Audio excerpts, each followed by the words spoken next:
Good evening. Good evening. Oh.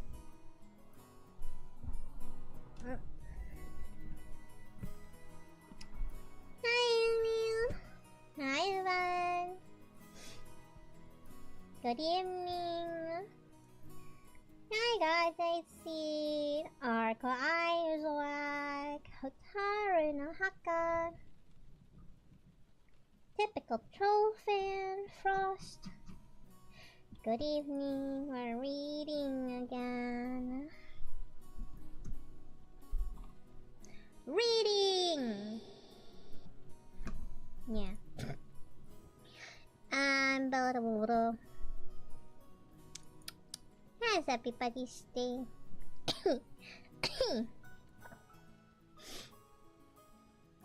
So lewd? Nuh-uh.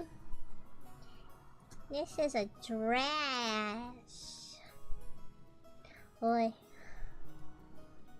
How's everybody? Actually, I was watching, Inu. I was drawing today. I was watching Inu X Boku SS all day. Well, I got to like episode 6. Actually, I like it. It's so dramatic. It's hilarious. It's so funny. It's like overly dramatic for some characters, and then like it's just funny. It also has some nice fan service, if you will. And it's nice. I like it. Yeah, I was drawing something. I didn't finish anything though, because I'm always deleting stuff. Making some additions to my alter outfit reference sheet, I guess.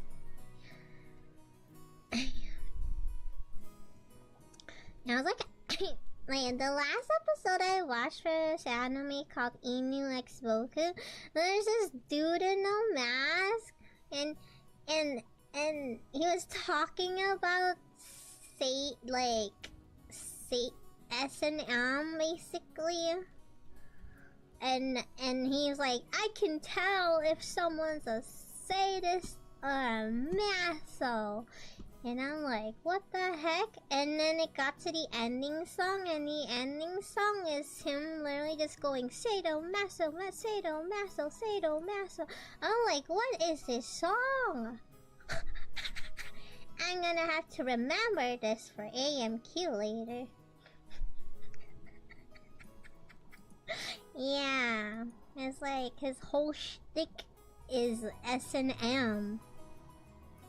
He was a character that got introduced, and he gave gifts, and for one of the girls, he got him a ball gag. That was funny.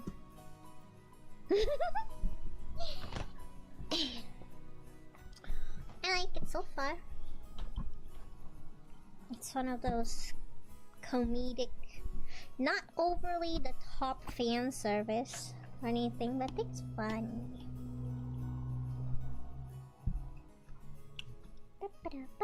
And that's basically it. We're gonna read some more Umineko. I think we just arrived at the island. They had a family meeting. Hey, who is who again? Let's see. Is there a system?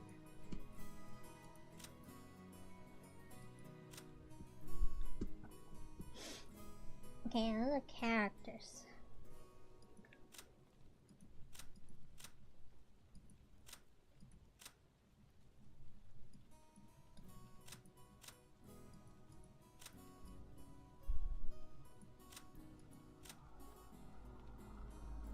Can I like see this?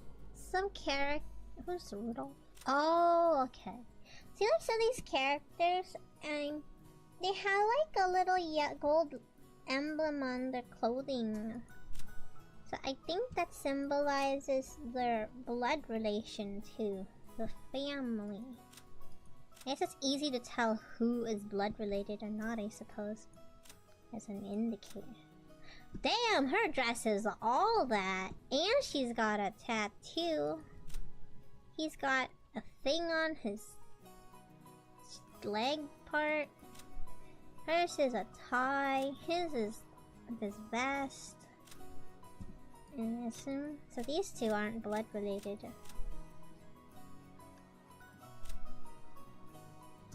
Ava's husband. No worries, Hotaru. Fighting game? I didn't know this had a fighting game. I know there's a game... Oh wait, actually... No, I had no idea. I was like, hold up. This isn't related to Fate at all. I was like, wait, I know there's Melty, but wait a minute. Wrong series.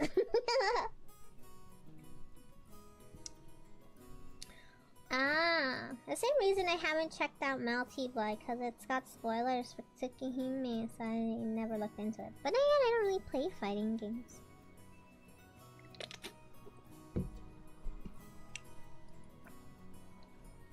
Okay. Hold up a second. Your name is Ava, Rudolph, Rosa... Your daughter. Her father's identity is unknown? What?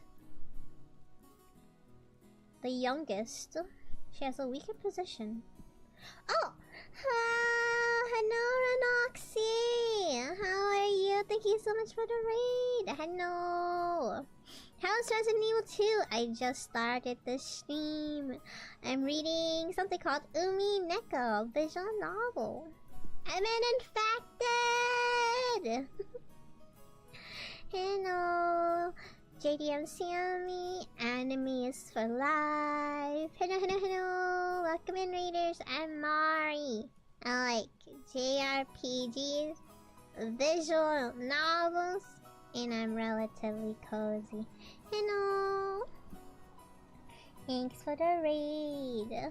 We are perusing, the family tree in Umineko. I just started. This is my second stream for this game. Yes, so apparently this is the youngest sibling. Yeah, that's what I heard. I heard it takes like 100 hours to read. That's what I heard. Maybe even longer for me. I'm a slow reader. But I heard it's really good. I get like recommendations and I hear people talk about this. I'm like, it's been sitting in my Steam library for like 2 years now. I just decided to start this year. I'm in one of those visual novel moods. But I hope you had a great stream, Roxy, and get some rest and make sure you hydrate and get some food. Thank you for the follow, Darkuma. Hello. How is her father not unknown? I mean, how is her father's identity unknown? She has a habit of speaking like a young child. She has no interest in studying or making friends, but is very interested in things concerning the occult and black magic. Thanks to her excellent powers of memorization, she knows all kinds of obscure trivia. Who's her dad? Yeah, I have been for quite some time now. I still am. I don't know.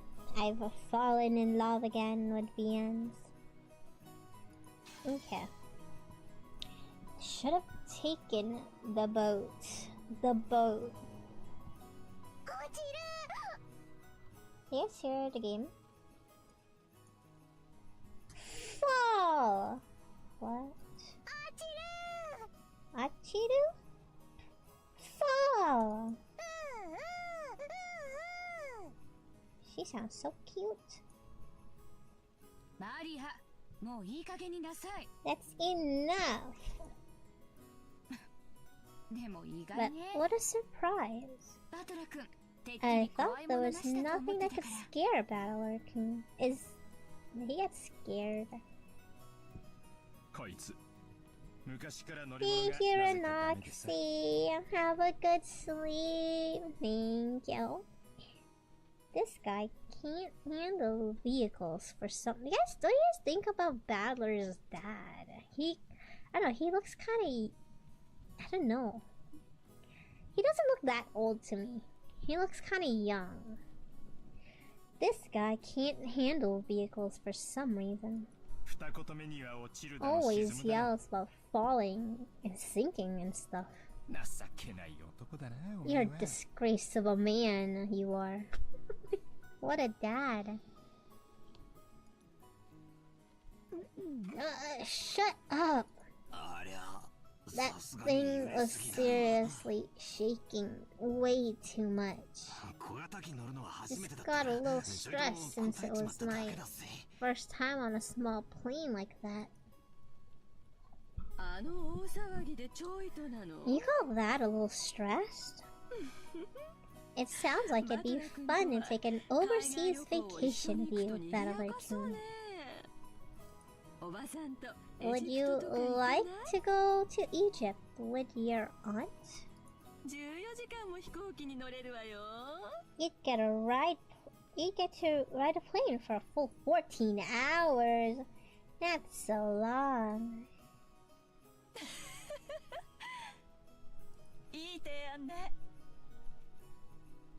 Oh, you did!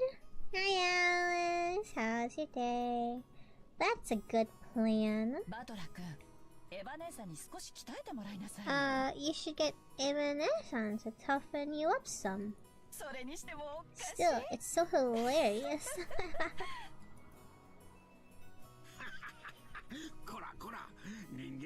Everyone's got their own strong and weak points. It's bad to laugh at them. Proceeds to laugh at it. Dad, you're laughing too. Hey, Maria-chan, you shouldn't laugh anymore. Shouldn't laugh anymore. Oh. Yeah. God damn it! Is being scared of planes really such a big deal? Everyone... Not yet. Thinks I'm a big oaf now. Tch.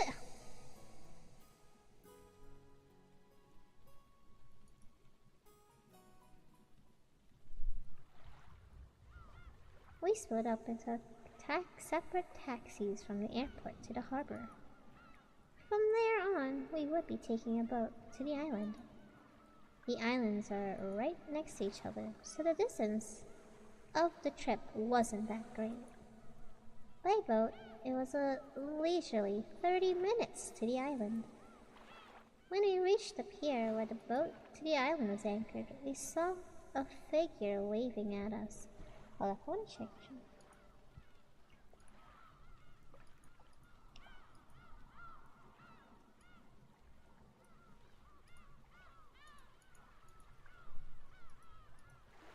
A figure waving at us. Where? Georgia-san! Jessica. Who are you? It's been so freaking long. Ah, Jessica, it's been a year since I saw you. You've gotten taller, haven't you? Don't give me that. It's embarrassing when you say it every year. But, hey, you gotta be kidding me. Is she oh, she has the marker on her shirt.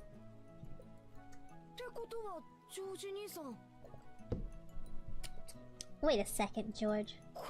Is this big guy Battler? We both stared at each other. So we've got George, we've got Jessica, then we got Maria, and then this dude's name, Battler.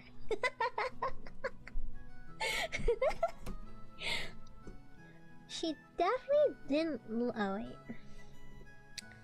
We both stared at each other. She definitely didn't look like that in my memories. But I do remember her crazy way of talking. Yo, Jessica! What's this now? You're kidding me, you look like a woman now. What are these boobs? Even you managed to get a chest. Let me rub them, let me. Yes. Aniki and other cousins. It's just that George is older, so Battler treats him like kinda like a brother. And so he refers him as Aniki with respect and stuff.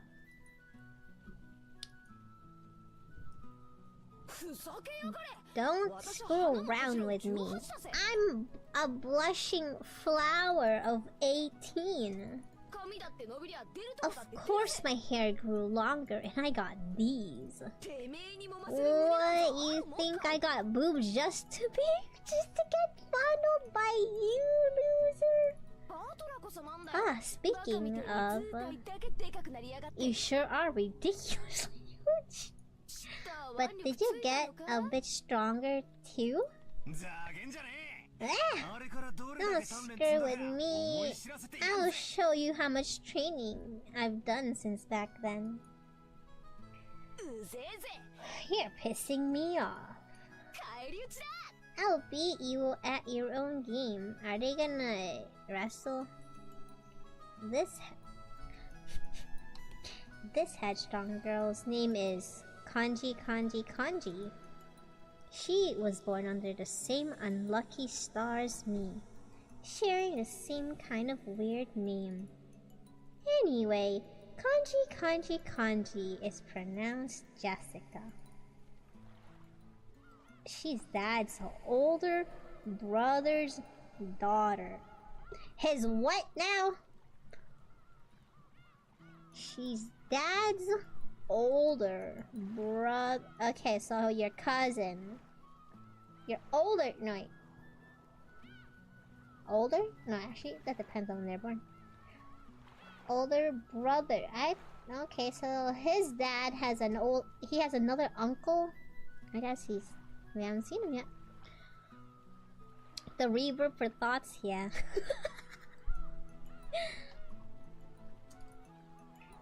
The older brother happens to be the oldest son of the Ushiromiya family, so for now, it means Jessica is direct family heir. Yeah, I kind of figured, because, like, she has, like, the marking on her suit. Since Jessica and I are the same age, and sometimes had little boy-girl squabbles with each other, we've always been used to fighting and joking around together, whenever the relatives gather. Jessica grew more quickly, so she always had to beat me in terms of size and physical strength. When we scuffed in a contest of strength, it usually went Jessica's way. So even then I realized I've grown bigger. Part of my mind was still convinced that I couldn't beat Jessica. Aunt Ava... so is this Ava's daughter? I don't think we've seen... Oops. No, Ava's like... Oh, that's Kyrie. Huh. We haven't seen her parents yet. So far...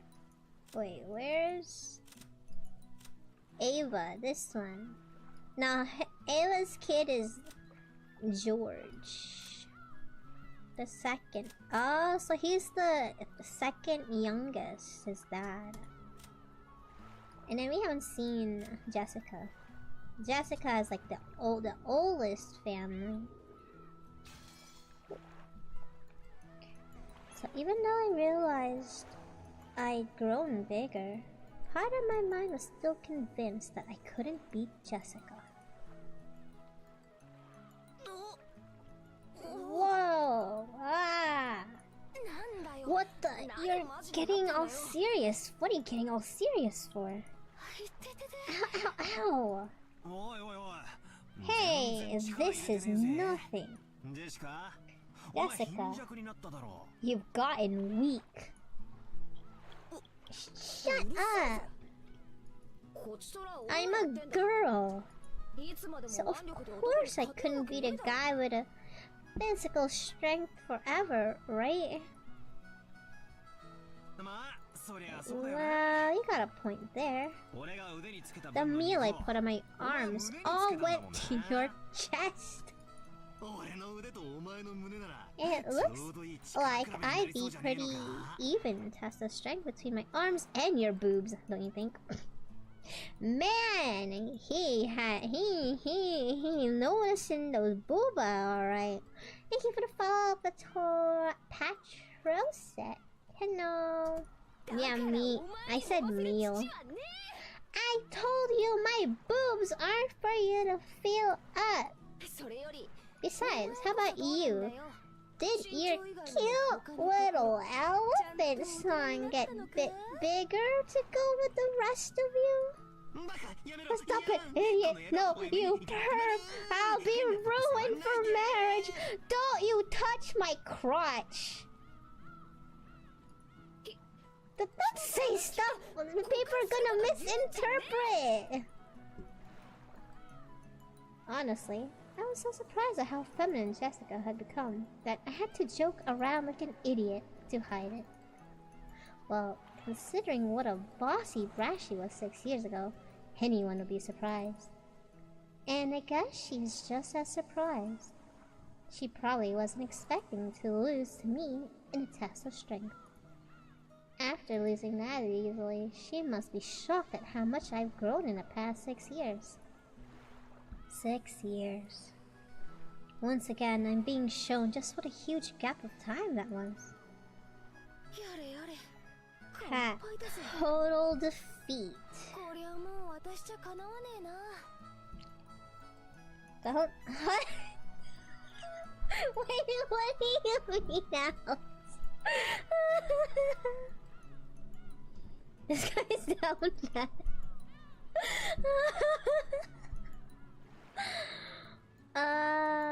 Total defeat.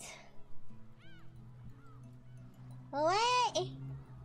Ruined? But you're married already. To me. So, yeah. I like no match for you anymore. That's not true. Even Valor-kun must have his weakness. Right, Maria-chan?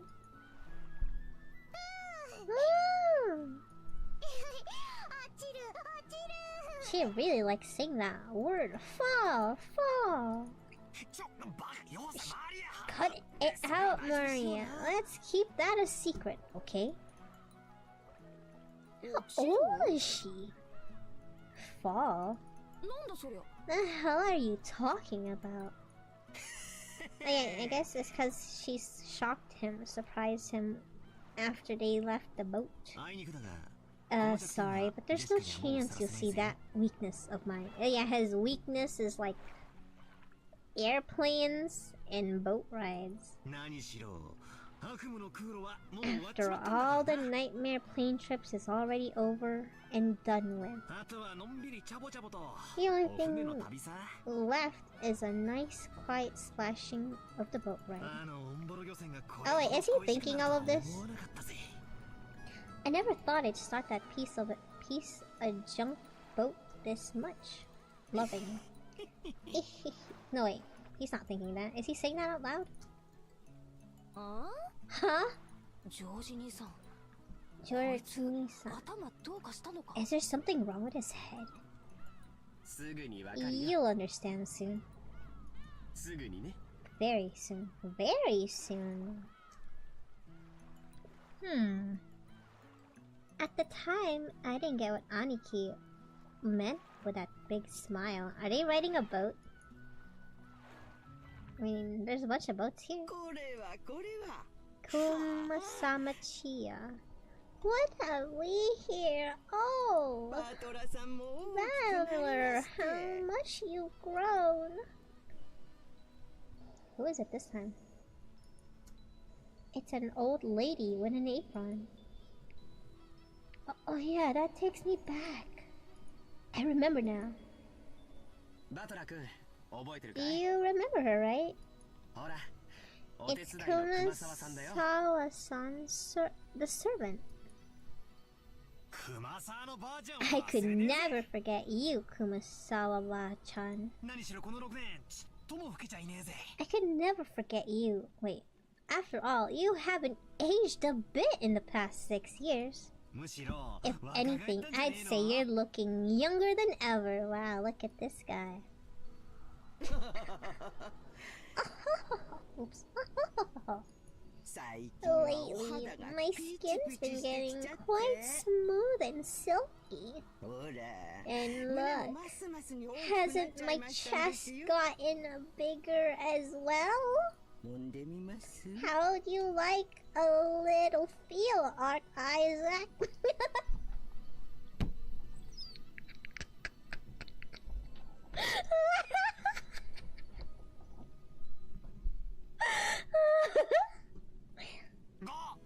Oh, you're kidding, right?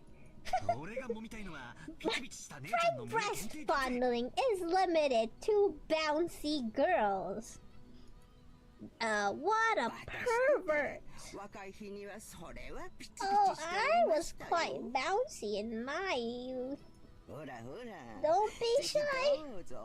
Fondle to your heart's content.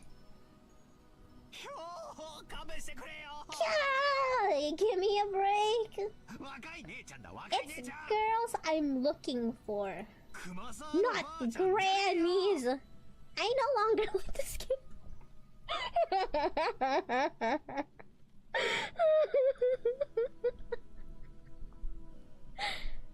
The jokes I cracked about Jessica were being turned against me.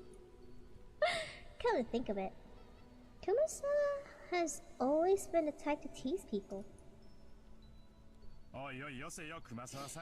Kumasa-san, stop that now.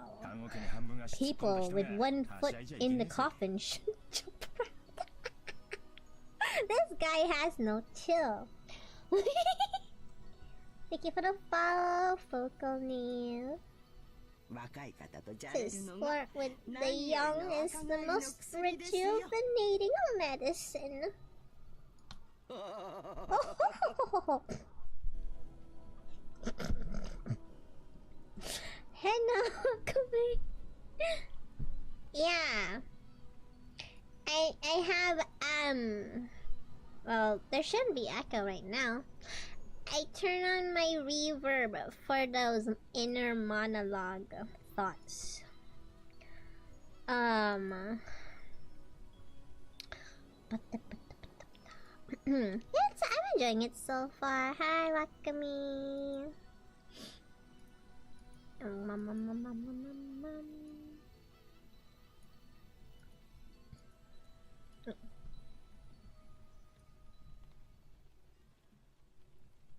Hello there.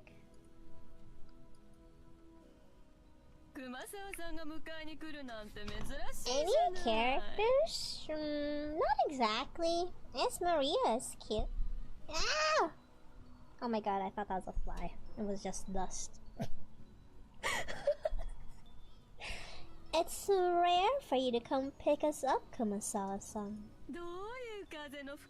So I wonder what's gotten into you. Usually, you're lumbago. What's a lumbago? Usually, you're lumbago. You're lumbago. Your lumbago kicks whenever someone gives you a job to do.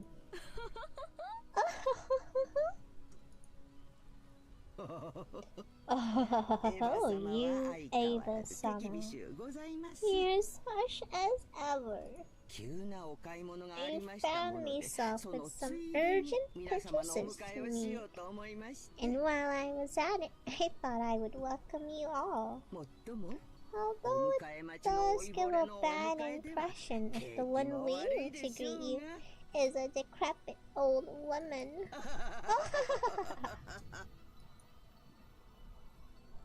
Oops. Aunt Ava spoke sarcastically, but Kumasawa Bachan's years of experience were nothing to sneeze at. She was more than capable of smoothly and coolly deflecting that comment. Well, it feels bad to say it, but old Kumasawa Bachan may be past her prime as a servant. She might act as though she's in good health, but in between the headaches and lumbago, her body is wearing out. To tell the truth, the fact she's still working is impressive. How old is she this year again? She must be pushing 80 at least. It's incredible she's still able to act so cheerily. You seem to get more and more lively. Oh, that's right. Here you are. It's the tea I told you about before. Look, I bought you some. Please do try it later on. Aunt Rosa took a souvenir bag from her suitcase. To think she remembered a promise that she'd apparently made last year and faithfully bought it. This sort of thoughtfulness is just like Aunt Rosa. She wasn't the kind person who would forget or break a promise. Kumasawa Bachan seems deeply touched, not only that Aunt Rosa had remembered this year's old promise, but that she would bring a gift to a simple servant like her. This woman is Kumasawa Chiyo-san. She's a senior servant who's been working at the Ushiromiya head family household for many years. As you'd expect for someone her age, manual labor isn't her strong point, but she's kind of a super servant who can handle just about anything else. From kitchen work to cleaning and laundry. It seems like her only flaw is a tendency to slack off. I hear she tries to get away from heavy or troublesome work by playing up her chronic diseases. In Kumasawa Bachan's case, this was a sign of craftiness rather than laziness. Though, it probably doesn't impress those paying her salary. Oh well, even if she's pretty flaky when it comes to work, I would never dislike her. I guess it's probably because of her cheerfulness and her constant smile.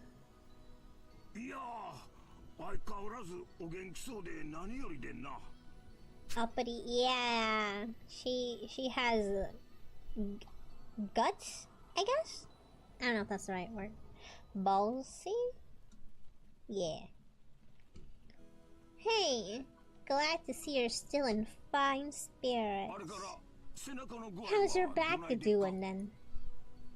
Even with the medicine, it's not getting one whit better. According to the doctor, nothing can be done for this one. Ooh. It's what you call an incurable disease. Anyway, Jessica keeps getting prettier. Good thing she takes after Natsuhine-san. Really? Personally, I don't think we look alike at all. I guess that's your mom? Natsuhi? I mean, I don't even want to be like my parents. Because I got zero respect. No, you shouldn't say such things. There are quite a few people who don't want to be like their parents in our family. Ah, that's me. You sure as hell better not take after me. Your nose looking like mine is already pisses me off. What are you talking about? You're surprisingly alike. You and father. Come on, you can't be serious. Just how am I like dad? You're a lot like him. Especially in how arrogant and prideful you are. Father's blood is especially strong in you and me-san. Wouldn't you say, Rosa? Oh, absolutely. Cross-Ni-san and Rudolph-Ni-san are unbelievably like dad. I'm guessing Kraus is, I'm guessing he's blood related then. Probably oldest brother? Alright already. Why am I the only one under fire from the girls? Hideyoshi-ni-san, give me a hand, please. My, Rudolph. You're always so popular with the ladies. I'm jealous. Ha. The way she laughs is so mischievous. Is that the right word? As usual, you're popular enough to make me jealous. Well then, everyone, shall we head over to the boat? Come now, Maria-chan, let's get to the boat together, okay? Get on the boat together. Oh. Everyone gets on together. Oh. Hell yeah. This time around, I'm not gonna be scared. I'm used to being shaken up by the waves. With a piece of a junk fishing boat, I'm less afraid of shaking than the engine breaking down and the boat drifting off.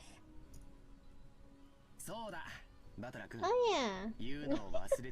Maria! I don't know.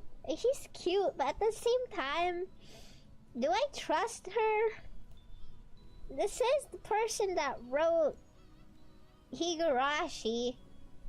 I don't know. She's too cutesy and doesn't say much, but then again, I don't know how old she is. Is she at the age where she can't form sentences? She looks older than that though, but I can't tell. So I...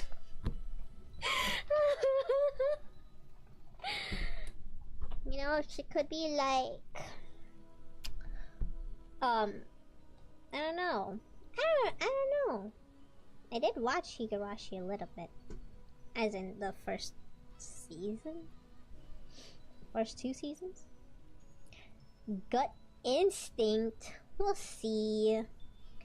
Oh yes, Battler. I forgot to tell you. That fishing boat has completely worn out. So it's taken out of commission for a few years back. He's trying to scare him right now. Now, we can take him to the island on a different boat. Oh, alright, I see.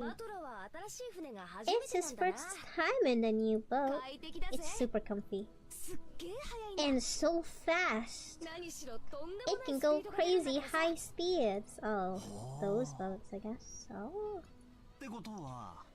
That means less travel time, right? That sounds great. Having to worry about sinking is less scary than being on a plane, but it'd still be awesome to get it over with as quick as possible. I swear I've turned on notifications. I've never got one at all. Hi, Antinami. What, really? Is YouTube borked? That's weird. Hi. Oh. Is Father gonna go fall again? Maria is really holding that over battler, huh? That's only on airplanes. Everything's fine now. Anyway, it's the captain's pride and joy. A kind of modded high-speed boat. He seems he's got it pretty souped up. He was bragging about how he attached 4 base high-efficiency propellers to make it break 40 knots or something like that. He talks about it all the time. I'm sort of memorized the spiel. Yeah, I've got it memorized too, since we hear it every year. The captain says he's been so obsessed with modding ever since he lost the speed contest with a foreign boat ages ago. According to him, the opponent managed to make 30 knots with just a fishing boat. Okay, so this boat's gonna go super fast? And his thirst for revenge match got him built an awesome and all-new super high-powered modded boat. I'm sure you'll just love it, battler. It's a super high-speed modded boat. My first thought was that this would be much better than some beat-up boat that might sink at any moment. But for some reason I got this feeling of foreboding. Probably just overthinking it. Nah, foreshadow? Foreshadowing?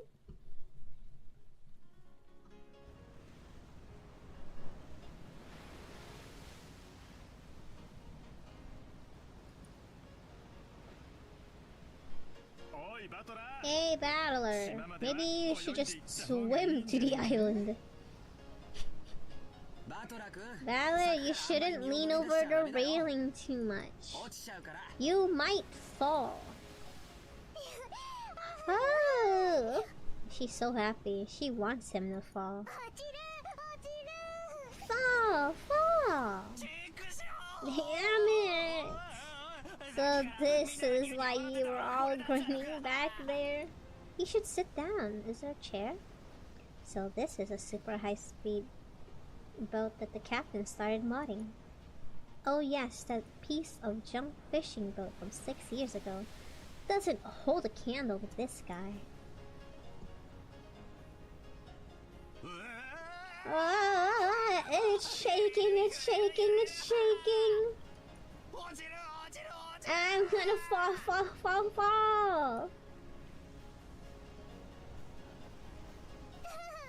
Ew! Gonna fall! If I fall, I'll land in the ocean. Where's the parachute? I mean, where's the... How do you guys pronounce that? Where's the boy?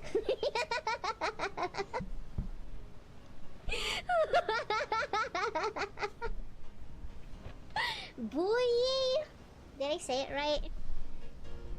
Buoy? Buoy? That's a weird word. Why can't I pronounce it as boy?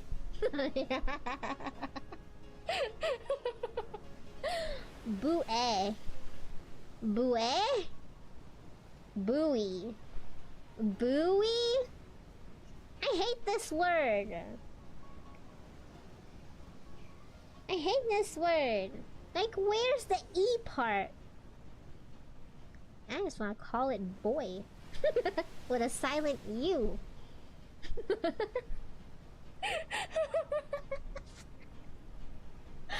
Buoy.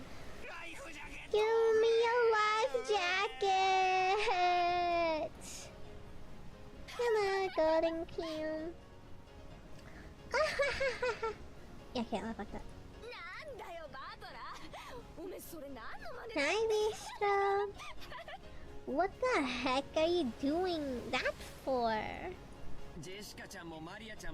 Jessica-chan, Maria-chan. It's not nice to tease. Battler-kun, if you're scared, then just don't come out on the deck. I think you'll be able to calm down if you go inside the boat. I want a boat ride. That's a no thank you, Aniki. Shipwreck victims are always the ones inside the boat. Are they? The survivors are usually those on the deck during the accident. So I'm gonna stay right here. But it's shaking! I'm gonna fall!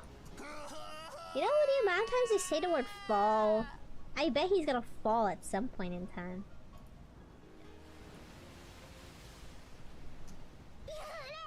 Shake! Gonna fall! Yeah, I cannot sound like Maria.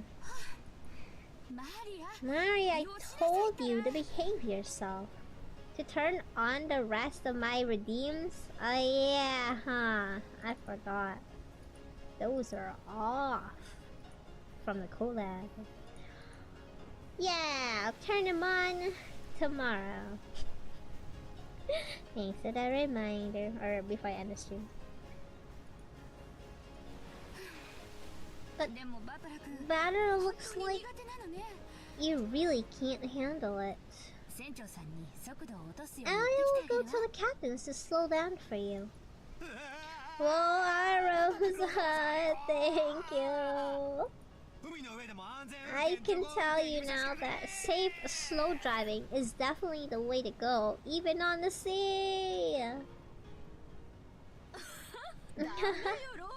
Don't do that, Rosa. Trials and tribulations are important for young men. Isn't that right, Battler-kun?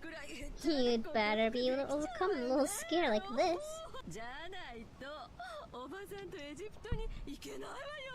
Otherwise, you'll never be able to go to Egypt with your aunt. Aunt Ava, you're so mean. Oh no, I'm gonna fall. This guy needs some help.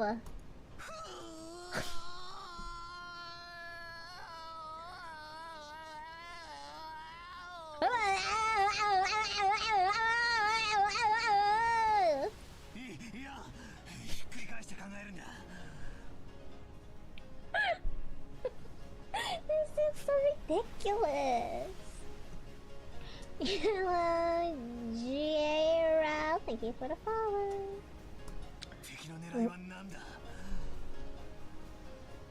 We gotta spin it around and think that way. Is he thinking? I can't tell. Is he doing this to scare me? If that's what he's aiming for, too bad. Like hell, I'd be scared. He needs some help. He needs to sit down or something. Hello. Constipation be like.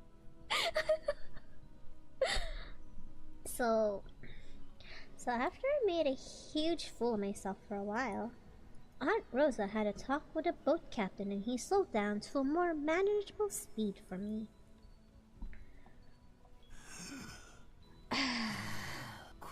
That's a bit better. I thought I was gonna die earlier. Apparently, the max speed I can tolerate is extremely slow. But that just now was completely insane. The whole boat was shaking, sliding and leaping in the ocean's surface. It felt like I was riding on the back of a flying fish. Jessica was still guffawing. I've never seen this word in my life. Goofawing. Guffawing at me as I leaned against the railing and tired and disheartened. I lost in that strength contest earlier. I'm glad to know I'm the worst where it really counts. But seriously. Damn it, go ahead and laugh. One of these days, I'm gonna find your weakness and get back at you, and then your boobs will be mine to squish. Yeah, sure. Good luck with that.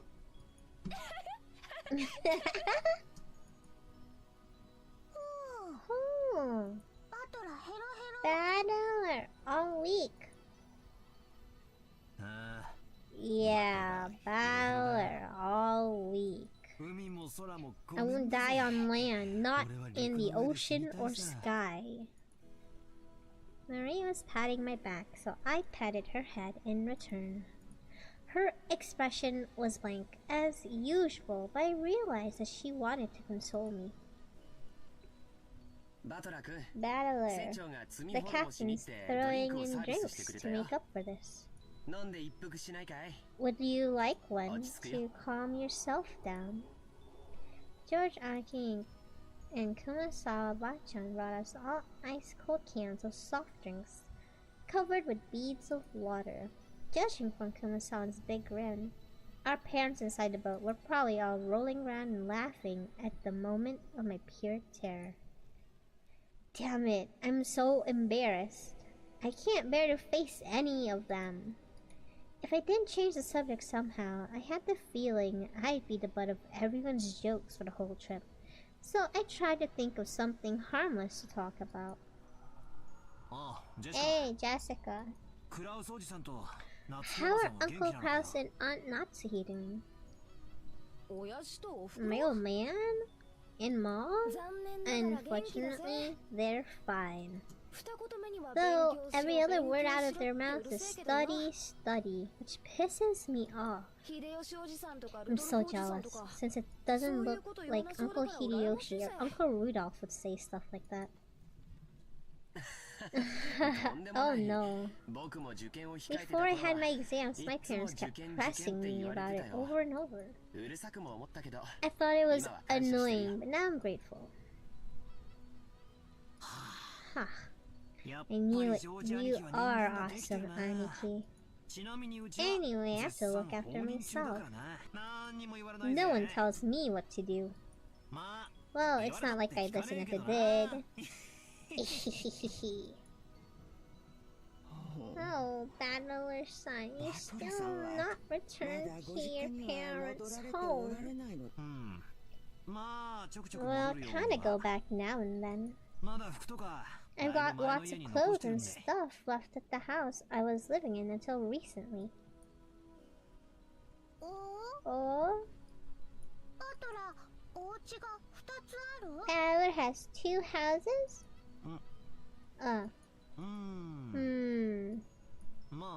Something like that. I see. Why? Why do you have 2 houses?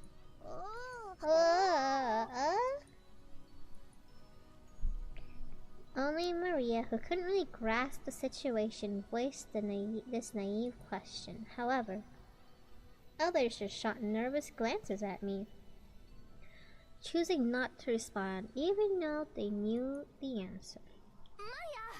Maria! Look, you can see the harbor now. Look over there. Can you see it? Oh! I saw the harbor. Saw the harbor. Apparently, Jessica was trying to be nice by changing the subject. Oh well. I'd rather not talk about it if I can help it, but it's uncomfortable to have it treated like some kind of weird taboo. I don't mind it that much myself anymore.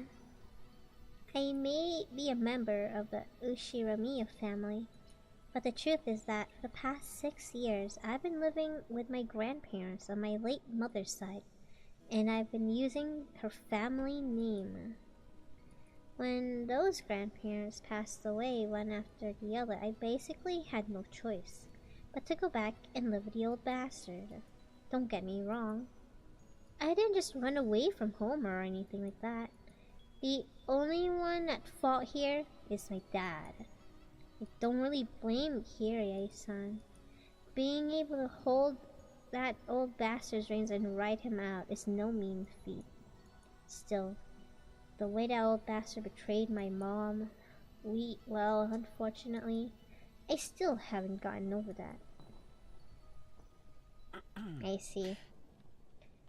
We'll be getting there soon. George Anki cleared his throat, trying to change the subject. Please forgive my indiscretion. It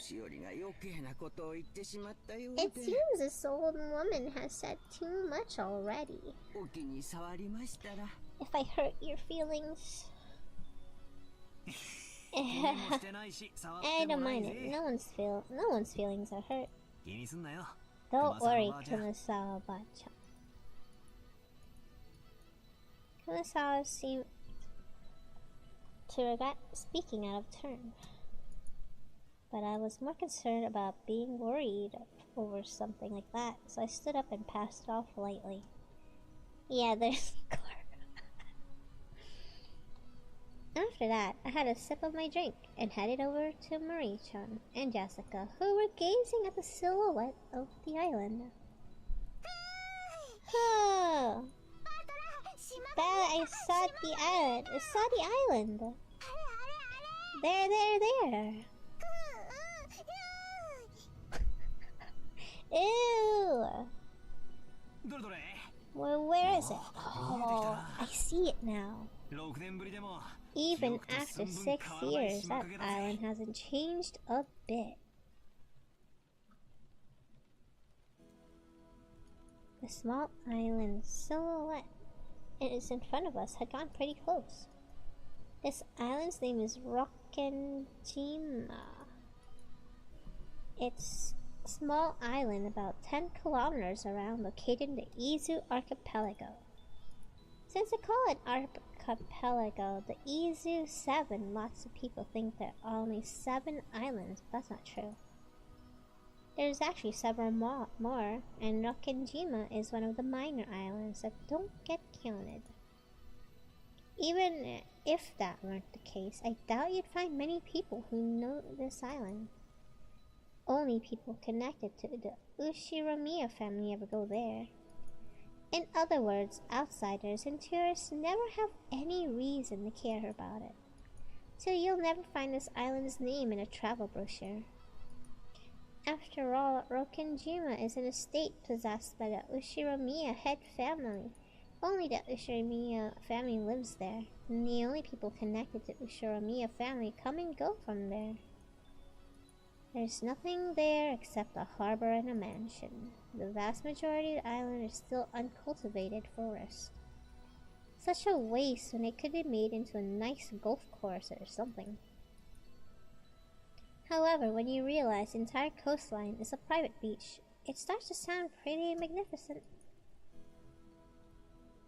You probably guessed it, but to put it simply, well, the Ushiromiya family is just rolling in dough. The head family apparently possesses a vast fortune, and Dad and the others who make up the branch families have built up plenty of wealth for themselves, finding success in their respective businesses. I've been living a commoner's life at my grandparents' home these 6 years, so I'd completely forgotten. But the old bastard's house really is elegant, and everything about it is tuned to match the snobbish taste of the annoyingly rich. Come to think of it, I guess that makes George Aniki, Jessica, Maria, and me wealthy, high-class gentlemen and ladies. Needless to say, none of us think ourselves that way at all. I don't see myself as being rich, and George Aniki, who takes self-discipline very seriously, doesn't let himself get too comfortable. Jessica's always complaining she'd rather move to the city than be rich. Maria is still a kid who isn't even interested in money at all. Does that attitude really make us any less snobbish? From the perspective of people in poverty who can't pay the bills, we really have been blessed with a lot. This isn't the place to explain any further, so I won't. Anyway, it's the same as not being able to choose your parents you're born from. I didn't ask to be born into a rich family, and I don't think it's really something to be envied of. It can be pretty trying when people are prejudiced against you just because you're rich, and refuse to judge you by your merits. As I pondered these sentimental thoughts, Maria started shouting and leaned over the railing. Oh no. Is she gonna fall? No. Gone. Wait, what's gone? What's wrong, Maria? Did you drop something? Oh! Gone! Did she drop something? Maria kept yelling, gone. At first, it sounded as though she had dropped something, but while she shouted, she also pointed over at the ocean. What's wrong? What's gone? I'll look for it if you want. What is it?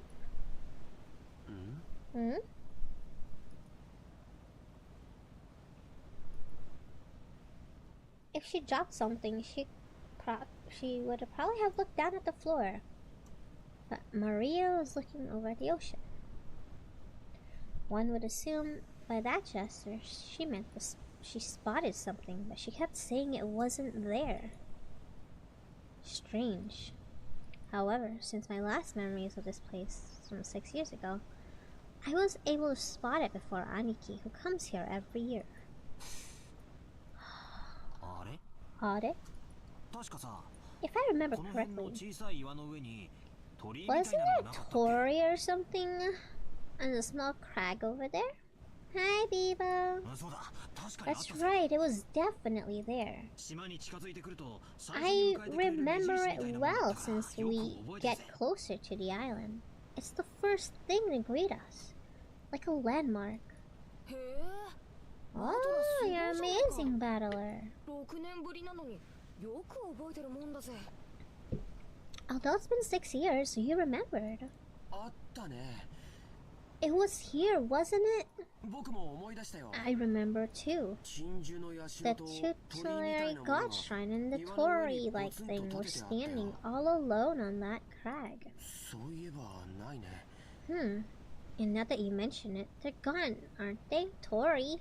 I think it's the Tori gate. Maybe that's what they meant. It's like that red gate thingy. No, it's not really a gate, it's like a standing stuff. I have no idea what tutelary is. Never heard of it. I'm pretty sure they were still there last night. Go on. Does she know about this? How she remember that there was a Tori gate there?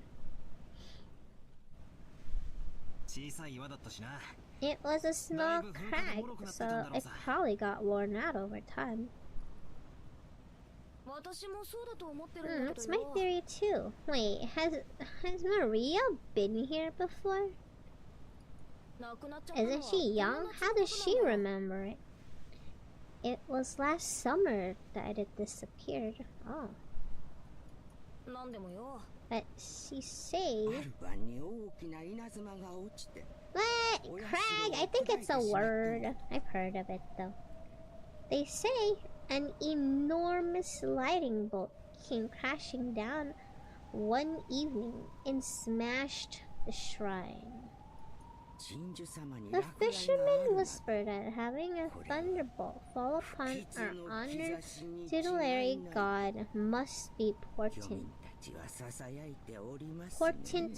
of approaching misfortune. It got struck by lightning. Kuwabara. Wait, who? Kumasa. Kumasa smiled impishly, as if teasing us, rubbing her hands together with intoning a Japanese phrase meant to ward off lightning. However, Maria took this seriously. Why? And stared fixedly over the ocean where the crag housing and the shrine god was supposed to be.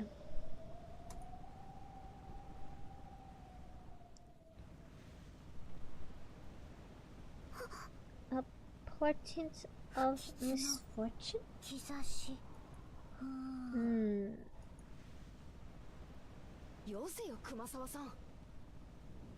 Wait, has this girl been on this island? I don't remember. Wait, isn't old enough to get that kind of joke? Oh. It's just a coincidence. Nothing scary is gonna happen. George Anarchy put a hand. Oops. Misfortune. Misfortune. Maria is kind of weird. Apparently repeating a single word is a habit of hers for a long time. Then she's a kid. However, since the word she was saying is literally an ill omen, it was a bit creepy.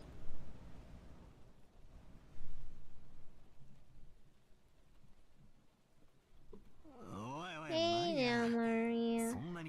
If you say it over and over like that, misfortune will really end up happening, you know? I tapped Maria's other shoulder. Maria whipped her head around, stared into my face, and spoke unblinkingly. Oh. Misfortune is coming. Huh? And just where is it coming from? I answered lightheartedly, trying to break the tension in the air. At that moment, Maria held a finger and raised her arm high and pointed to the heavens. When I looked up, I saw that the sky was just as cloudy, but it had grown a great deal more leaden than it had been that morning. That's right, they were saying a typhoon was approaching. We had planned to spend one night on the island, but if this storm doesn't pass quickly, I won't be able to make it to school on Monday. I would be celebrating.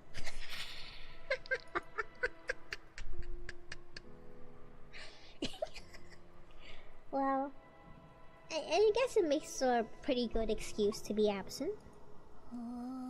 Oh. She apparently sensed some kind of misfortune in the cloudy sky. She's been muttering now for non-stop for a while now. Girls at Maria's age tend to be very impressionable. She's just about that age when many girls start to get excited about sixth senses and whether they have psychic potential and stuff. For all we know, this might be due to her childish, sensitive nature. Or she's a psychic, for real! It's okay, Maria-chan. The weather might get worse tonight, but tomorrow it'll clear up and become a pretty blue sky. Oh? Pretty blue sky? Oh? That's right. By tomorrow, it'll be a pretty blue sky. There's no rain that doesn't end. Wait, there's no rain that doesn't end, and no clouds that never clear. Oh, Daijobu. Yeah, it does look gray. I mean, they said that a typhoon is coming, so probably. Rain that doesn't end. Clouds that never clear. Man, she's so confused. Oh, she's getting brain damage. I know the typhoon. Oh, that was weird. I know the typhoon's coming, but soon it'll go away.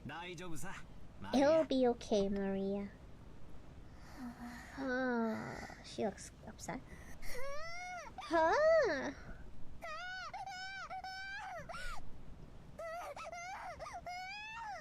I think she got brain damaged. Overloaded information. Maria started yelling.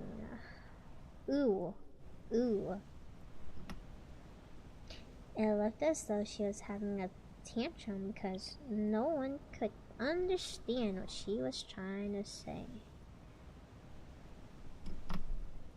Wonder was Maria trying so desperately to warn us about misfortune? Unable to understand her, we couldn't help but feel a vague sense of misfortune. I've heard that everyone can feel the supernatural, but that weakens as you age. This might mean Maria is the youngest one of us all, still possessed by a sense that the rest of us had lost. I wonder if that sense is sending her a warning. At that moment, Kumasawa-san quietly opened her mouth. Rumor has it that long ago Rokkenjima was.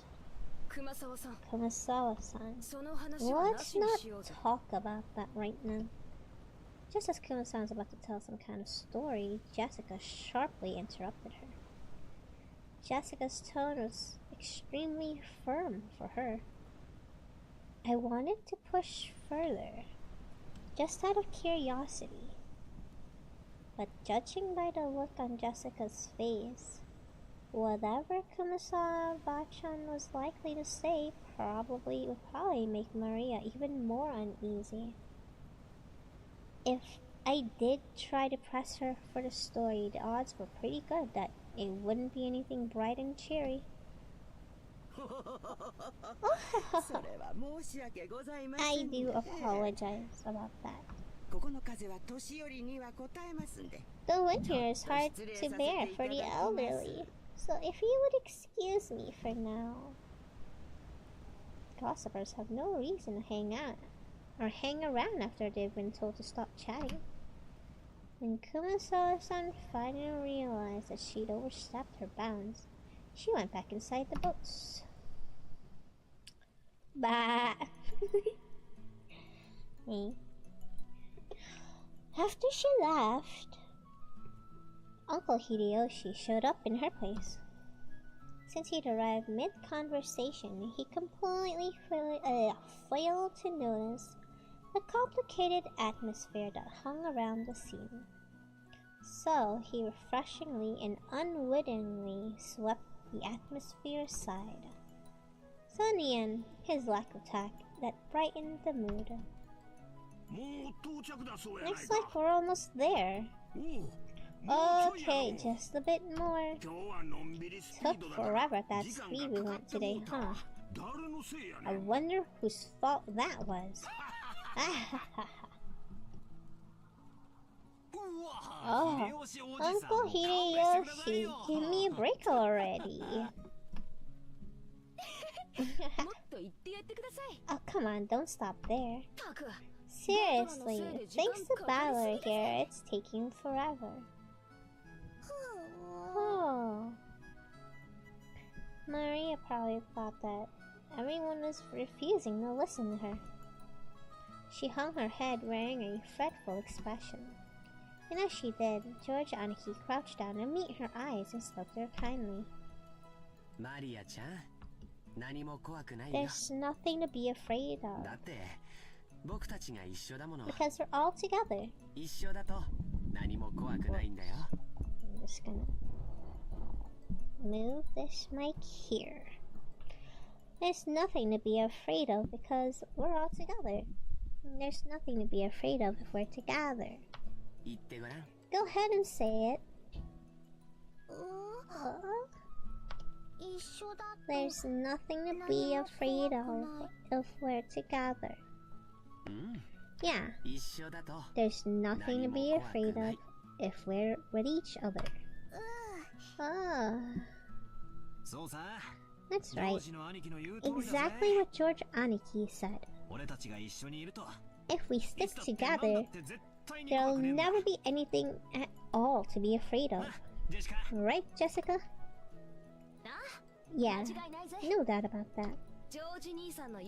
What George Nissan said is always true, Maria. Oh.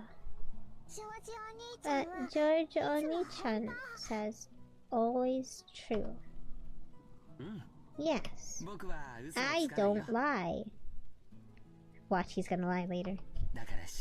So trust me. There's nothing to be afraid of if we're all together. Bruh. George Oni-chan doesn't lie. I trust you. There's nothing to be afraid of if we're all together. Huh, not afraid. Maria jumped into George Aniki's arms and hugged him tightly. After Aniki patted her head, she jumped away again. Her facial expression had undergone a 180-degree change, turning back to normal. She was once again ordinary Maria. Huh. There's nothing to be afraid of anymore, because we're together. Huh. Yep, that's it. You look all better now. You're strong, and that's awesome. Oh. I'm awesome. Hey, what's going on? No one here. Maria didn't get seasick, did she? Hmm? Well, something like that. No.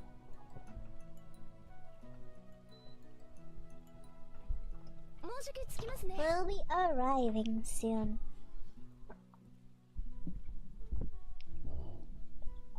Okay. The harbor was drawing near. Huh?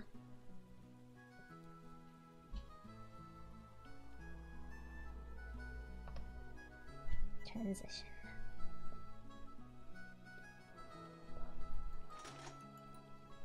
It's 10:30.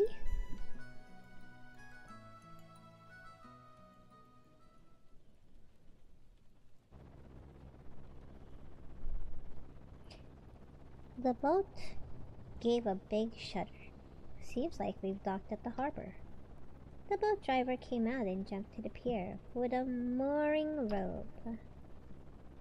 A large man in a tuxedo was waiting there for us with a warm smile. I didn't recognize his face, but judging by his clothes, I guess he was a servant of the Ushiromiya head household. Oh. Hi. He called me Milady. It's on me, guys. You were so late in returning, I began to worry. Thanks for caring. This moron got so scared. What do you mean? He's referring to me by my name, Milady Reaper Wife. Duh. How can I not respond? It was seriously annoying. Shut up. Someday, when the shoe's on the other foot, you'll remember this.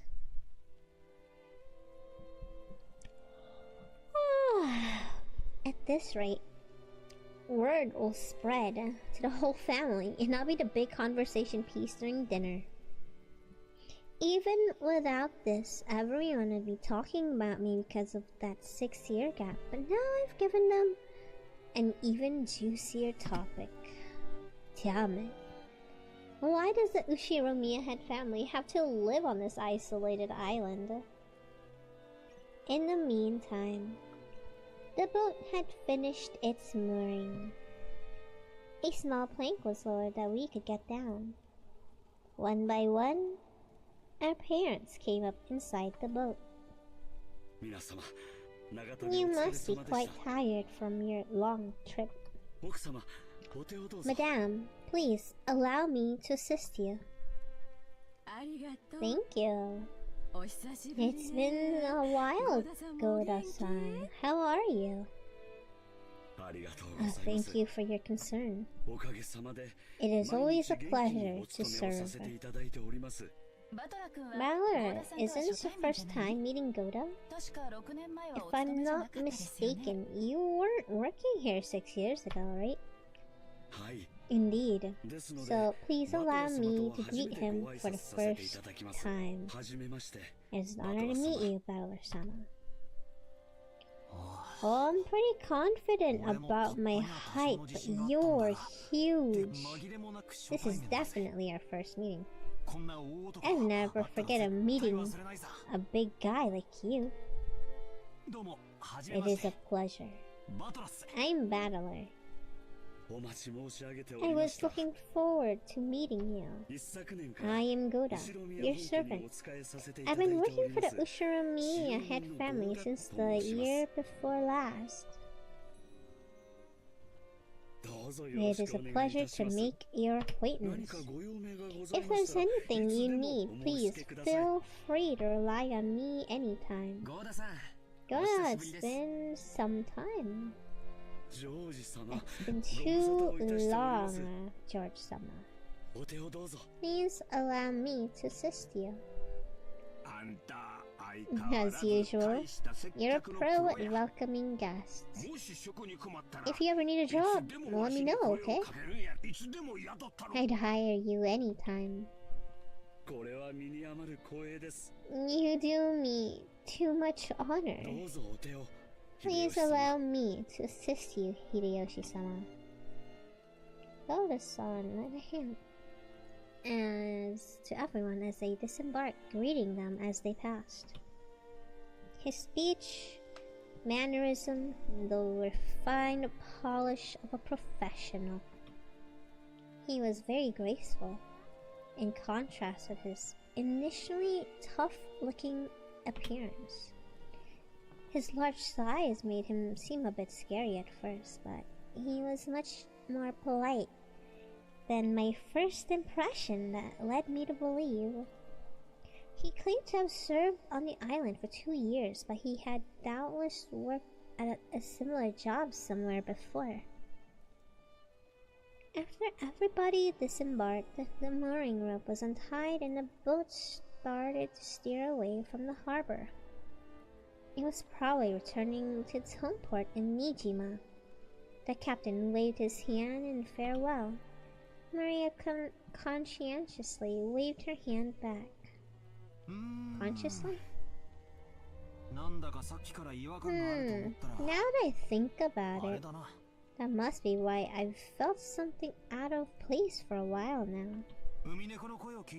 I can't hear the cries of the seagulls. Umineko? Title drop. Umineko? The birds?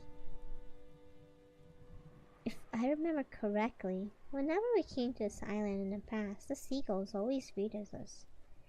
Seagulls, when they cry. If I remember, the seagulls always greeted us with their lively nya-nya cries. Because of that, whenever I hear the cries of a seagull anywhere else, I get the feeling that I'm coming to a family conference. Except for a small part of the island where those of Urashimiya had family live. Rokenjima had been left uncultivated, which apparently makes it a paradise for wild birds. Supposedly, there was a cliff somewhere that housed a huge seagull colony, so this island was always full of seagulls. Not having those seagulls here to greet us made me feel a bit lonely.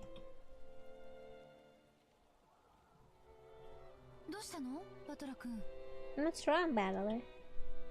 Ah, Aunt Rosa. Nah, it's nothing really. I was just thinking a bit. It's a bit lonely without the cries of the seagulls. Oh, that's true now that you mention it. You know, they're always so noisy. Today, there isn't one to be seen.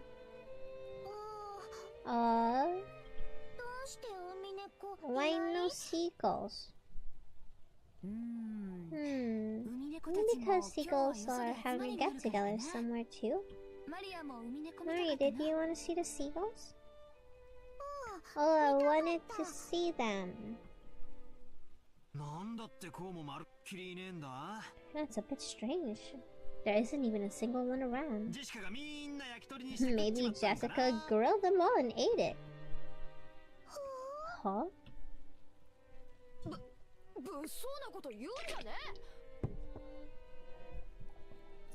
Hold up. I just spilled my drink.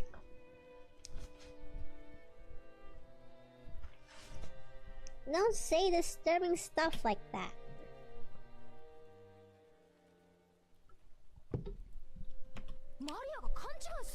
You'll get Maria believing it.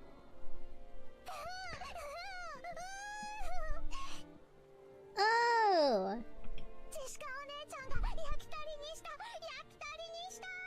Jessica grilled them! Jessica and Ette grilled them! Oh! I did not. I did not. Why the hell would I do something like that? That's right. Jessica grilled them. Skin and meatballs, liver and onion. Ew, liver and onion. Slim and meatballs. Liver and onion. Ooh. Yeah, I can't laugh like that. As I made fun of Jessica, Maria tagged along, looking like she was having fun. I never would have guessed she's such a good sport. Alrighty then, from today on, I'll make you my #1 follower. As I smiled at her, she beamed, looking overjoyed, possibly because she was happy about this little connection we'd made with each other. That's not it, Maria-chan. I've heard the wild birds are tuned to changes in the weather and atmospheric pressure. Sure, nerd! The weather will probably be worse tonight. The seagulls might have returned to their nests early. Oh. Not grilled? Jessica didn't grill them? She's so disappointed. No. I wouldn't do something like that. Valerie, you admit right now that you lied. Battler, Maria is a naive girl, so she takes even jokes seriously. You should choose your jokes more carefully. George Aniki gently scolded me, even though I outstripped Aniki in height. Aniki was Aniki, of course. There's no choice but to obediently apologize. Oh. He sure takes notice of height. Sure, my bad. Maria, that was a joke. The seagulls are taking it easy in their nest today, that's all. Battler lied? George told the truth? Had she actually been tricked? Despite all the fun she was having? Her pure eyes made me feel guilty. Maybe I went a little overboard with her after all. Yeah, that's right. What George Aniki said is true. The weather's bad, so they probably went home for the day. It doesn't mean they're gone, right, Aunt Rosa? That's right. Tomorrow, when the weather gets better, I'm sure they'll come back to hear them cry meow meow like they always do. I'll wait until the weather gets better and they come back. Gonna wait until tomorrow. Gonna wait until the weather's better. Oh, Maria was in a lighter mood and was looking forward to tomorrow when the seagulls would come back and fill the skies. Still, George Anarchy really was amazing at taking care of kids. I think I remember Anarchy taking good care of me when I was... me as well. When I was just a brat 6 years ago. Anarchy, that's probably your gift. George is amazing at taking care of young kids. If you wanted to, I bet you'll do great with job in childcare, don't you think? Yeah, it's almost like George Nissan was born to do something like that. I think that it suits you better than doing business in some company president's office. No. Childcare is a fine career path, but it's not a job where merely liking children is enough. You really are modest, George-kun. But Battler is quite good with children too. Just a second ago, even though it didn't last long, Maria seemed to be having a lot of fun. Please keep on playing with her like you did just now. Just choose your jokes more carefully, okay? Aunt Rosa giggled at me, giggling a little. She's a real mother, although I thought to myself, who's happy to see Maria have fun? Come on, Rosa. And you brats too. What the hell are you doing? Let's get going. Yeah, okay, we're coming. The old bastard was waving at us to hurry up. Yeah, we needed to get moving. We might as well have this conversation after setting our luggage down in our rooms. Now then, allow me to lead you to the guest house where you'll be spending the night. Please, this way. Goda called everyone and led the way. Kumasela-san brought up the rear.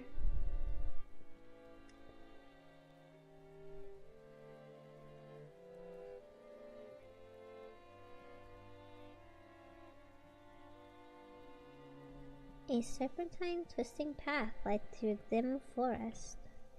It ran a bit uphill.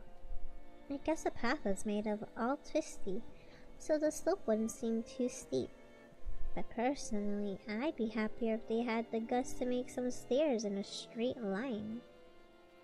No doubt they made the path twist on purpose, but to put on airs for distance and importance. Before long, we saw the garden-style stone steps. From here on, I do have some memories. Go up these and... At the top of the stone steps, we saw a beautiful guest house.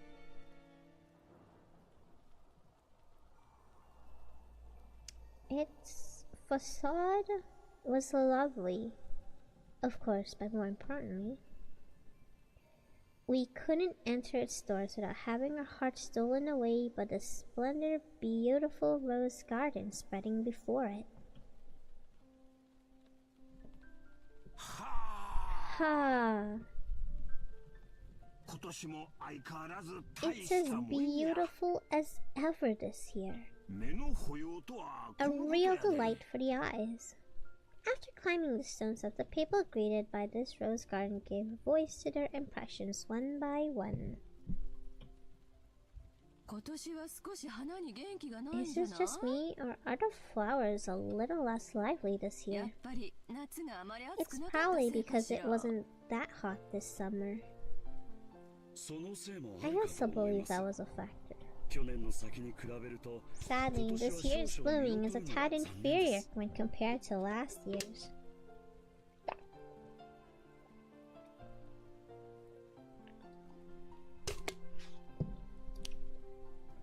Even so, it was a delightful rose garden. I remember that even 6 years ago, huge numbers of roses had greeted us every year. This rose garden was the first thing that greeted people who came to Rockenjima. Even our parents who came every year couldn't help but voice out their admiration. In fact, they seem to have undergone a power-up from the garden in my memories of 6 years ago. This place is always so amazing. It would be wonderful to have a rose garden like this at home. I give it up. Who do you think would take care of it? Roses are a real pain with bugs and diseases to worry about. Well, from what I've heard, Kiriane-san takes care of her rose takes care of her rose every day and makes sure no bugs gets anywhere near it, right? Huh? What are you talking about? That's right. Though this person's case, the rose goes after the insects like some nasty carnivorous plant. Wait, what? Oh, so that's what you mean. Wait, what? What? The rose goes after the insects like some carnivorous plants. Rose? Come on, Rosa. Can't you give that a rest just for day? Wait, what? I've put that sort of thing completely behind. What? I wonder. Oh, is he the rose?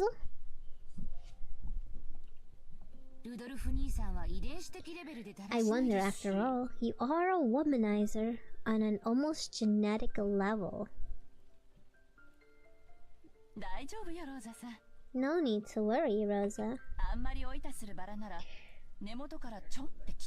When a rose gives you too much trouble, it's always best to snip it at the root. Such frightening talk this is.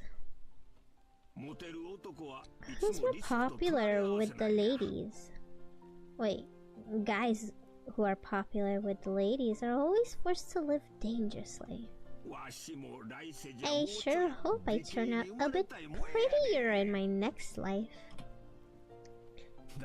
Hideyoshi-san, I keep saying it isn't like that at all.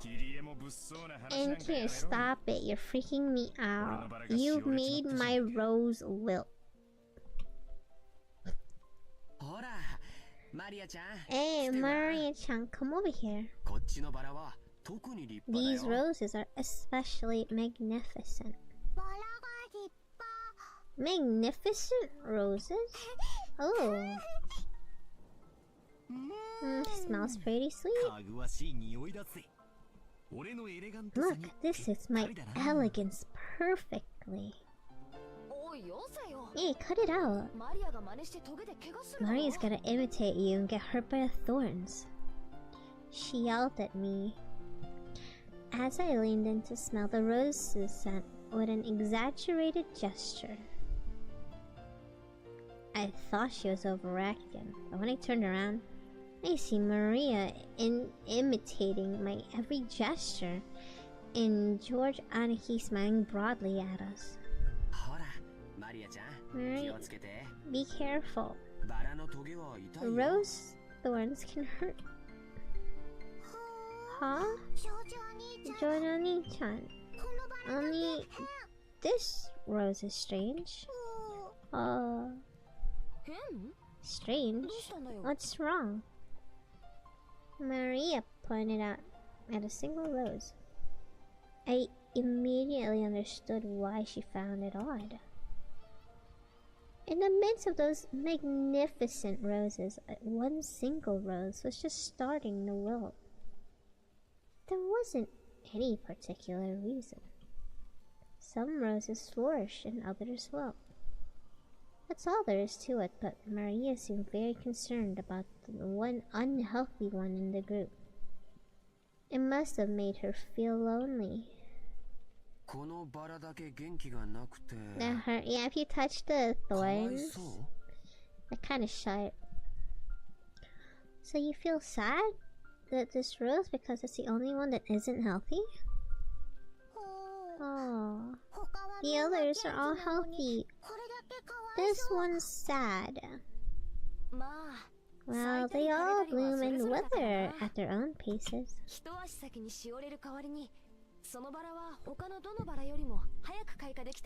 I'll bet this one just started to wilt early because it got to bloom before any of the others. Yeah, that's right. It probably just bloomed like crazy and fulfilled its duty and went to sleep. You shouldn't get so worked up about it. Oh, seemed that Maria's poor, sensitive nature was making her feel some emotional pain for the rose that wilted alone. Even though she understood the logic, it still felt lonely to her. And Maria-chan, why don't you look after this rose until we leave? Huh? George Aniki straightened up and felt around his pocket. He then took out a wrapper from the candy that he'd been sucking on the plane. He twisted it into a tiny string and then gently tied the rose as a sort of marker. Hey, that's pretty cute. Let's mark it with this. Later on, later on you can come and give it some water. I'm sure Mr. Rose will be happy.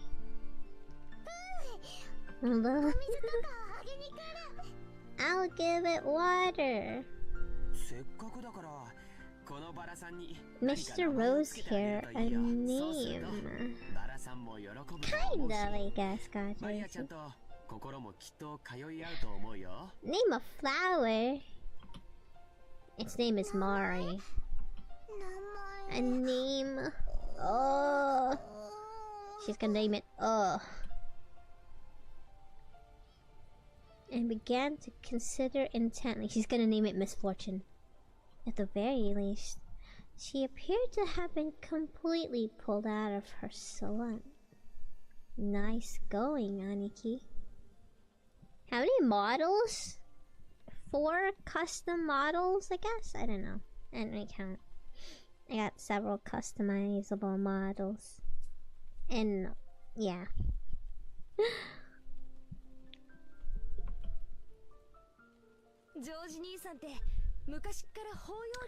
4, I think, somewhere around there. 4, 5, 6, 7, 8, 9, 10.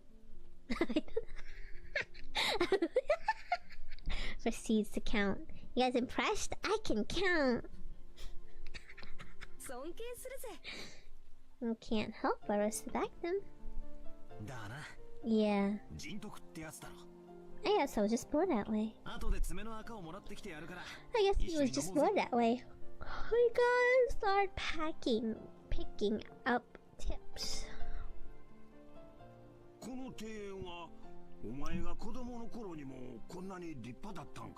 Was this garden just as magnificent when you were all kids? It was only after I stopped living here it grew so big. Before that, the garden was simpler. Yeah, I'm still attached to that one. Nissan fiddled with it too much, even with the vaguely bad taste of his. And he liked it much better before. Ava, you gotta think positive.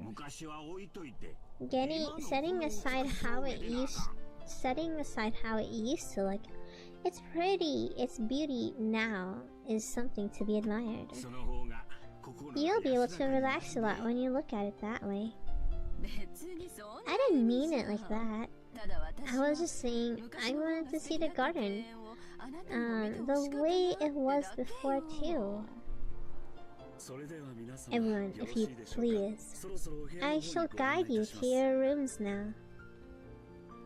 Goda called everyone to ask if we were ready.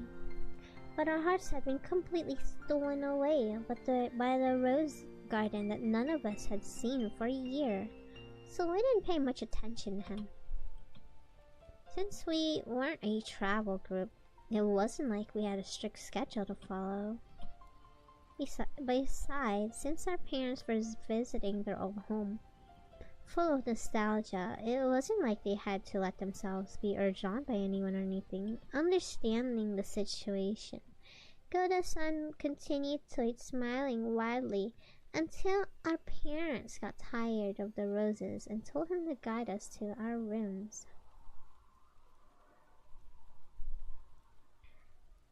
Oh? Hey, it isn't Kanon-kun. It's been a long. How are you doing? Uncle Hideyoshi suddenly shouted. In the direction he was waving. Who is this person? Family member. They've got the thingy. It was a slender boy. Thingy on his collar. Meeting him right after a huge man like Goda probably emphasized his small stature. How short we talking about? The boy was in the middle of transferring piles of gardening tools and the like in a wheelbarrow. When he realized he was being called to stop, he set down the wheelbarrow and took his hat off and bowed his head. Kanon. Hi. Konnichiwa. Good afternoon. I figured he's probably younger than me. And I realized that by the general atmosphere surrounding him that he was another servant. Servant? He greeted us in response to Uncle Hideyoshi's call, but he seemed like he might be pretty unsociable most of the time. It was a greeting that lacked feeling. When Goda-san noticed that our interest had shifted towards him, he went to the boy's side and introduced him to us. Allow me to introduce you. Servant? Greet our guest. I'm pleased to meet you. I am the servant, ... I don't believe you. He has like the birdie thing on him. Kanon desu. Yep, my first impression wasn't wrong. He seemed to be unsociable. Or at least not good at talking. I'm not good at talking. See on his collar, every direct family blood member of the Ushiromiya has a logo on them. Like, hold up. See, like, she's a direct family line and she has the goldie thingies. And she has a tattoo. He has one on his clothing. She has, you can't hardly see it, but it's on her white tie. He doesn't have it because he's not directly blood related. She doesn't have it because she's not blood directly related. Or something like that. I don't, oh, hers is on her arm. His is on his brown vest. His is on his shirt. Hers is on her other shirt. These aren't related because they don't have the thing. This is like the new wife. So she's not blood related. So she doesn't have it. It's kind of noticeable. See how like they all have it. But the ones who aren't blood related don't got it. It kind of stands out. Especially stands out for her. It's everywhere. stands out. He doesn't have it. She doesn't. She doesn't. He doesn't. He has it.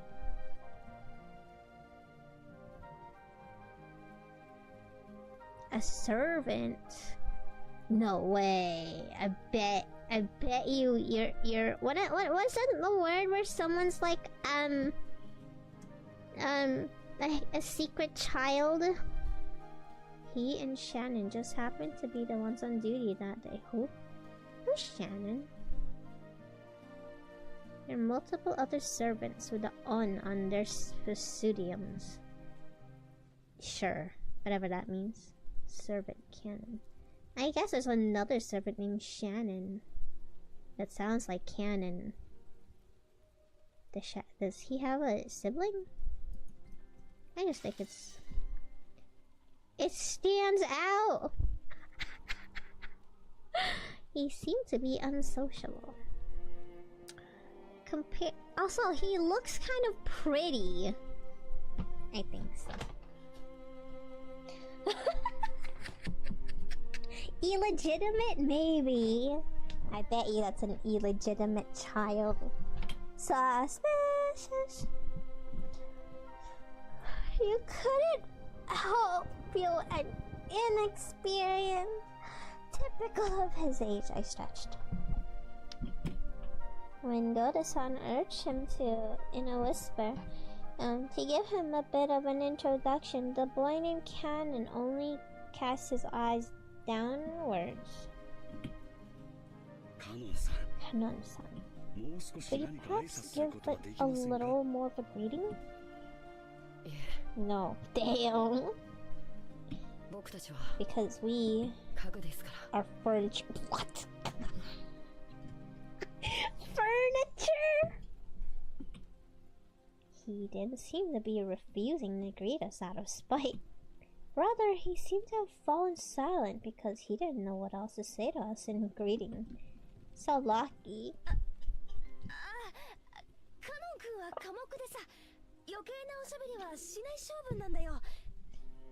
Kanon's shy and doesn't tend to talk much. He may not be that sociable, but deep down, he's a really good person. Don't get him wrong. You've been working here for 3 years, haven't you? How old are you? 3 years of being a servant? Even though he wasn't exactly a terrible first impression, Jessica hurriedly backed him up. I see, apparently his unsociable nature causes him trouble a lot. And nice to meet you. I'm Battler.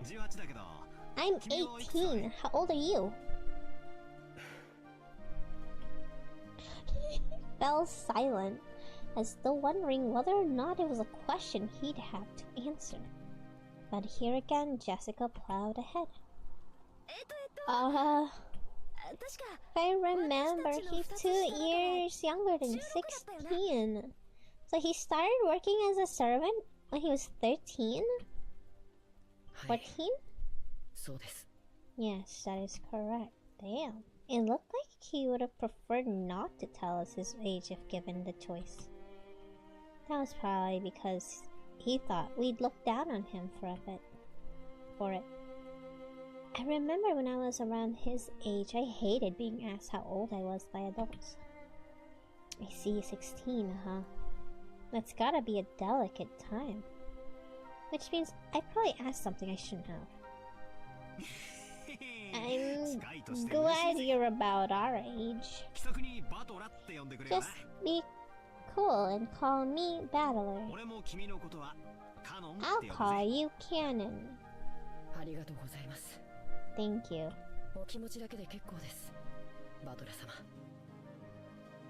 But the sentiment alone is sufficient, Battler-sama. Jessica looked panicky for some reason. She seemed to think my impression of Cannon was getting worse because of his refusal.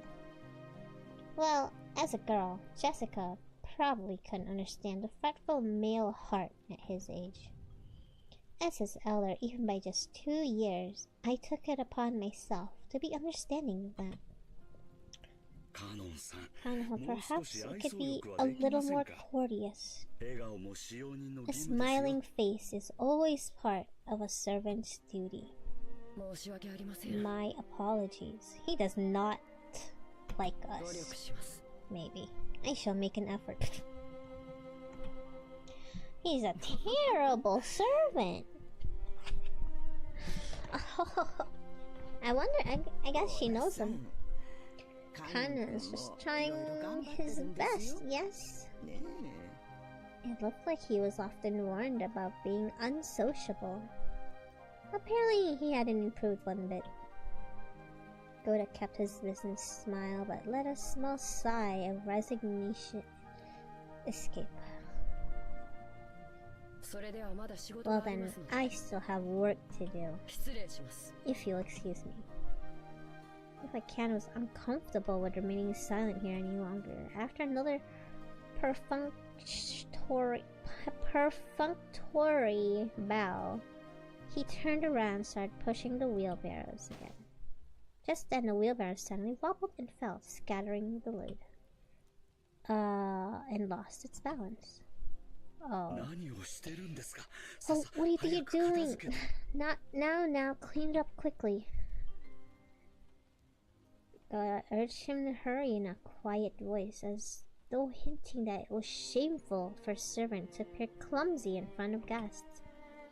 Kanon endlessly reloaded the wheelbarrow with the fallen objects, as if to say he understood quite well without being told. I don't know, I think this Kanon person looks attractive.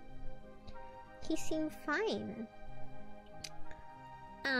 Looking at the gardening tool, shovels and such, but he looked like he was having trouble getting his arms around. And he doesn't look like a side character. Are you okay? You're so careless. Here. Milady. Ojo-sama. Milady, you will dirty your garments. He does to me. No, I mean Kanon, the servant dude, not the butler. Yeah, butler looks like a side character, but Kanon does not look like a side character. He looks like a main character. Also, he's suspicious because he has the logo, but you know. I think he's suspicious. Like, the grandma and the butler, they definitely look like side characters. Kanon is a servant. He does not look like a side character. In fact, I think he's attractive. With a smooth motion, Goda took the shovel that Jessica had picked up. Behind him, Kanon was having trouble with the sacks of fertilizer. You'll dirty your garments? Don't worry, the ones I'm wearing aren't that expensive. Target spotted. The one I'm wearing, besides, I hate guys who just sit there and make the waitress pick up the fork they dropped at a restaurant. I lifted up the other bags that had fallen. Of course, they weren't light, but for me, it was a piece of cake. Kanon looked at me surprised. It was the face of someone who would have never expected to receive help from a guest. Don't worry about it. I will take care of everything, so... Don't you worry. I may not look it, but I've got it where it counts. Since Kanon looked like he hadn't yet gone through his growth spurt, he was stuck with a sort of weak body. The kind of weight would have been too much for him. It is quite heavy. It's natural it'll be difficult for you. But don't worry about it, Kanon. My time to shine.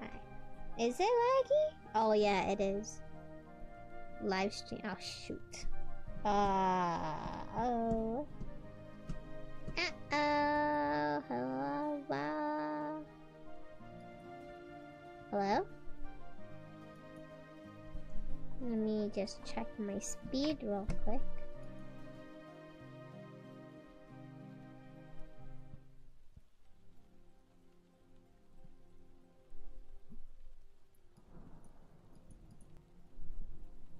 Yeah, I'm losing frames right now.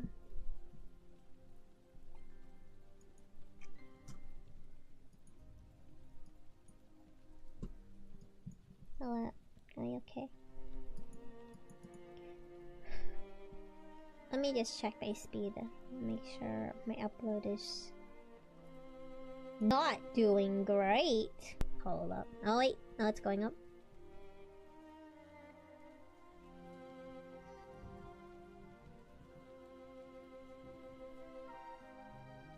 Okay, we're fine.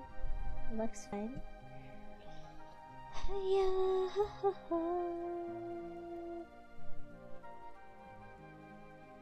No, wait, maybe?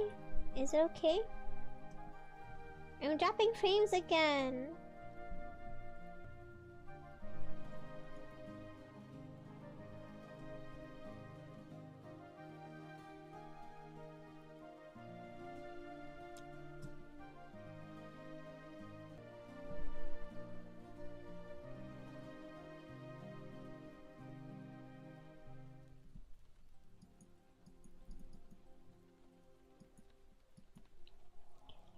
Uh-oh.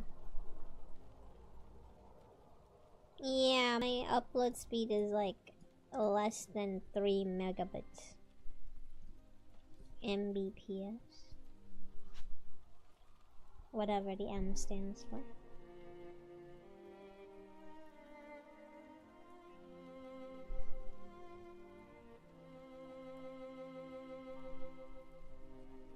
Hold on, let me do a double check on my thing.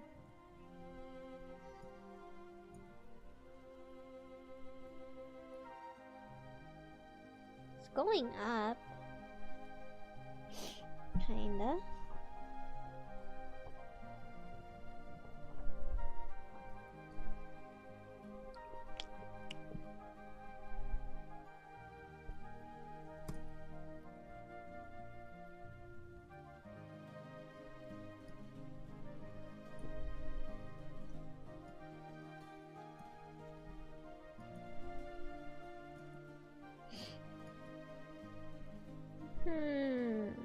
I'm dropping frames though.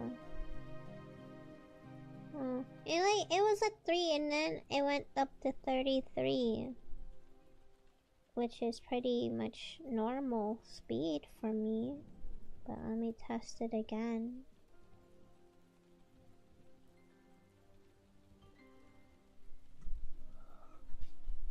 Okay, well, it's over 20, which is good.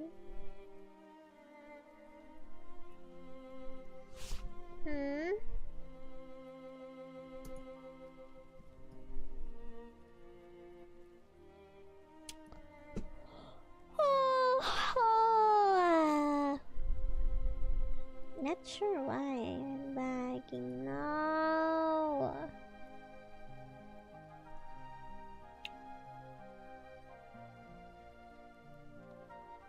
Frames, go back up, please.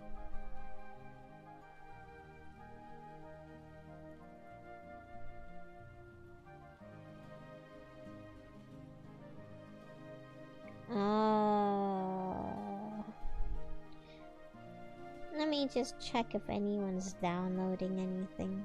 Hold up.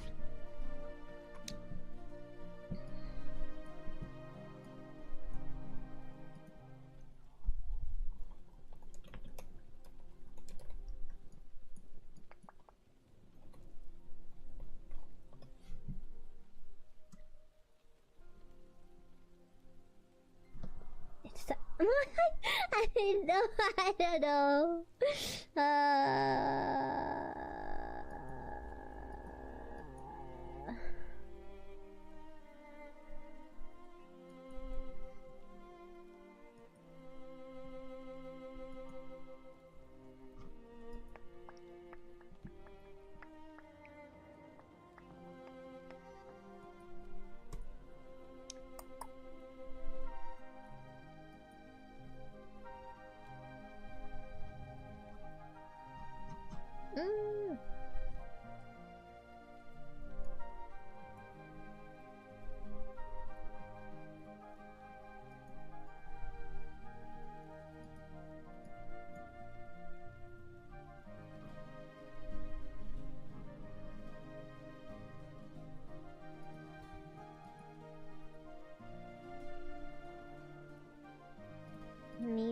check outside.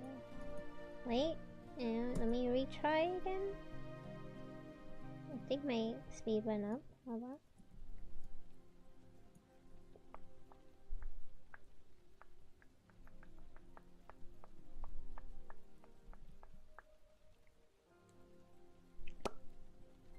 I want snack.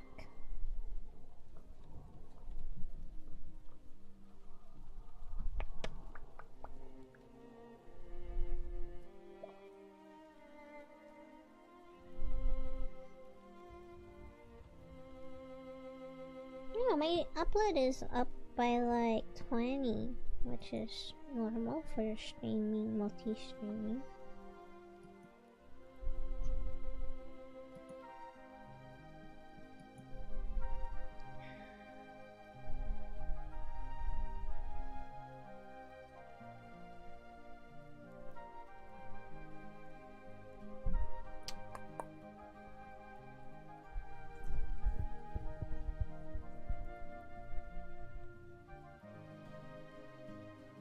Okay, well it's pretty much up. Maybe I'll give it a bit. I'll be back. I'm gonna go hunt for a snack.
I'm back.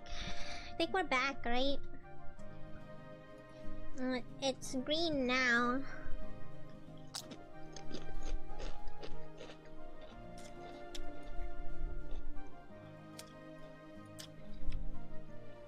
After last night, it took like 3 hours installing Honkai Star, not installing, sorry, updating Honkai Star Rail, and I haven't opened it in a while. And it's this character with like a scythe and butterflies, and I was like, oh my god, that's literally me. She's pretty though.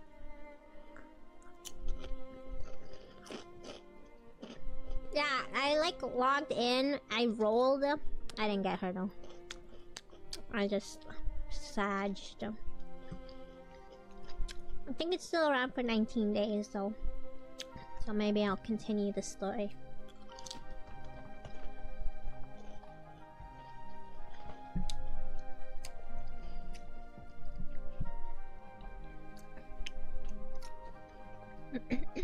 I think it just looks cool. And I was like, wait, that's a nice scythe. Butterflies. I am weak to scythe and butterflies. For obvious reasons.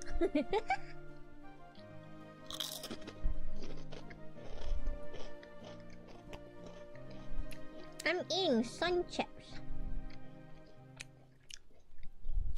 Food saved. I had like enough for one roll, but I got nothing.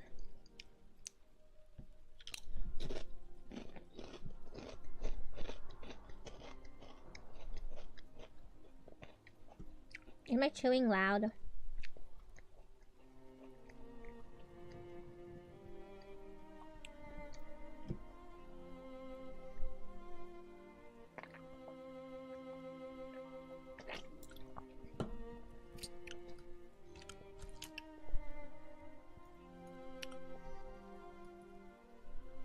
Okay, we should be normal now. My time to shine.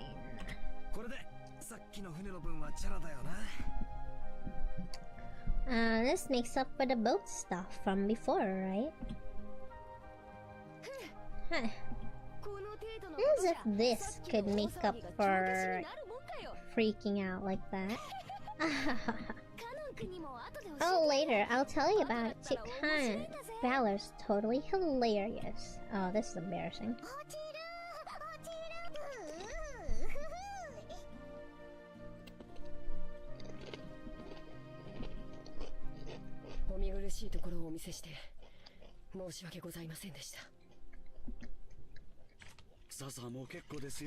That's quite enough. Please go. Disgraceful. Must have been hideously embarrassing for a servant. Pressed by Goda to hurry up and go, Cannon left.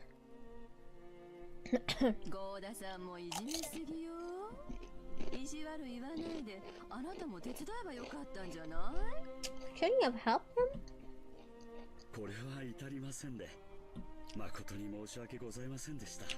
Implore your forgiveness.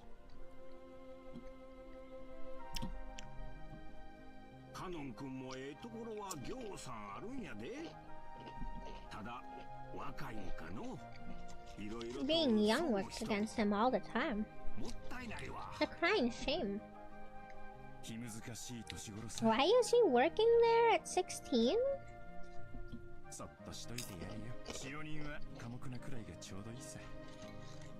Are the best kind.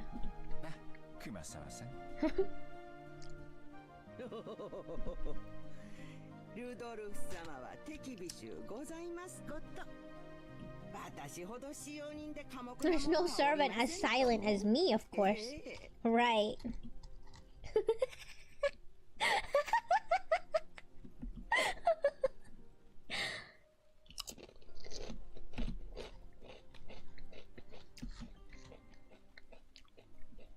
Machan used to be. Thanks to her cheerful smile.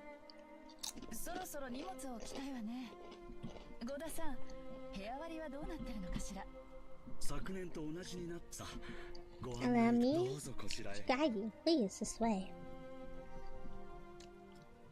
He headed towards a trim, elegantly simple guest house.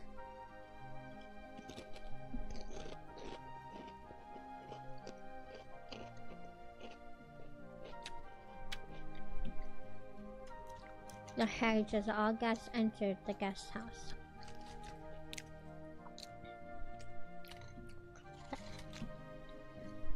Then he lets his eyes fall on the heavy sacrifice piled on the wheelbarrow. In his mind, he kept going over his previous mistake.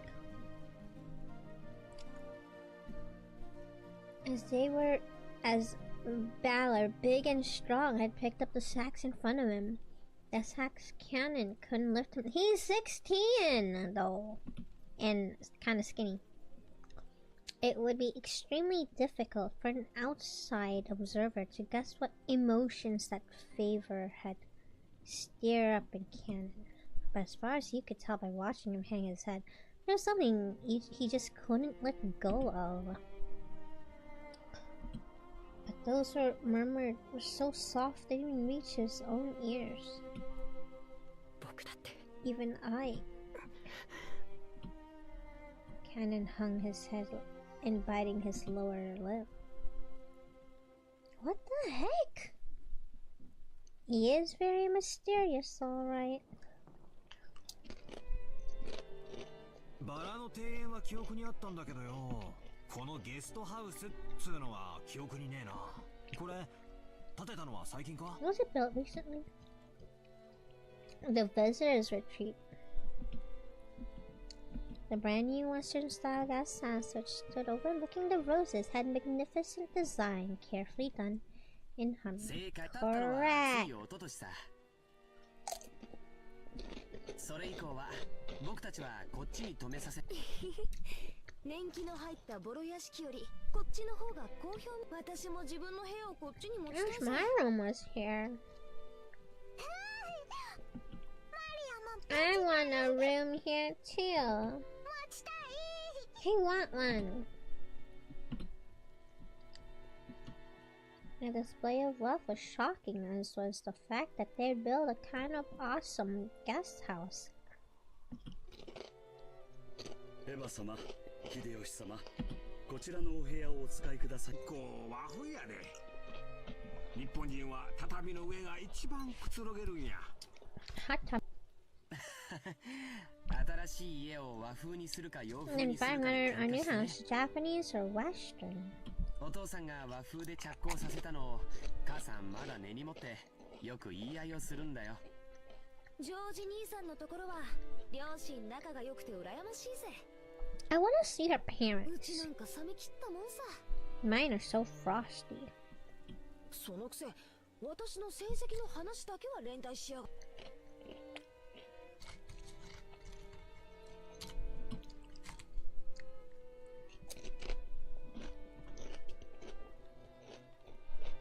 Give me a second.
How you guys feel about I'm just staring at you guys.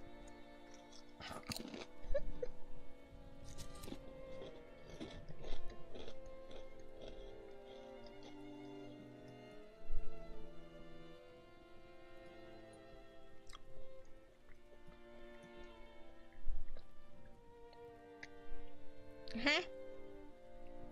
Hello?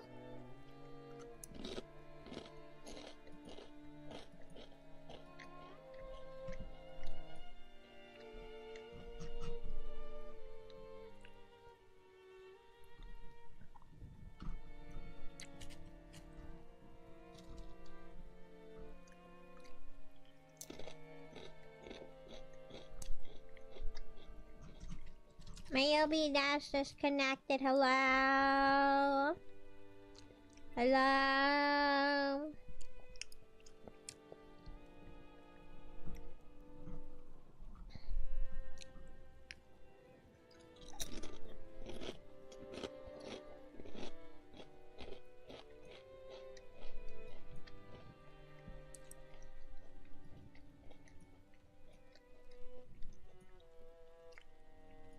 Hello? I disconnect again. Hello? Reconnected. Hello?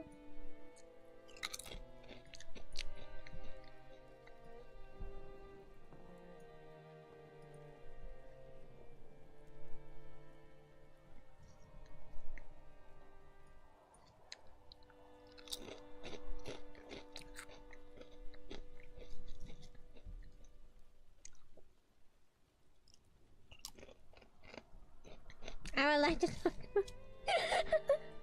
No, I'm lagging again. I'm dropping frame.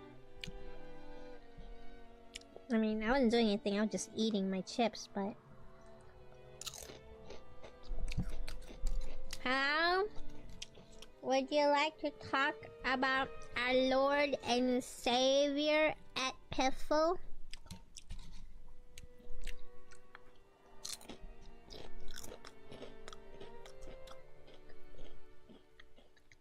Okay, I think we're green again.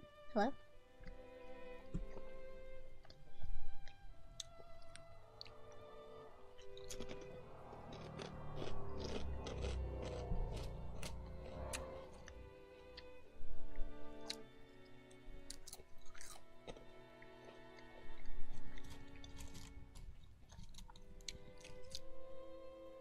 Nope, I'm losing frames again.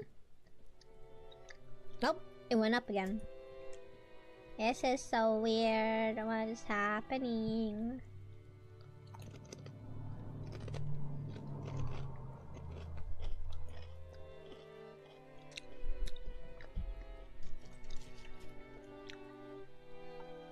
I'm gonna wait it out a bit. Let me check my speed test again.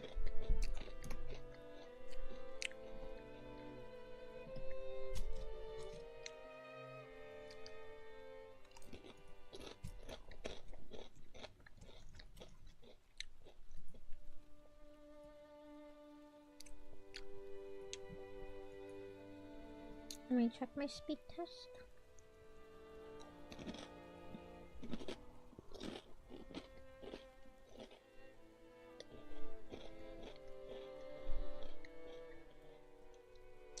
I'm eating sun chips.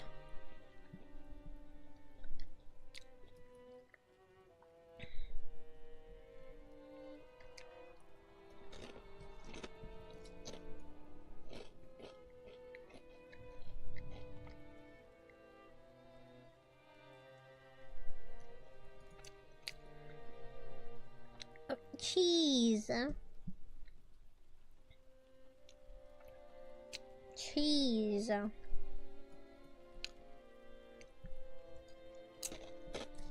Also,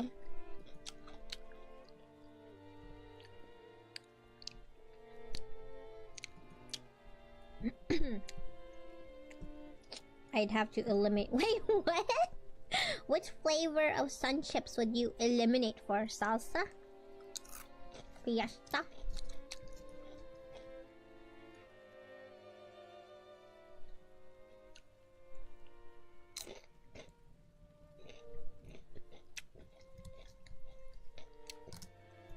Sour cream and onion. I don't like that one. You can keep that one.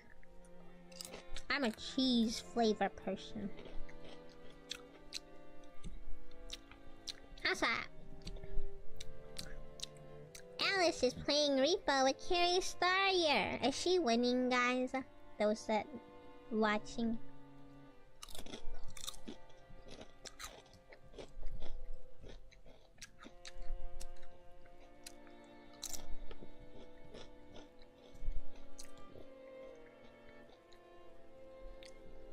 I'm finishing my chip before I continue reading.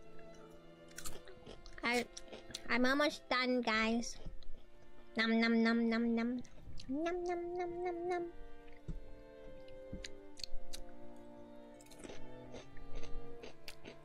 Yeah. I always scream in Repo. And when I play Repo, when there's monsters, I don't want to talk at all. Also, when it comes to games like Repo and stuff, I don't care about my life. So it's like, if I die, I die. If I lose my item, I lose my item. I like have no surgeon. I don't have any urgency in repo or lethal company. I'm just chilling. So I'm like less likely to be disappointed or sad that I had dropped my item or that I died. It's just like, oh, that happened. Yeah, I got jump scared, but most times I was quiet. And usually I didn't want to talk because, like, monsters around. I will be quiet now.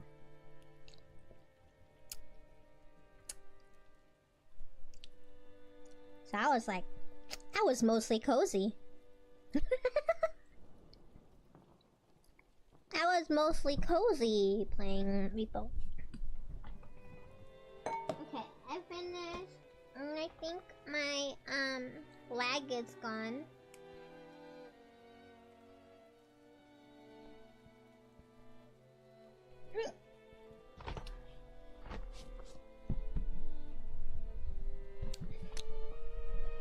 I don't know how many monsters can hear my voice, but the fact that a monster can hear my voice, I'm gonna be quiet.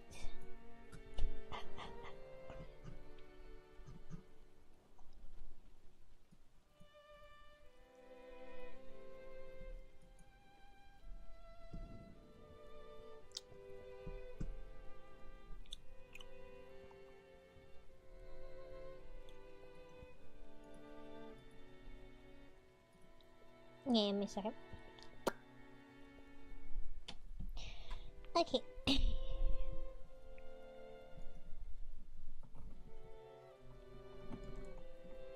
I'm gonna do something.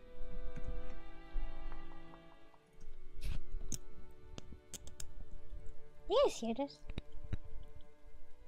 It's my lip thing.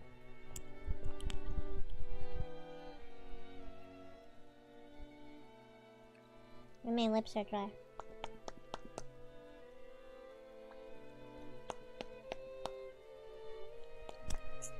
VTuber puts on a lip balm live on stream.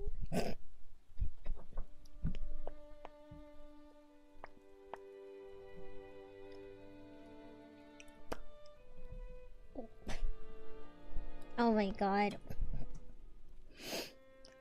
Give me a second. I just went to greet Asahi Sky a happy birthday on her stream. She shouted me out.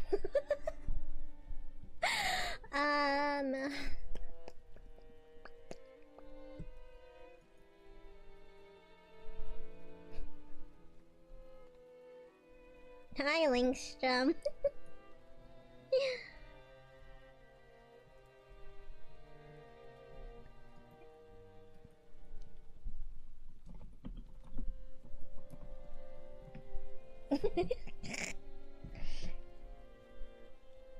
Oh yeah. Totally not me, checking out someone else's stream while I'm streaming. I just went to greet Asahi Sky a happy birthday.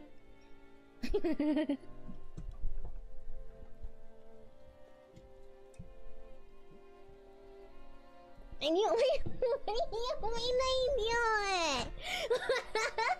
I just wanted to give her a birthday.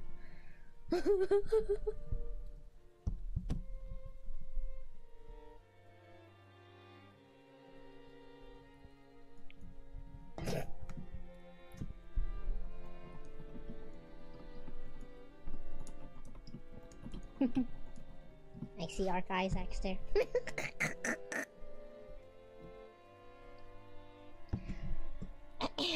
I'm gonna turn my fan on, it's hot.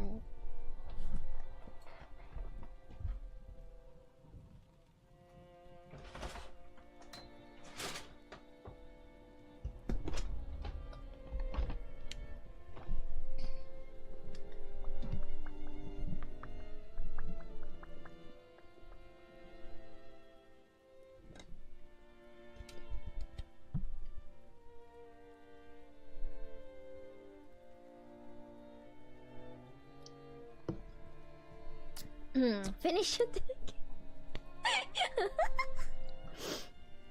Someday.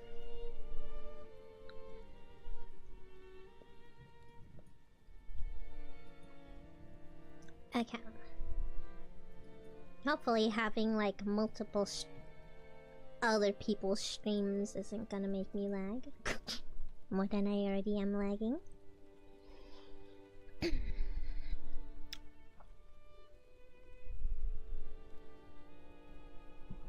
Okay.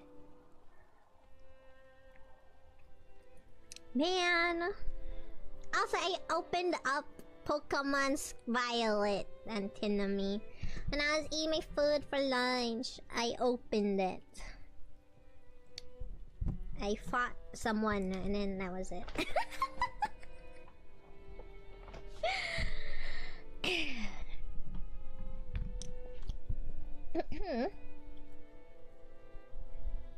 Cause I wanted to see Saralage.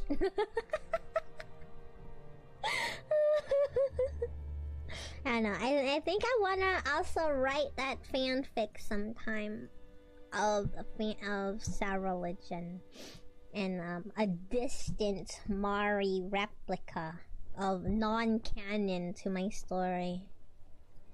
So yeah, I was like thinking about Saralage and I'm just like, I'm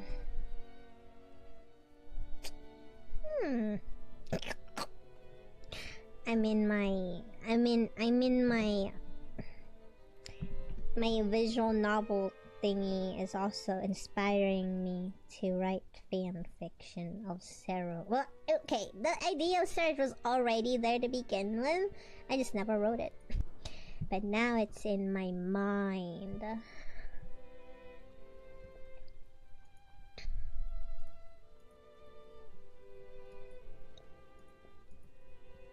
Hello? Uh-oh. We be lagging again.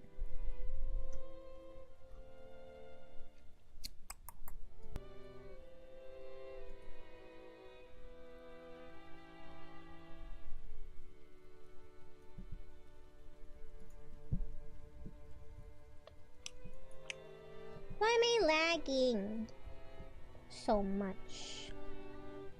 No one's downloading anything, by the way. We're just all lagging right now. I closed all of the mini streams I was watching on the side. I don't think I can have...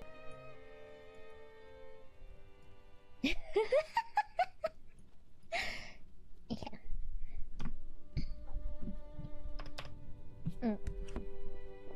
Are we good? I was grateful. I wasn't gonna be forced to share the same room with the old bastard, under the pretext that we were family. And also, like, I don't know, I'm also getting ideas. So there's like, in my visual novel Otome games, there's like, outside of the main story, there's like side stories you can read. Give me some ideas for future scripts, I suppose. Although because it's an otome, it'll probably border on more romancy vibes. You can say bastard? Yeah, I can say bastard. I just don't say mother fluffer, fluffer, the B word, the C word. The D-head word. Yes, I say everything else though. I'm yellow. Okay, now we're green. What swears are off limits? The F word, the MF word, the W word, the C word, the B word, boy.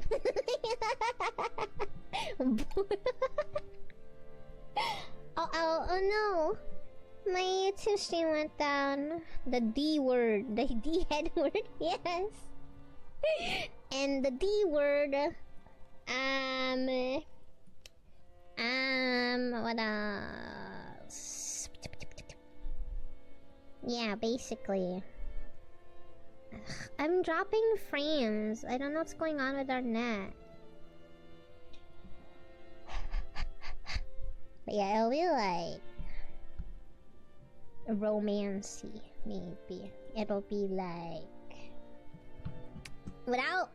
without straight up copying scenes from the Otome game, I guess. It'll be like, I don't know.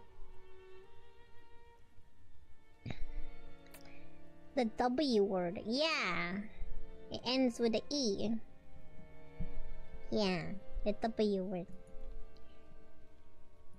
Wait, the W word. Wiener? Nah, I can say wiener.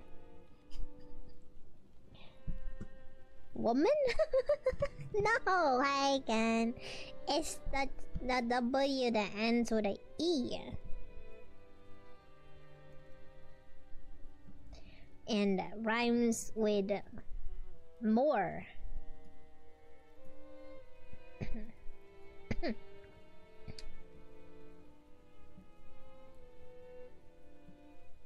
I don't know why I'm losing internet. I legit don't know. Horror. No, the W word. The W one. That's basically the B word. But worse. Sounds like horses.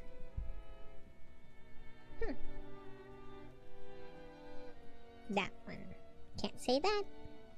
Can't say the C word.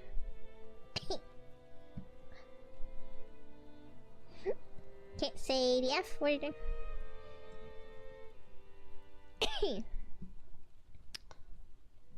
Oh, hey Alice. How's the collabie? Who are?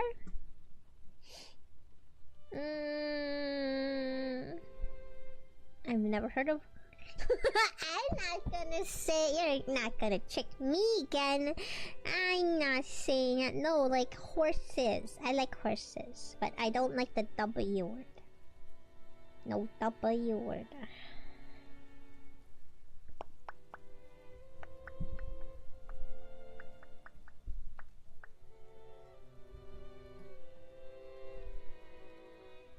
Yeah, court.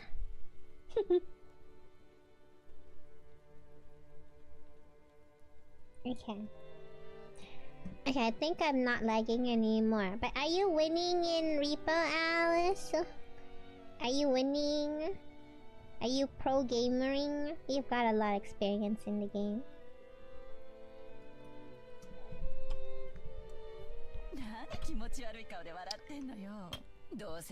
You're thinking about something dirty, aren't you?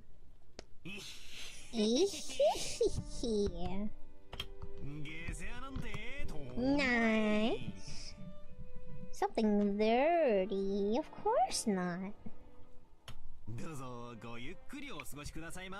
How far did you guys get in Repo?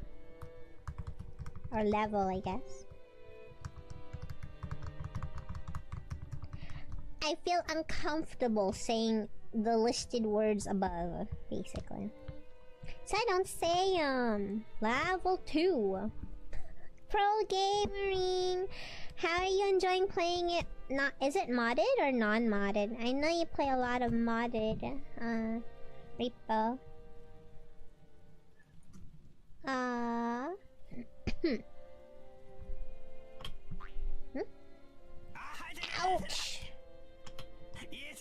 That hurts, you old bastard. The stamina. I see. I never played modded, I just played the default. I'm sure there's some quality of changes you guys have for the modded. Dad pulled my ears from behind. Cut the crap. I'm getting a stomachache, and I'm not in the mood for this. You're the guest of honor this time around. So, play it as nice as possible with Dad, and Aniki, and the rest. And at the very least, be careful what you say in front of Dad, got it? Because wisecracks don't go well with him. What bastard? I don't often see the word bastard, I guess, but I do say bastard. But I don't say any of the other words. Thanks for the lifelink strong. Same as last year, I guess. Considering they say he's got 3 months left to live. He's as lively, grumpy, irritable as ever. Meaning this year, he's in his usual bad mood. And as usual, the only one who's able to look after him is Genji-san. It seems the master will open his heart to no one else. Lately, us small people have not even granted an audience with him. He shut himself out in his study again, probably doing nothing but that weird black magic of his. What does he do for what he does for a hobby is his own damn business. But when he starts stinking up the house, it really gets on my nerves.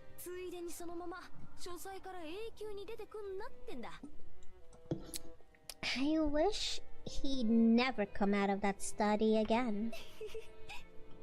Ooh. You shouldn't talk like that about the elderly. We're all indebted to him since he rebuilt the Uroshimuramiya family. We should be a bit more grateful. Oh well. Sorry. Oops. After being rebuffed by George Aniki, Jessica had no choice but to take back her thoughtless remark. The Uroshimiya family was wealthy beyond belief, but of course, that means all of its members were a bit strange and completely out of touch with the world at large. And at the top of the chain, the family head, our grandfather, seemed especially strange and terrifying, even for our family. Dad said he was getting a stomachache earlier, and I imagine that reflected the honest feelings of all the adults here today. No doubt they were jealous of us grandchildren who could play around and laugh without a care. From stories Dad told me, the family head was a violent man who ruled with fists, beating his children, even his daughters, mercilessly with a wooden sword. Dang. If he was so strict and uptight about that, why couldn't he have been a little more conservative with his kids' names? Because of that, even us grandkids had to suffer. Anyway, I can't say I had any trouble believing those terrifying stories about him. I don't remember meeting him very often, but I think I recall him looking extremely grumpy all the time, always making people cower with the sharp gaze of his. I remember that the room's atmosphere got so tense.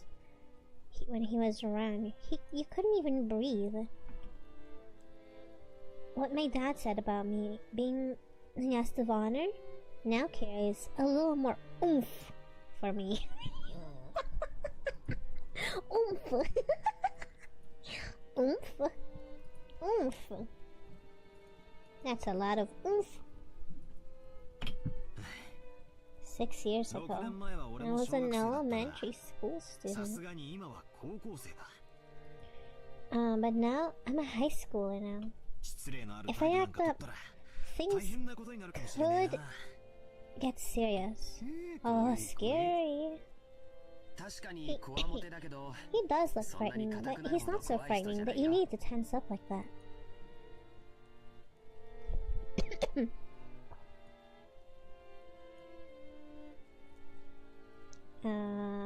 Sorry.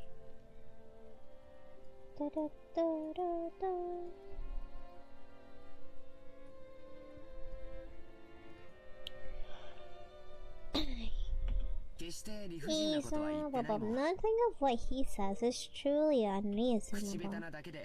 He may be clumsy at talking, but he's a very logical person. But George Nissan, you've been the family darling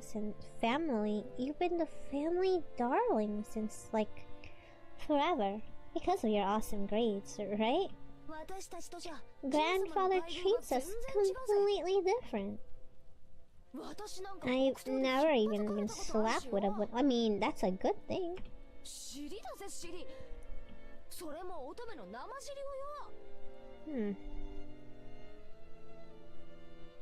Wait, what?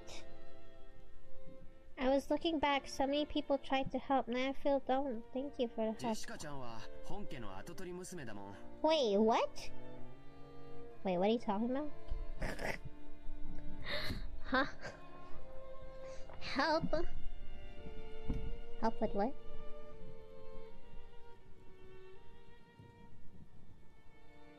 The W. Oh! Yeah! I didn't want to say it out loud, but people didn't understand what's the W word. Yeah, that W word. Yeah. The W word. Have you guys ever seen... Okay, I've seen like the clip of like Rush Hour 3. And it's so funny. Like a funny clip from Rush Hour 3.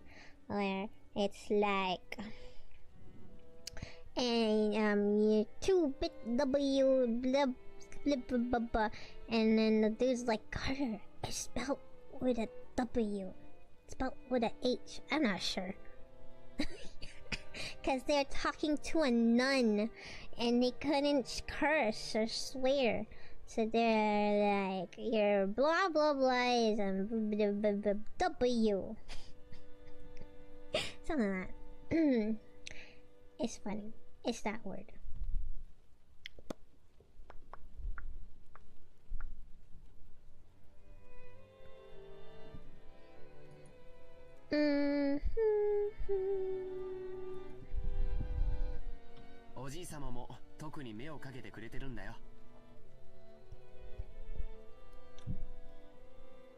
Well, the heiress of the head family, Jessica-chan, grandfather is giving you special attention. You've got to realize his strictness reflects high hopes for you. Oh, come on. Thank you for the follow, Frederica Byrne. Hello. Oh, come on, seriously. I could just turn the succession over to you, George Nissan. It's a bit of a heavy burden for me to carry. I think I already said it before. But Jessica's the girl heir to the head of the family. Oh yeah, I guess it's because her family is the oldest of the siblings. Hello, Frederica Byrne.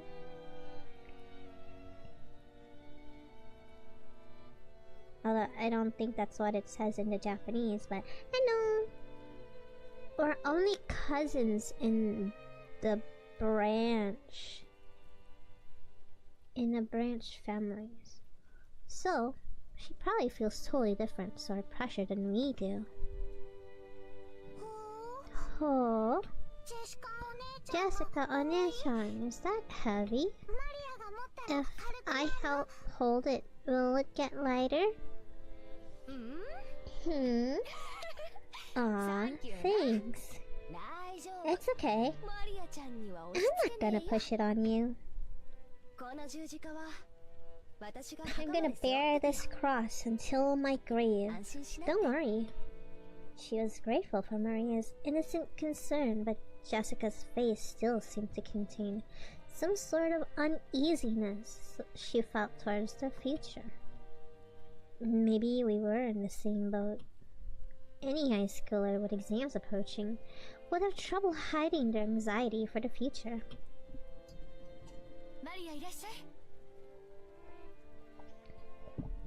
Maria, come here. You and I will be in this room. Battler, I heard you're gonna be with me in this room here. Not with your parent. I mean, he's kind of old, so probably not. Wow. 3 beds. Big. Oh, what a surprise. It's bigger than our parent. Wow. It's bigger than our parents' room. Dang. Well, I figured we cousins would all want to hang out together. So I told them to get a bigger room ready. Oh, I like it here more too.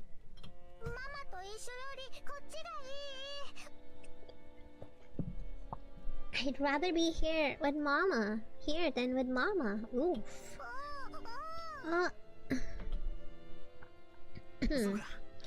Oh, you like it better here too, Maria. Okay, then this room is George's and mine, but we'll give you special permission to come in. Better keep it a secret from your mom, okay? Ooh, teaching a kid to keep secrets from their parents. Shame on you. Ooh.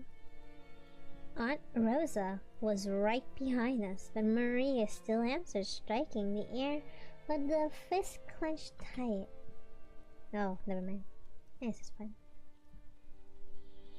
After settling down their luggage in their rooms, our parents had gathered again in the corridor.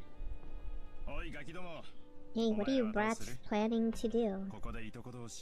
Are you cousins just gonna stay here and chat? It seemed they were heading to the mansion to announce their arrival. Normally, they would make us follow them and greet everyone together. But if that had been the case, Dad would just told us to come. That'd be the end of it. He's saying it's okay if we don't come, so what'll we do? Well, it's going to be lunchtime before long anyway. Better let the kids unwind here. And besides, if the worst comes, this might be the last chance to play outdoors. Oh yeah, the typhoon. I'll go too.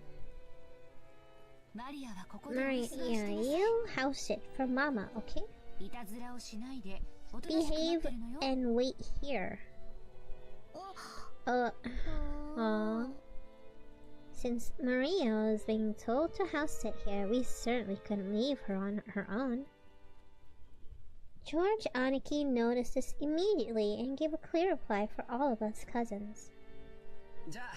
Well then, we'll accept your offer and house it. We've got lots of stories to tell each other after being away for a year. That sounds wonderful. And Battler has 6 years worth of stories to tell, doesn't he? Yeah.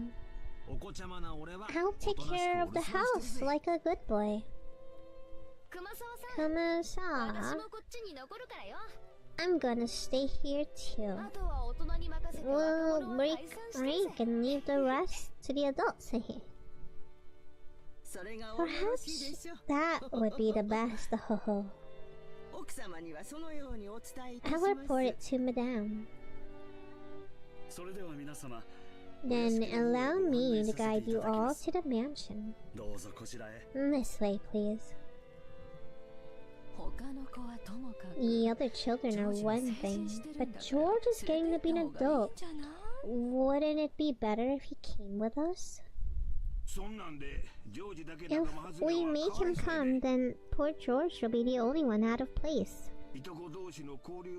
Interacting with his cousins is also important. Okay, see you later. The adults left one after the other. They left in the same formation as our trip from the harbor, with Goto-san leading the Kumasawa-san taking up the rear. As we gathered in the room assigned to us cousins, George Aniki asked us to excuse him for a second. Okay. He rushed over to Kumasawa-san, who was following behind the disappearing adults, and he seemed to ask her something. He soon finished his business and came back. What's up, Aniki? Nah, nothing. I just wanted to ask her something. Oh? Such as? Oh. Tell me too. Tell me too. What could George Nissan be asking Kumasawa and not me, I wonder? Oh, I don't have a clue. Glasses guy gives me a creep. Maybe it's kind of suspicious. I mean, if he's asking her something but he won't tell us, and his glasses hiding his eyes does not help at all. Not that I know what you're misunderstanding. Aniki was getting pretty tongue-tied. It was almost as though he felt guilty about something, and Jessica knew exactly what he was worried about. At any rate, it's no fun if Jessica gets to know about it, and not me. What did he ask? Hey, Mari, looks like we're the only two out of the loop, right? George has a secret crush on a grandma. Don't you want to know what they're talking about? Oh, we want to know too. Oh, I fooled around with you together in Maria. No, I'm telling you, it's no big deal. He won't tell us, huh? Little suspicious. Liar. I'm surprised you tell such a terrible lie, Aniki, confess. You said you never lie, huh?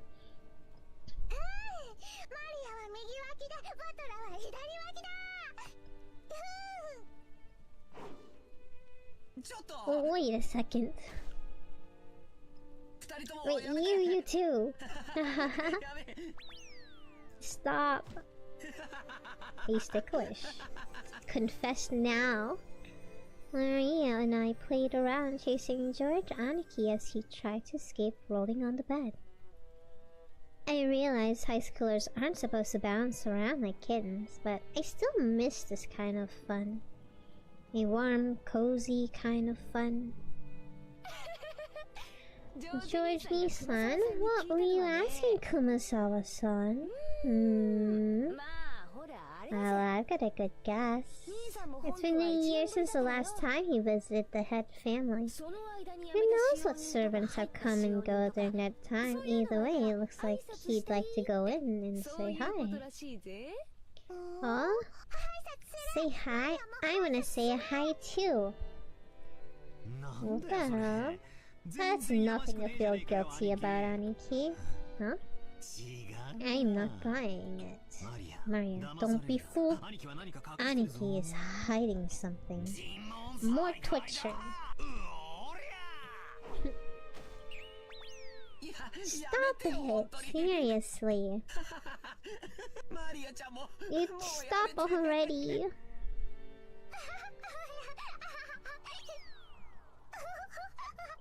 She's having the time of her life. She's probably busy cleaning and getting lunch ready. Don't worry, she'll drop by to say hi sooner or later. bet you'd rather been welcomed in by Shannon instead of that nosy Gota. Who? I think Shannon is a name we saw when we read Cannon's name. I remember a girl with that name. Is she still a servant? How is she doing? Oh, who's Shannon? Does George have a crush on her?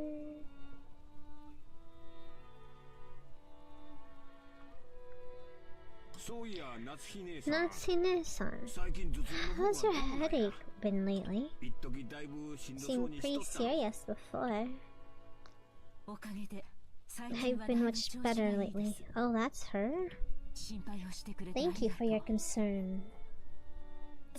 Alright, here. A present for you, Natsuhine-san.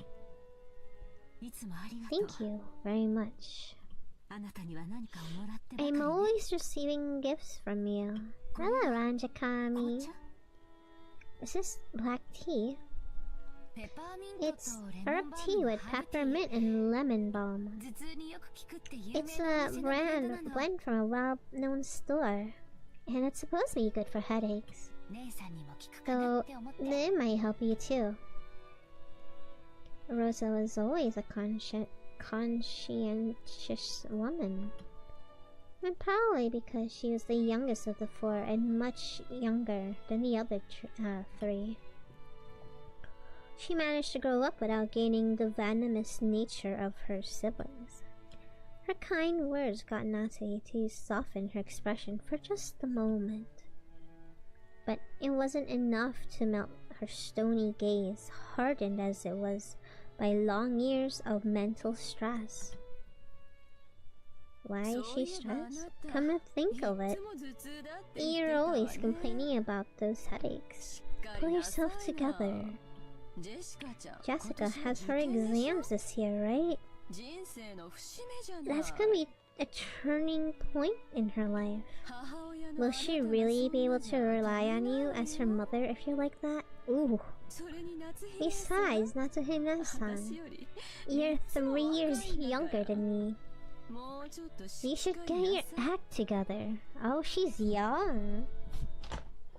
So that means that the husband must be a good couple of years older than if the brother is the oldest. But his wife is 3 years younger than the second oldest. I apologize. I've had a tendency for headaches all my life. Even under normal circumstances, Eva sometimes failed to choose her words carefully. But her comments aimed at Natsuhi contained shards of obvious malice, though she hid it with a smile that she does not like.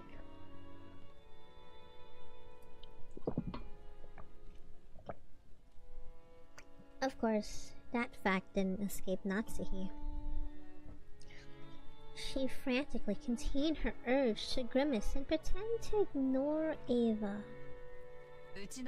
Our battler will have his exams this year too. Rudolph-san, shouldn't you be a little concerned as well? For the sake of your own son, you'd better get serious to the point of having your headaches like Natsuhime-san.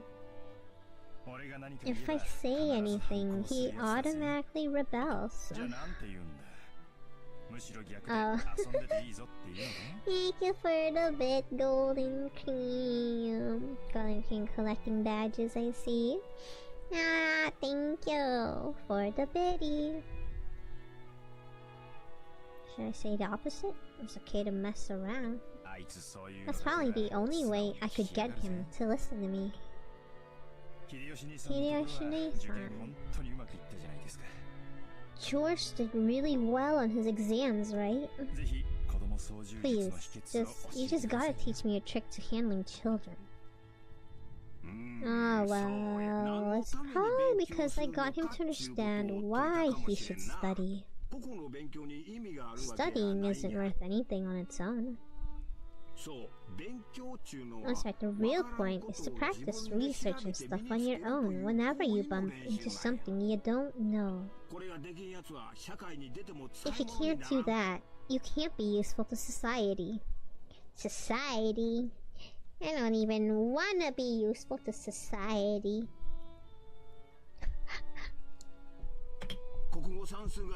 I'm not talking about math or writing.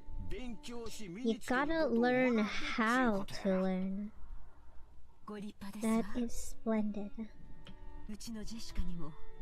I wish our Jessica could understand that as well. Society. I think on Twitter I saw a thing about this woman who, it was like a video or something, and she was like in her 30s and she's like, I have no plans, I have no dating, no plans for kids, no plans for marriage or something. And then there were comments that were like, and then she's like, is this a fail or a win or something like that. And people were like, that's a fail, you should be having family and stuff.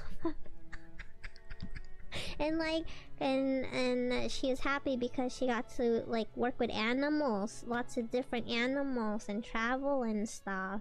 And she like takes care of animals or something like that.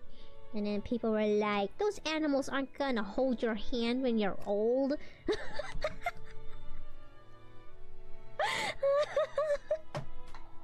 And I'm like, damn, I'm gonna be a failure then.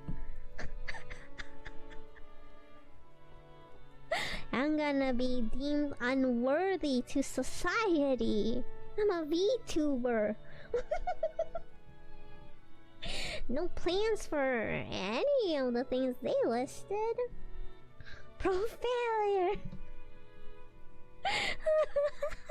You know, I'm happy being a VTuber. I don't need all this making of family.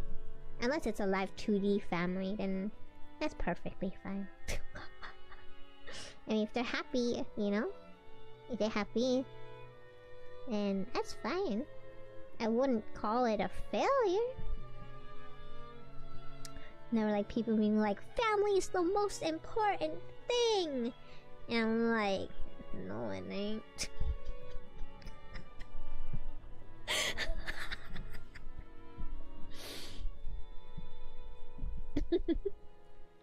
That's my personal take anyway.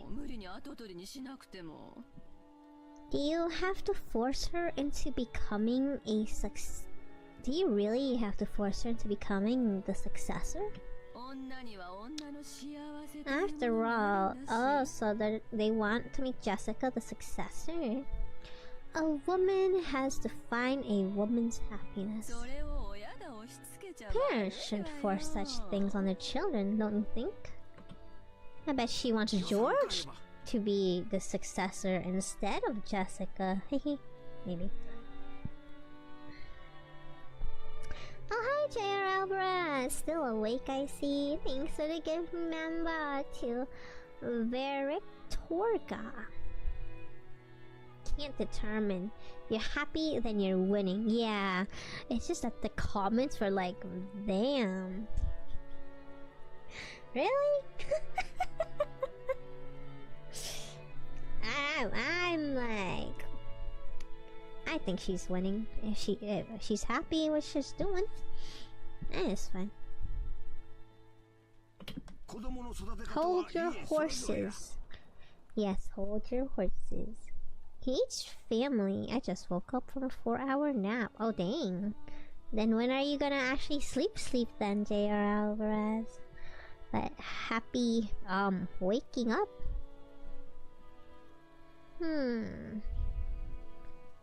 Happy and consider a failure. Yeah, it's like I don't think you need to contribute to society by giving birth and stuff like that.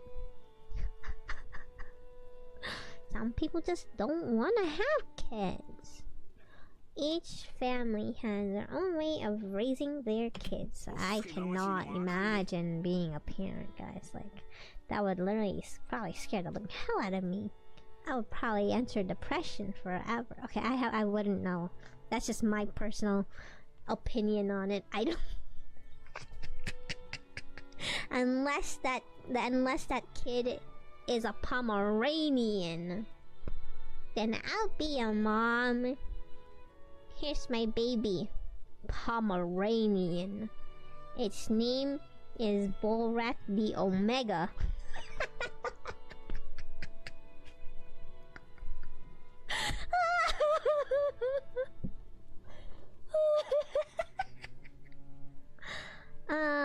Why is one of your eyelids a different color? Because usually I have a what's it called? The eye mask, a cover. An eye cover on this eye. This model doesn't have a cover thingy. As an eye patch. I usually have an eye patch. It's usually covered by it, but without it, there's no light that touches this eye. It's out of color, so that's white. Eye mask. Yeah, the eye patch. I usually have eye patch. Not that this model has eye patch asset, but usually there's an eye patch there. It's to add a difference. This eye isn't always out.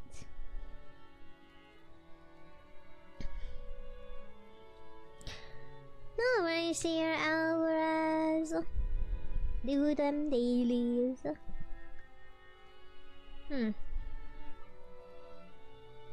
Original sprite. Okay, I don't even think I want to play the original sprite of this game.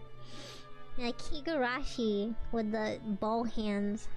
It's got its charm, you know. Not that I don't think I want to play with the OG sprites. I'm sorry. Natsuhine-san, don't take it the wrong way. Though the light shining through the windows was quite warm, despite the cloudy weather, there was a dark mood about in the room, which was probably causing the headaches for more than just Natsuhi. And as if to sweep away the mood, Kyrie brightly made the suggestion to all present.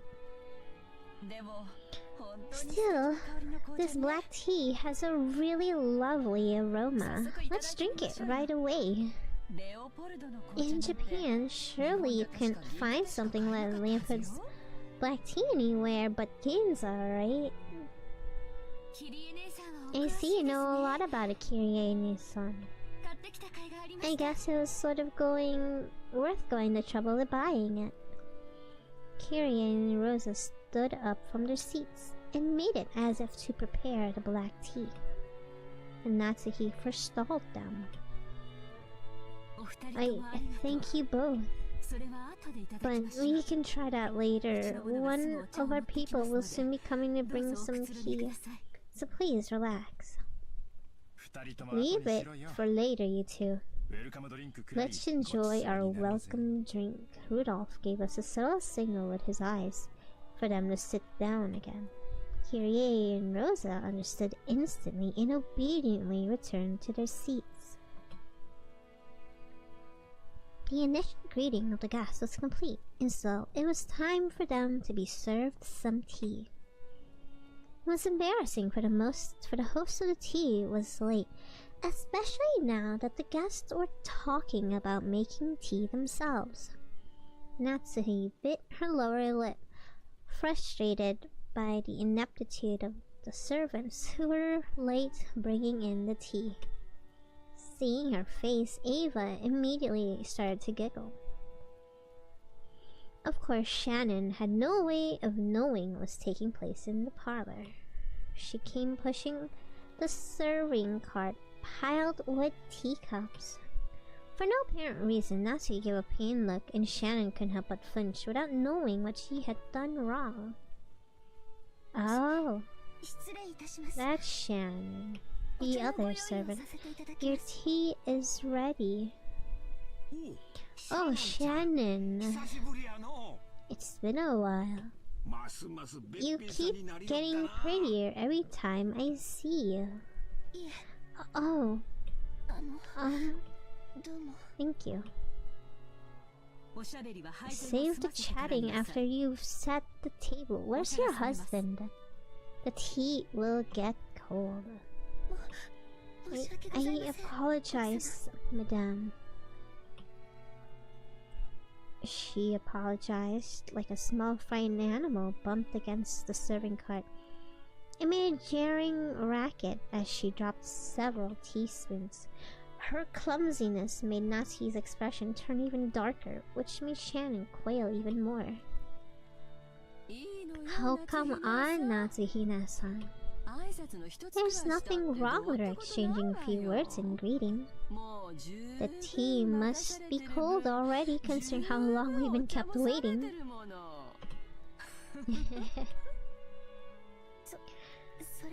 There's no need to worry. It's not cold yet. Shannon, finish setting the table quickly. I'm sorry, madame. Natsuhi's irritation was obvious by now. The ineptitude that delayed the tea, the clumsiness of the servant, everything pointed to the incompetence of Natsuhi's everyday leadership, making her lose face as the person in charge of the Urashimiya head family kitchen. Allowing that clumsiness to be exposed today of all days was surely nothing less than total humiliation. Lay off, Natsuhina-san.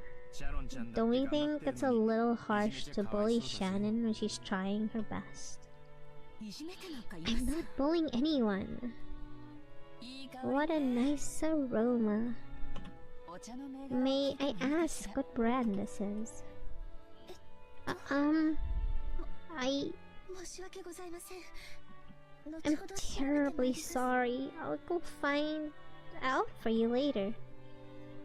Kiri was trying to be nice, hoping to cut through the tense mood. However, Shannon had embarrassed herself, instead darkening Natsuki's face and the room's mood. But by this point, Eva was audibly giggling. What's this? Shan, don't you even know what you're pouring us? Come on now, you mustn't serve something so suspicious to guests. We'll need a silver spoon at the very least before we can drink this. I'm so sorry. I'll go get one immediately. Shannon-chan, do you know what a silk are used for? It's to test for poison, right? They have to be silver. Do you know why? No. A teasing smile rose on Ava's face as she stared at Shannon, setting the table. By itself, Ava's expression was sweet, in an impish sort of way. However, the words being spun up from her lips held the keenness of a razor within them. Shannon tried with her might to avoid Ava's continuing gaze, realizing Shannon was hard-pressed for an answer and Rosa some timely help. They say if silver is touched by poison, it darkens. I guess you learned something today, Shannon-chan.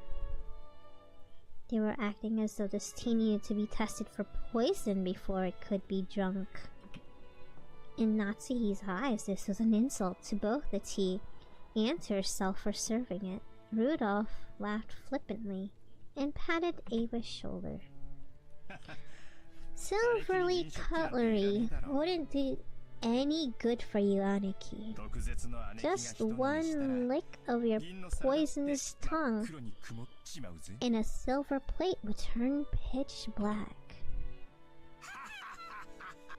Since I get to hear the poison tongue every day, I must be poison proof by now. Eva, I don't mind when you use it on me, but better hold back when talking to people who haven't built up a resistance.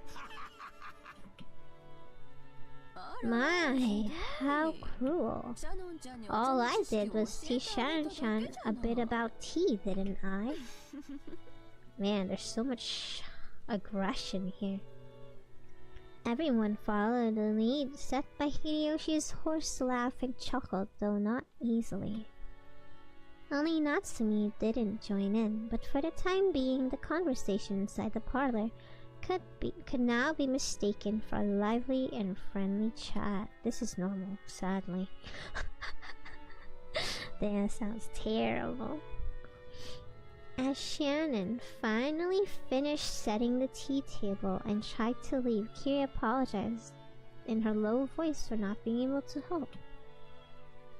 Shannon gave a light bow and made a hasty retreat. That poor servant. Oh, hi, Dave Games. Thanks for the raid. Bad Snow. Nice. Hope you had fun. Did you win? What? Did you have fun? You played by yourself or collab? Hi. That's some winning. Nice.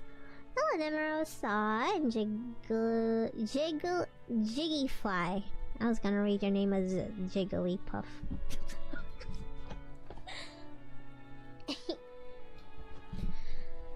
Yes, I'm currently reading Umineko. This is a visual novel from the writers of Higurashi.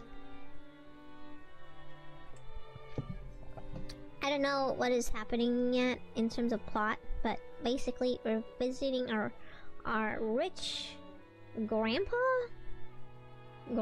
house, or something like that. And there's a huge family gathering filled with passive aggressiveness. Umineko. Obviously. Or Umineko also means seagulls. A sea cat. Anyone seeing the pitiful way she looked might have easily concluded she'd been bullied in some way. Don't be so sad. You didn't do anything wrong there, son. Wait, are you guys related? No way, right? You were watching? Wait, they're related? They have the same eye color, I guess.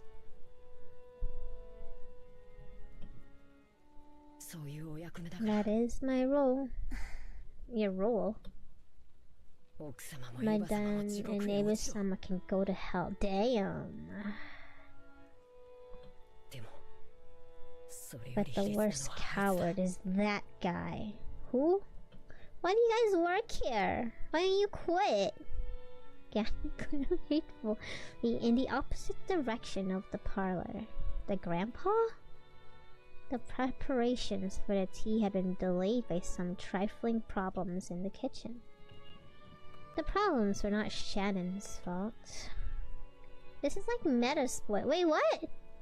What do you mean? He said Nessan! Means sister!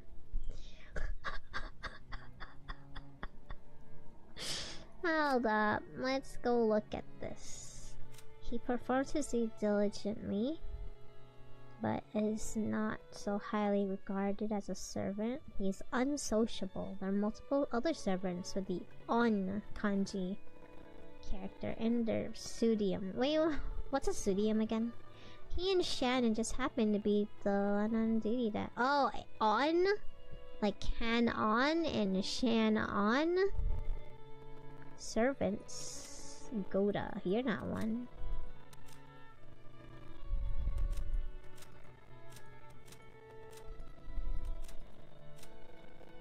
Just happen to be the ones on duty that... Wait, what does that mean? He and Shannon just happen to be the ones on duty that day. Today? What does that mean?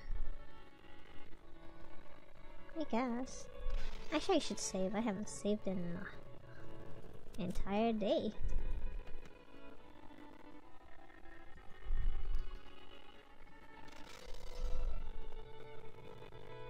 Is the sound getting crunchy?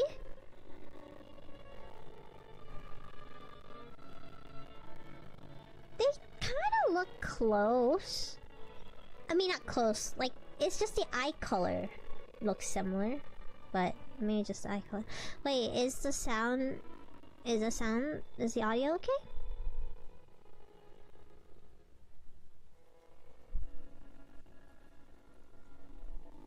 Is the audio okay?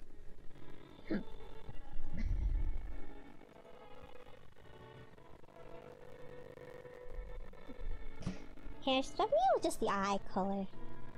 We'll see though. I mean, like, I obviously don't want spoilers, but that's just my guess. I don't want spoilers. I'm just guessing based on he called him Nissan, and then she called her Nissan, and then they got the same icon. There's no way a show-off like Goda would give up a flashy job like bringing in tea when the guests arrive. He had ended up wasting time preparing the tea once again.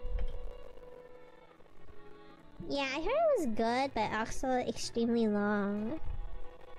It's pretty curious so far. He had ended up wasting time preparing the tea once again, so when he realized he wouldn't be able to score any points for this job, he pushed the task with setting the table to Shannon. Damn, some of these people, like, need to have good face, if you will. Like, good image. You might call it clever move on his part, but there could be no doubt it was a cowardly one. Oh, they were talking about Goda, who's a coward. It's okay now, Canon-kun. Thanks. I'm not bothered by it at all. Canon Sans vividly expressed the distance between Shannon's word and how she actually felt. Thank you. Even you're the only one who understands. I feel a bit better. You keep your feelings bottled up, Nissan. You should be less hard on yourself for once. Yeah. Thanks. Suddenly, they both felt someone's presence whirled around. A middle-aged man stood there. It was Genji, the head servant. Oh. Hello. Ooh. This servant has a symbol on his shirt. Why do some have Okay. So far, I was thinking that those with a symbol are like related to the head family. But now this guy also has a symbol on his shirt. What are you doing here? Hurry back to the kitchen. Yes. If you'll excuse me.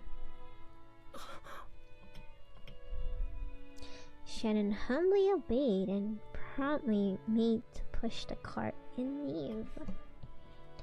However, Canon appealed to Genji in silence, bearing something in his eyes he could not express in words. What is it? Did something happen? Shannon didn't do anything wrong. But even so, they... Stop it, Canon-kun. Please excuse me. She doesn't have a symbol though. I'll return her work immediately. You should go back to your post too. Please. If you say so, Nissan. If that is all, then go. Yes. If you'll excuse me. In the shadows in the hallway, an old woman wearing an apron watched over them. It was Kumasawa, Poor Shannon, Kanan-san. There's no reason for those two to be picked on still. Goda-san's dislike for them is an undeniable fact. Unlike Goda-san was taken in by the Ushiromiya head family, I hear he worked at a fabulous hotel somewhere. The manner of work he learned there was quite impressive, I believe. But Goda is the newest servant here. He must have a lot of pride accumulated from his previous positions. Because Shannon and Cannon are his seniors here at the mansion. And yet are inexperienced and have gone through much less in life than he has. He picks on them every chance he gets. Wow, what a jerk! And also, sad as it may be, they are disliked by Madame Natsuki as well. Of course, if we're talking about experience, Madame has been in the family for much longer. Yet, at one point where I cannot help but sympathize with the Madame as well. Truly, the master is a man with many sins on his conscience. Why didn't he realize that such trifling whims of his would give the Madame such an inferiority complex? Good night, God, sleep well. Of course, on the inside, even the Madame is fully aware that those two don't deserve to be treated so harshly. However, the heart has reasons that knows not. I feel sorry for both of them. I cannot do anything but watch over them from the shadows.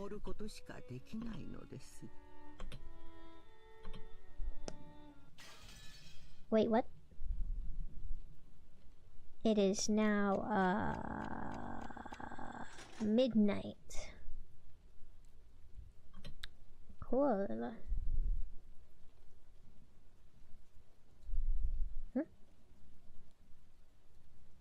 What?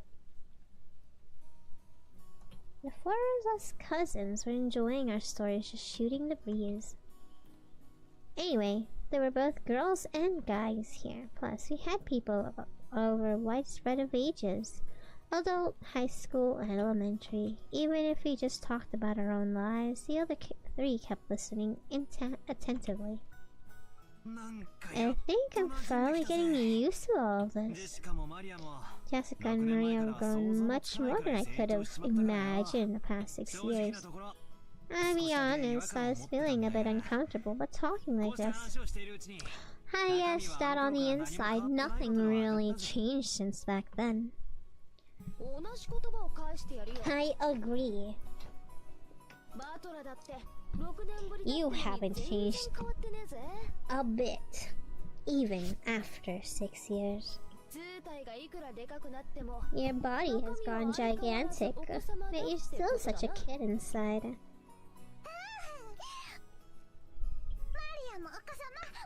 I'm a kid too. Well, even if you aren't gonna be a kid forever, even you aren't gonna be a kid forever, are you, Maria? I mean, you're gonna transform from a kid to a cute young lady, aren't you? And when that happens, that flat as a board chest will reach Jessica's level. Huh. And when that happens, you're gonna let me touch him, okay? It's a promise. I'm gonna let you touch him. It's a promise. Ooh. No, Maria. You can't make that promise. That's bad. Huh? I promised that I let him touch it. I keep my promises. I always keep them. Ooh. Maria.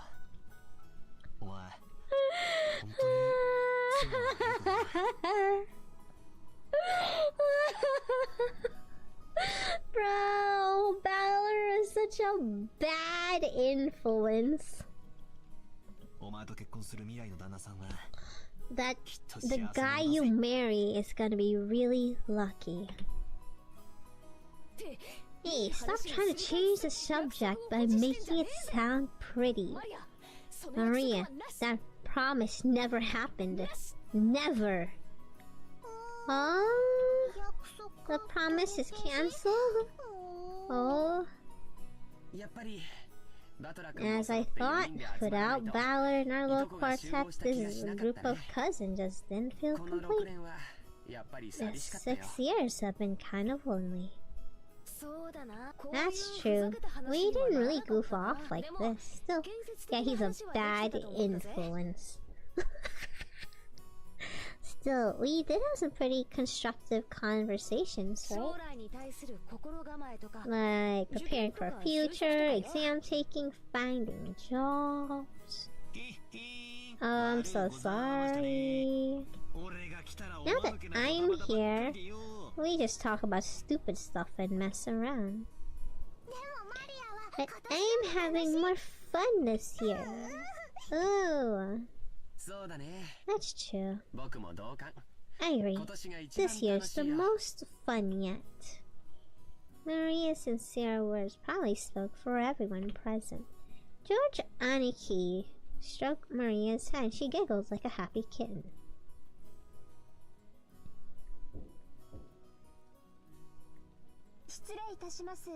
Pardon me. Your meal is ready?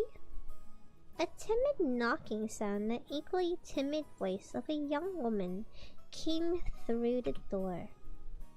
Jessica answered brightly. Oh, Shannon, come in. You remember Battler, right?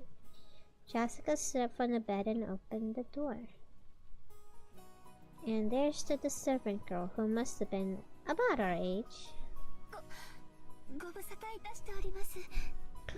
Oh no, she's not safe with Battler here. Look at them boobies. He's gonna wanna touch it. It's nice to see you after 6 years. It's me, Shannon. Trembling a little, she noticed me. She bowed deeply. Oh, hi, Dreamy Hime. Hello. How are you? Jessica had me surprised, but look at you. You've turned into a total beauty too, haven't you? You're too kind. Still, the food on this island must be really nutritional, huh? What are you eating? How are you training to get boobs that big? This guy right here. He's ready. I guess I'll have to feel him a bit and see whether yours or Jessica's are bigger, okay? With both hands poised, saliva dribbling from my mouth, I closed in. Oh, he's locked in, guys. For the sake of justice and my personal honor, this guy... I'd like to point out that I don't suffer from some strange disease that makes my lymph nodes itch until I scratch my neck open, which can only be prevented by fondling breasts. You know, at some point, someone's gonna call cops on this guy. This is just Battler's style method of communication. If I slowly close in on her like this, odds are 8 or 9 out of 10 that I get slapped or clobbered, right? I bet he likes being slapped. So I can use this Battler-sama original technique to spark a gag like that and break the ice. Well, it also means I get to touch them on the 1 in 10 chance though, right? Yeah, like that'll ever happen. Oh, she's very close. At this point, my hands were less than a centimeter away from Shannon-chan's boobs. But the counter-strike has yet to come. She blushed and lowered her head in embarrassment when she realized— oh my gosh, so slow. But she just stood there with both her hands politely joined in front of her, not even trying to resist or cover her breasts. Hey, I wasn't planning on this. But please hit me right now or I'm seriously gonna... Well, which is why I'm glad Jessica chose that time to drive her elbow into the back of my head. Yeah, he is. He wants to be the icebreaker of the gang. Why the hell are you thanking me? No, my bad, Shannon-chan. I almost got overwhelmed by your hypnotic chest. More importantly, anyone who gets that close has got to be a molester.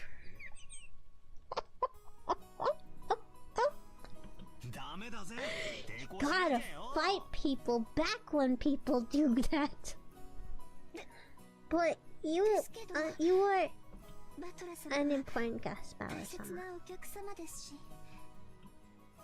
Now look here, a pervert's a pervert, whether he's a guest or not.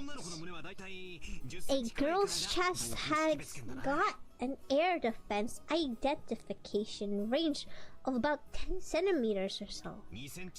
Once someone trespasses within 2 centimeters, that's already an invasion of airspace. You better scramble jets immediately and give them an instant slap. I couldn't do such a thing because we are furniture. Why do they refer themselves as furniture? Like, Canon also referred to himself as a furniture. Of course she didn't want her breast touched, but if a guest so desired, she was prepared to sacrifice herself to suit their wants. A girl like this needs some urgent protection. To think such devoted girls still existed in this era. It's enough to make a man dizzy. But no. No! I'm coming at you with that perverted face again. Knock me down. Look out, pervert on the loose. This gag can't end until you deliver the punchline. Slap me, please. Hit me. I think he might be into that though. I think he just likes to be slapped. I cannot fulfill your request because I'm furniture. But if it were an order, I'd obey you. Because that is my duty. Then I'll make it an order.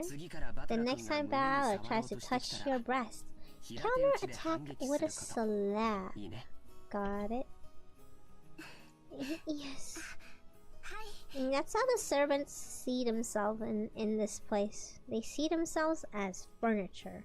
Or specifically, the servant Shannon and Canon. As you wish. From now on, that'll do. Battler-sama. Shannon announced this, bowing elegantly to me. Her expression was radiant. I gave her a thumbs up to show her I was fine with that. Cheers! Like, I wonder, I hope like she doesn't have like a sad backstory where like her masters like just took advantage of her. Me sat on her and she did nothing. I mean, like sad backstories. 6 years ago, you might have been mistaken for a servant's daughter who lent a hand at your parents' work. But now you're full-fledged adult servant. How long have you been working here? Well, I've had the pleasure of serving this house for about 10 years? Wait, how old are you? she's kanji. The kanji for her name is read as Shannon. Now here's another name for that, far typical for a Japanese person. Back in the day, I was a kid myself, so I accepted her name without paying it much attention. Thinking about it now though, her name's pretty unusual, even though she's not a member of the family. Maybe it's like Sora's professional name or something. She's got an unusual name. She related to this family. If so, that might explain why her name is so similar to Kanon-kun, the kid I met in the Rose Garden. She's a long-term servant who's been here since she was 6 years old. There's no way a 6-year-old is gonna be a servant! No, is she part of the family? I'm calling it. She might be related. There's no way. Her appearance had changed so much. I couldn't match her to the person of my memories. But we both knew each other 6 years ago. That shy part of her had always been there, but she didn't seem to have developed the allure you'd expect a girl her age. Especially in her breasts. Yes. And the kid we met is Kanon-kun, is her little brother. Yeah, see, I told you, related. It's not exact. Never mind then. He's not exactly. Still, he loves me like a big. Oh wait, you guys aren't related? I guess. Not exactly my little brother. I got it. You guys are twins.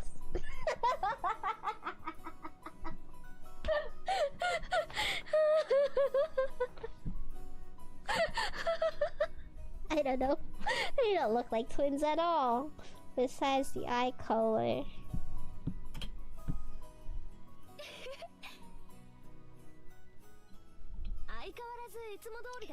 He's the same as always. If only he were a bit more sociable. I apologize if he's caused you any trouble. Nah, he didn't cause any trouble at all. As a fellow man, I understand how moody you can get at that age. It's no surprise he's unsociable.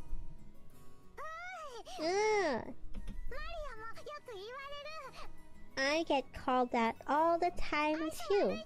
I get called unsociable. Just like Kanon. Really now.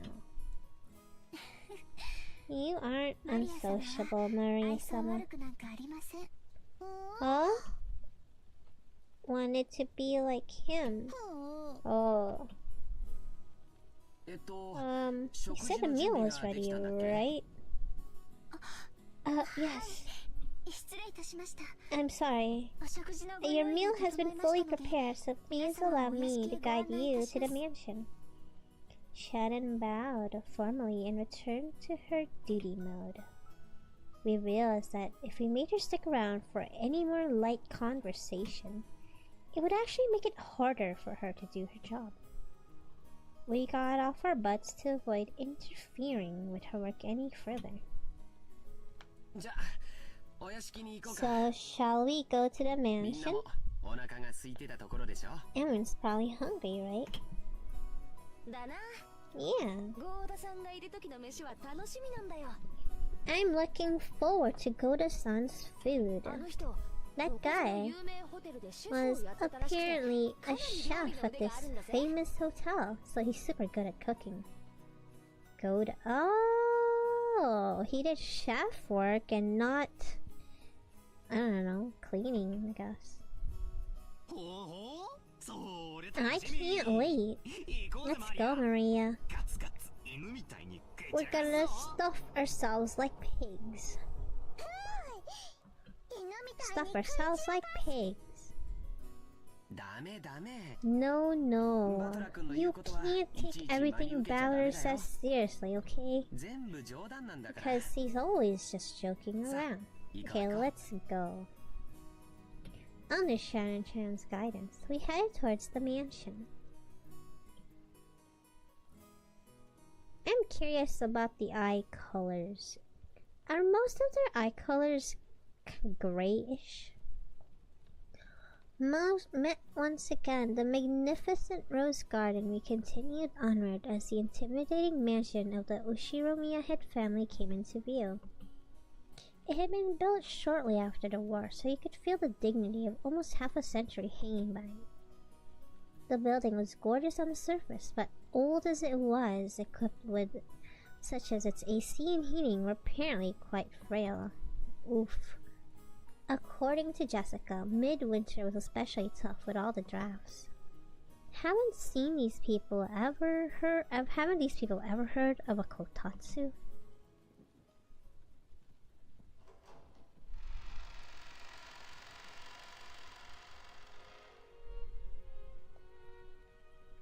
As we entered the hall, an aged servant greeted us. Now him I remember. Genji, who had been working here longer than anyone, filled the role of the head servant. Battler-sama, it's been quite some time since we last met. As our eyes met, he greeted me with a calm, composed voice. His bow wasn't as graceful or refined as Goda's, but despite its simplicity, it communicated his feelings very well.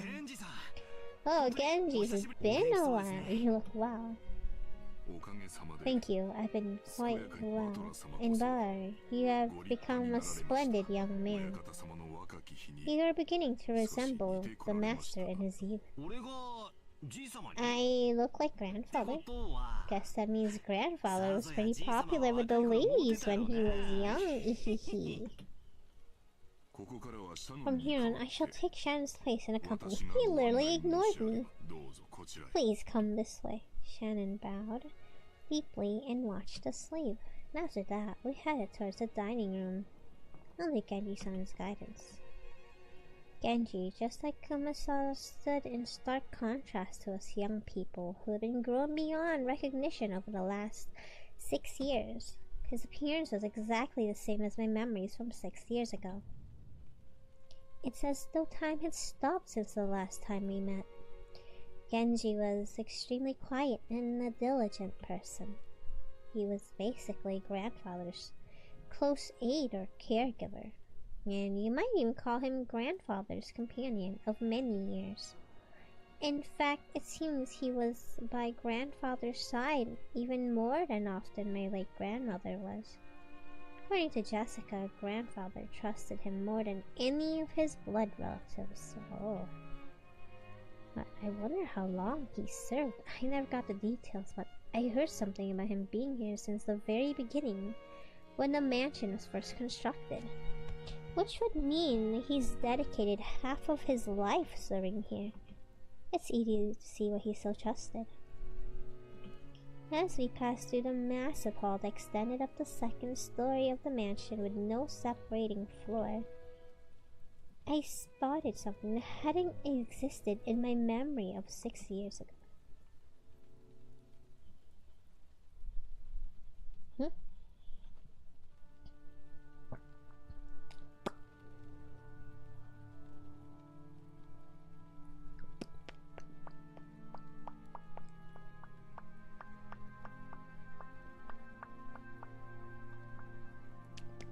Is it a lady? It's the girl in the cover.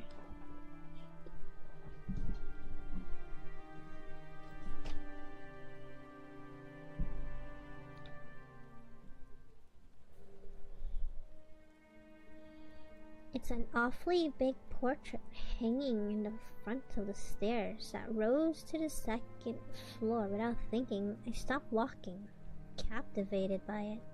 Since I'd stopped so fast, Maria, who was following me behind, ran into my back. Oh, sorry. Hey, Jessica. That picture always been there? I pointed at the prominently big displayed portrait in the hall. Everyone else stopped too. Oh, right. When you last came here, that hadn't been hung yet, had it? When was it? Oh, if my memory doesn't fail me, it was put on display sometime around last year before last. So this was like a new edition from 4 years ago. April of the last year before the last. Before April of the year before. Why can't you guys just say 2 years ago? In April of the last year before the last. Is that not 2 years ago? Why can't you guys just say April 2 years ago? Easy. Right! 2 years ago? Or was that 3 years ago? The year before the last? I feel like I just simplified that. Master put it there, having previously ordered a painter to create it. Grandfather did that, so he paid to have it painted just for him, then? Wait, suited this western, a woman, wait, who's the grandfather's wife? That is not formal speak, Millie. Gotta be that extra fancy, I guess. I couldn't have guessed her age, but her sharp eyes, strong will she possessed, made her look youthful. She seemed somehow different from the composed, middle-aged woman you often see in fame. She does not look middle-aged at all. And if she had normal black hair, I might have assumed it was a portrait of my long-deceased grandmother in her prime. However, she had a beautiful blonde hair. She didn't look Japanese at all. So, who is this lady? Maria answered a simple question enthusiastically, as though proud she knew the answer. Ah! I know. She's Beatrice. Right. The old man screaming her name. What? Beatrice. She's a wit. Sorry. Didn't you hear stories about her long ago? Majo? You mean the witch of this island? I think I already said this, but Rokkenjima is a small island of 10 kilometers in circumference. However, that's actually pretty massive considering that only the Ushiromiya family lives here. It's only the harbor and the area in the mansion were said to be lived in. Beyond that, the island remained untouched as it was uninhabited. The vast empty forest had no lights, no phones, or people passing through. To understand how dangerous that is, you need to forget your common sense as a city dweller. After all, if you happen to fall down a hole in the depths of the forest and sprain your ankle, no one would come to save you, no matter how much you cried or screamed. Then once the sun set down, the forest would be wrapped in complete darkness since there are no street lights, and since there's no signs, it'd be easy to get lost and confused, losing your sense of direction inside the dark forest.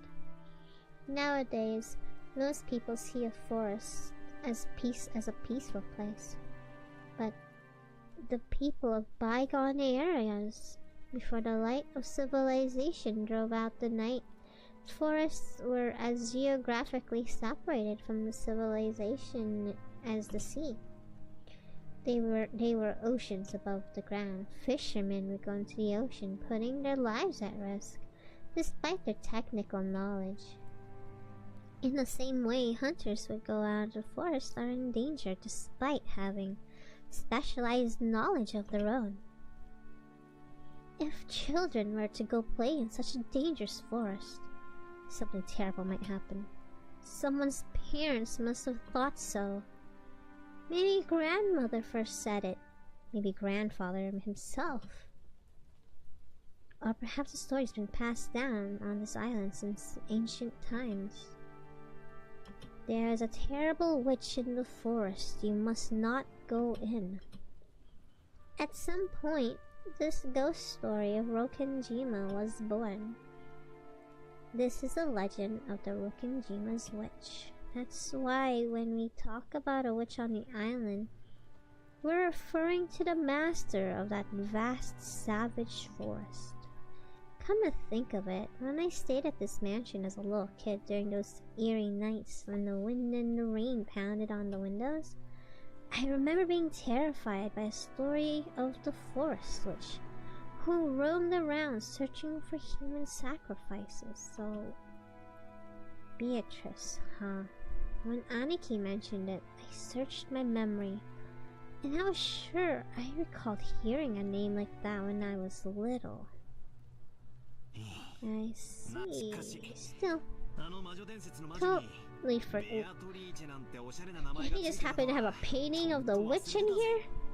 Had an elegant name like Beatrice. So, did grandfather go out of his way to have a portrait made just because his grandchildren believed? Wait, why did the girl know the name?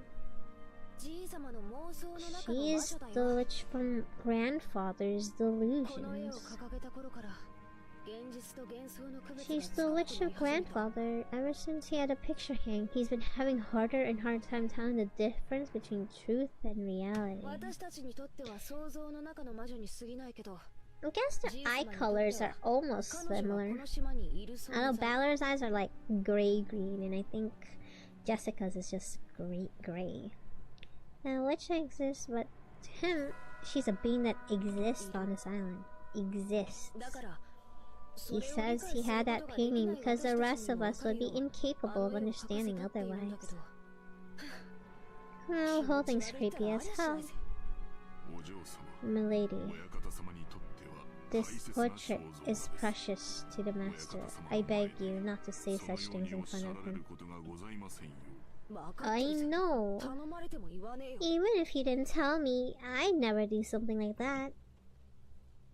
Jessica glanced at the portrait with an irritated gaze before turning away. Let's go. We're making everyone wait in the dining room. I'm hungry. Maria's eyes are purple. Only a small portion of the island was controlled by the Ushurimiya family. All the lawless remainder was a domain of the witch Beatrice. You might even call her the ruler of Rokenjima. I felt a faint revival of the unsettling sense of misfortune, there's that word again, which I'd felt when I learned of the tutelary god's shrine being struck by lightning. And I remember Kuma-san tried to tell an ominous story before Jessica stopped her. I don't know what she was planning to tell us about this island. But I do know one thing. It isn't the Ushurimi family that rules Rokenjima. It's the witch Beatrice. That's right. After all, this is the witch's island. Creepy. You're so slow. Why does Maria know her name though? When I looked around, everyone's already heading to the dining room.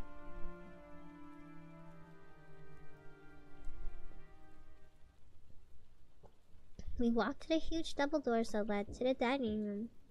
Genji-san knocked. I have brought the children. Please pardon the intrusion.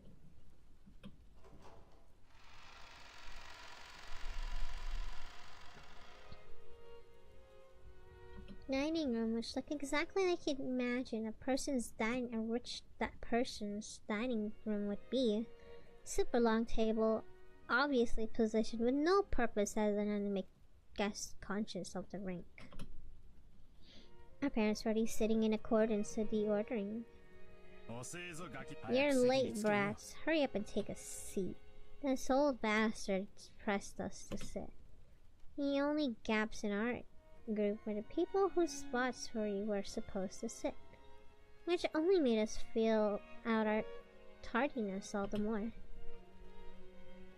The seat at the head of the table, called the incipient's chair, was for a most highly ranked reserved grandfather. It was still empty. He probably wanted to show up for dramatic effect. From the perspective of someone facing the recipient's chair, head on, the seating order went from left to right, with the lower ranking of seats progressing in the rows of 2 further away from it. So the left side of the first row. What? I'm not gonna remember this. Uncle Kraus. Where is that dude?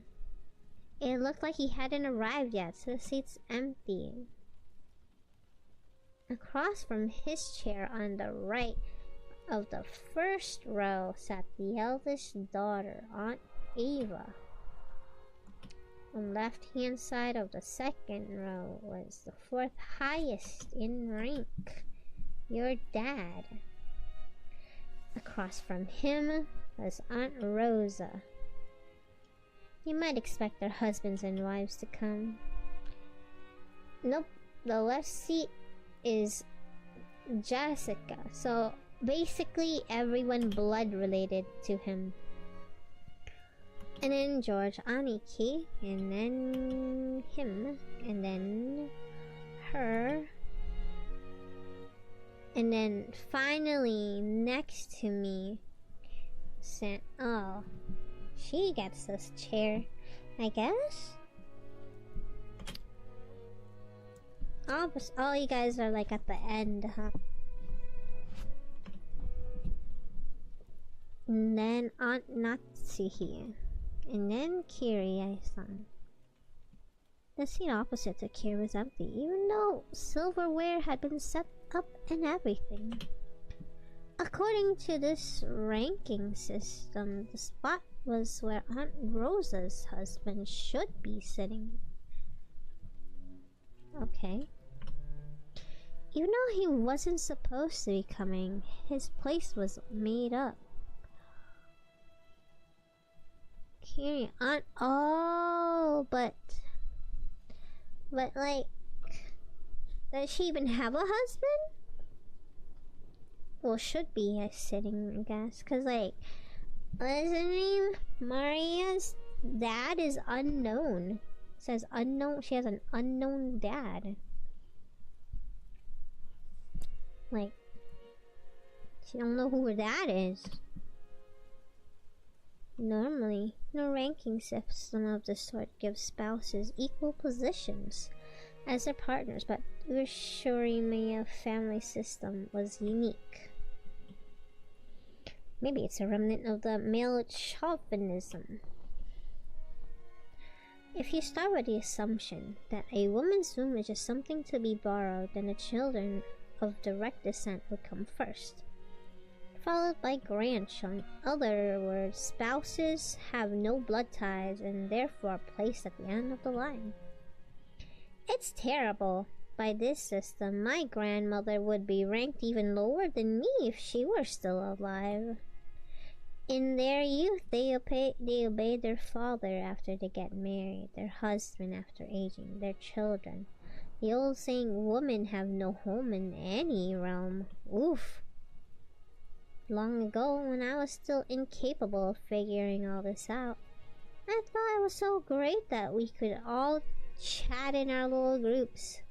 Adult siblings with adult siblings, cousins with cousins. However, now that I can re-examine the seating order after growing up a bit, it stirs some very complicated feelings in me. Aunt Natsuhi, who was married to the eldest son, was a de facto number 2 in managing this family, sat to my right,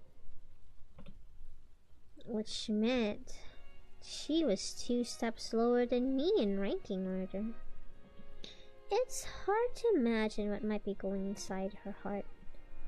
That's why I made small apologetic gestures towards her before sitting down.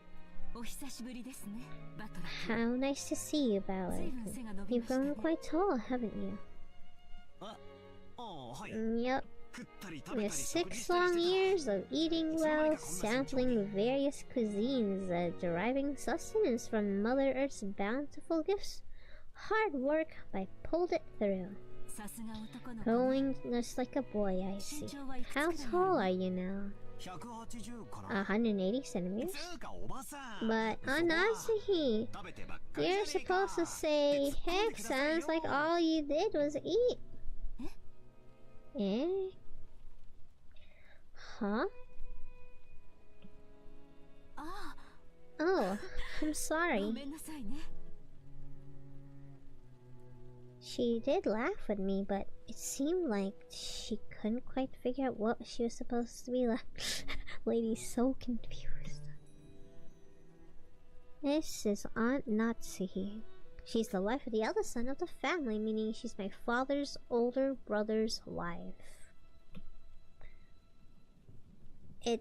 Is it simple if Jessica's not?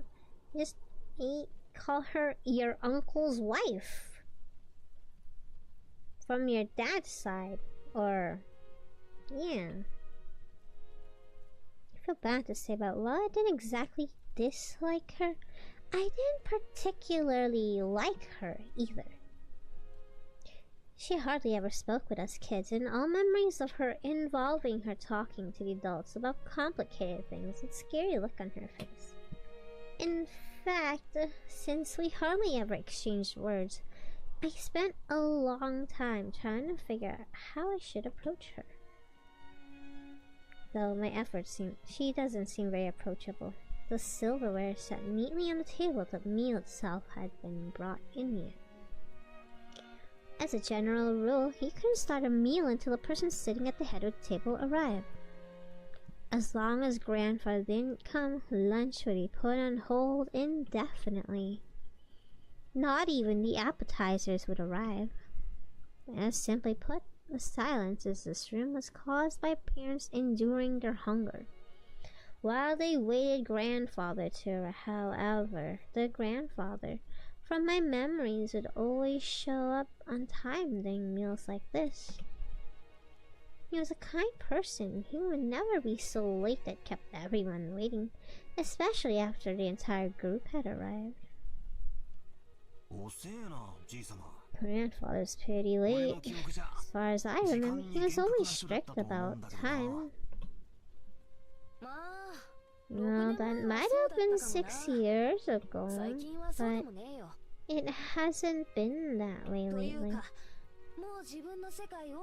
In fact, he's off in his own little world so that he doesn't even show up at family meals. So I figured he'd at least calm down today. Then again, I feel a lot more relaxed and happy without him. Jessica. When her mother scolded her, Jessica stuck her tongue out and looked away. No way around it. Might as well wait until our host arrives. When I glanced at the clock, it was 12:20.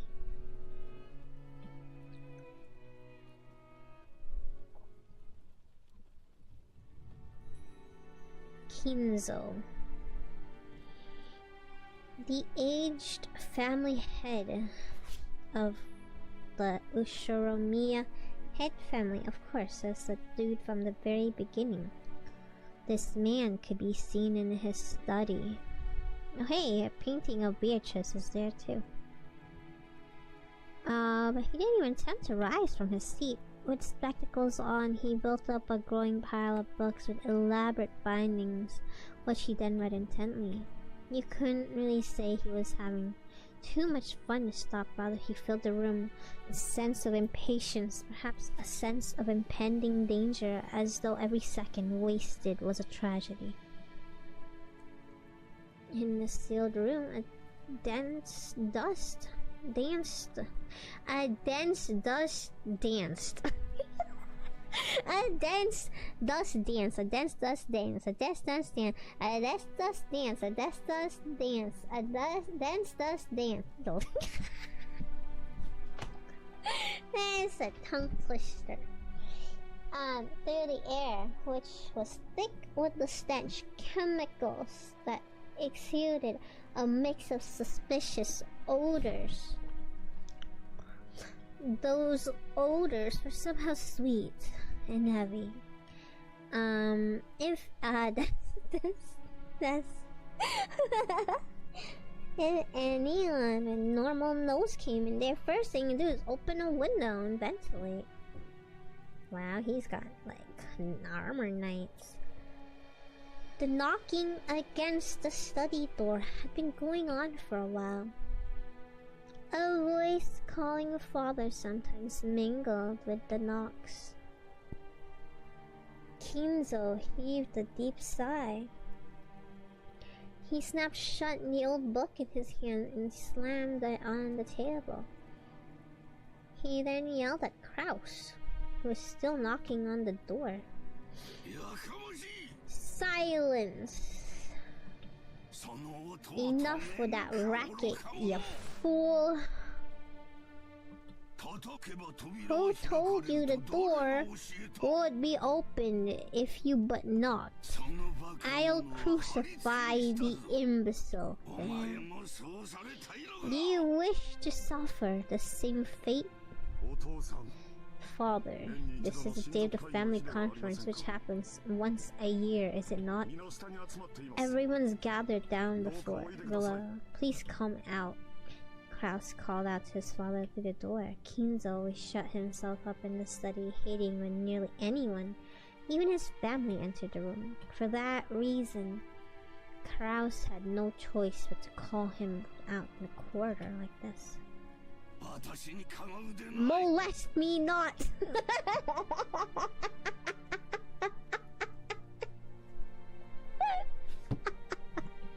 What a word to say.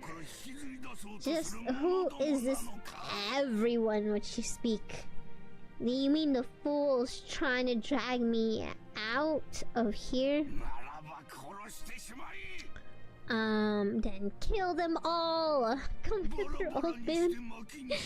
Tear them apart! Use their bodies for fight! Feed them to the witch's hearth! And this guy don't care about his family at all. But put a pot on that earth, boil wormwood. Boil the wormwood. Force the imbeciles to dare try to lure me out here and drink the broth of the apocalypse. He has a way with words. There, he's better than me. I will soak their dregs in liquor. Where is Genji? Call for Genji. Have my demonic absinthe prepared. The whispering of the green fairy reaches me no longer. Genji, bring him here. On the other side was Kraus, Nanjo, and Genji kept waiting for the masters of the house, who stubbornly refused to come out. That's Kraus. He looks like a jerk.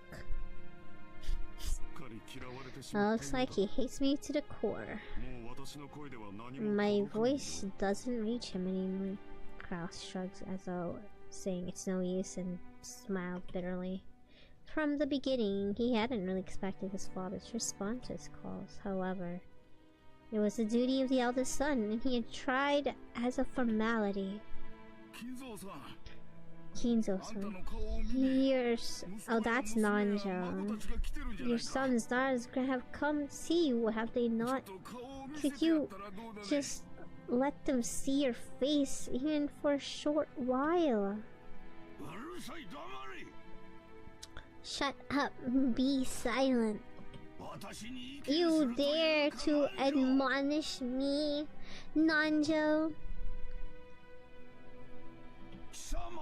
I never told anyone to get you. I told them to get Genji. Now call for him immediately. Time is short. The apostles are already readying their trumpets. Why can't you foolish sheep understand? Kinzo slammed an old heavy book against the table over and over, the racket clearly expressing his great displeasure. Kinzo put his spectacles and flew up on his chair. He spread his arms wide open, as if to sing to a packed opera house, as if appealing to someone, and yelled, "Nazeda!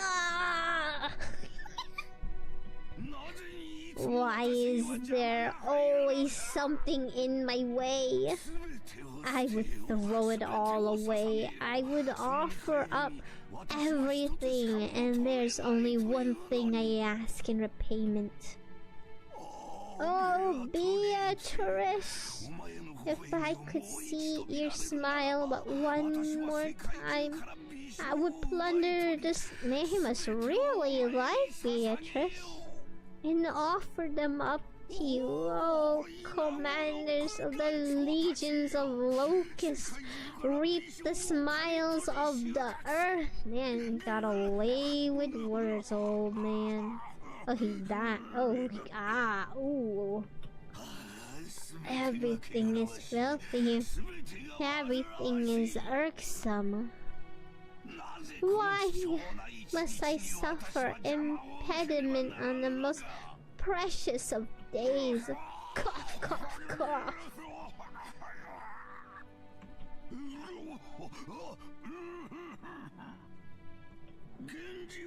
Call for Genji. This is dying over here.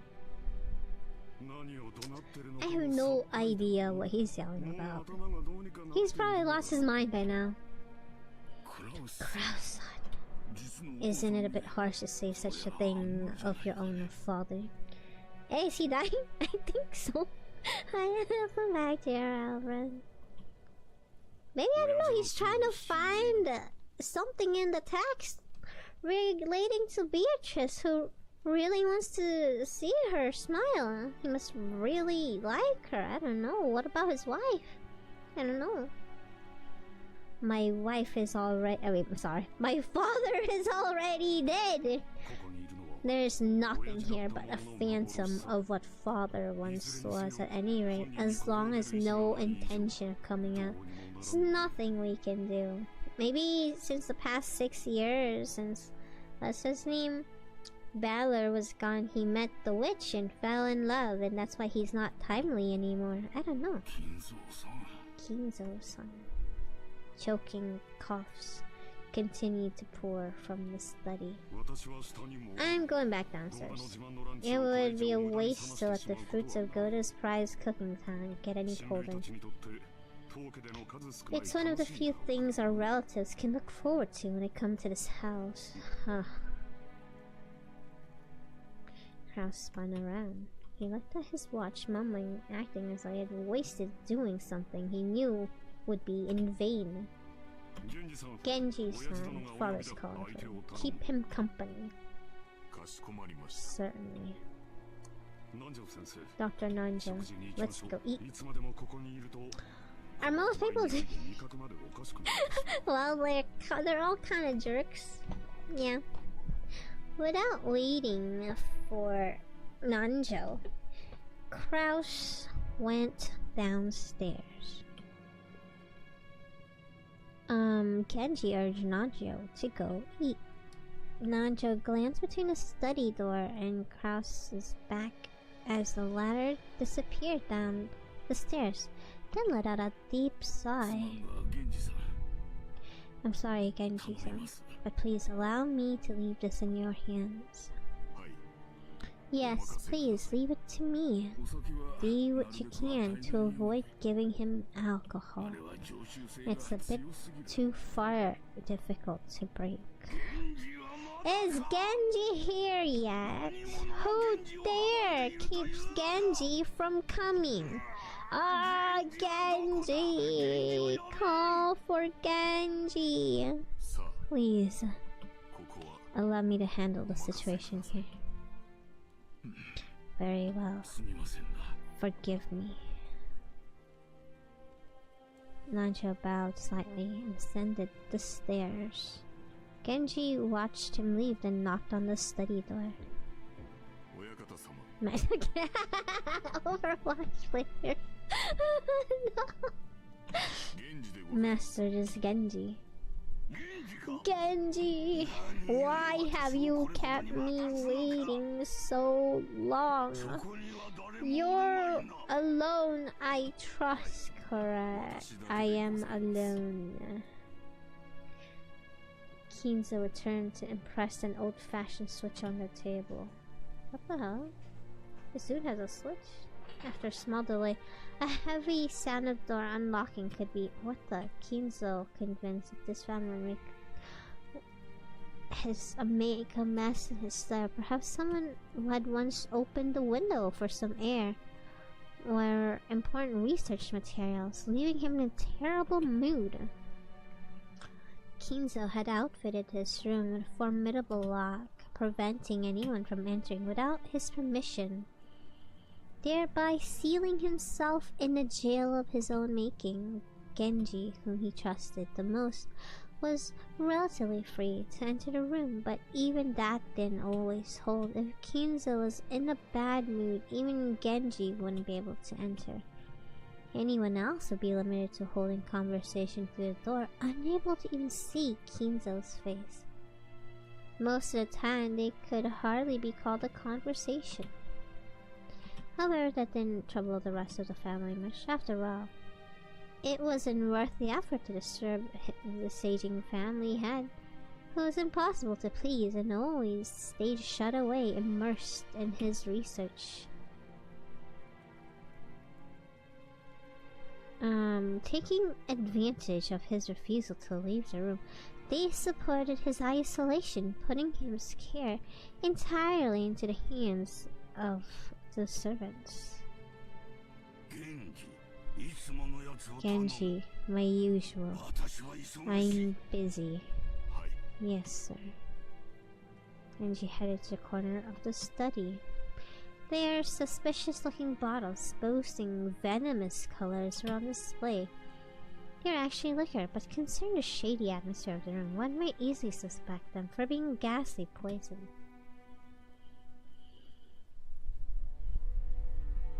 Inside the study, the mysterious collection of books gathered by Kinzo had grown into a mountain. They were bizarre, ancient, or banned books, all of them either forbidden, cursed, or sealed. But if you tried to call them old books, Kinzo would fly into a rage and say, "Call them grimoires!" Hey, I got a grimoire too.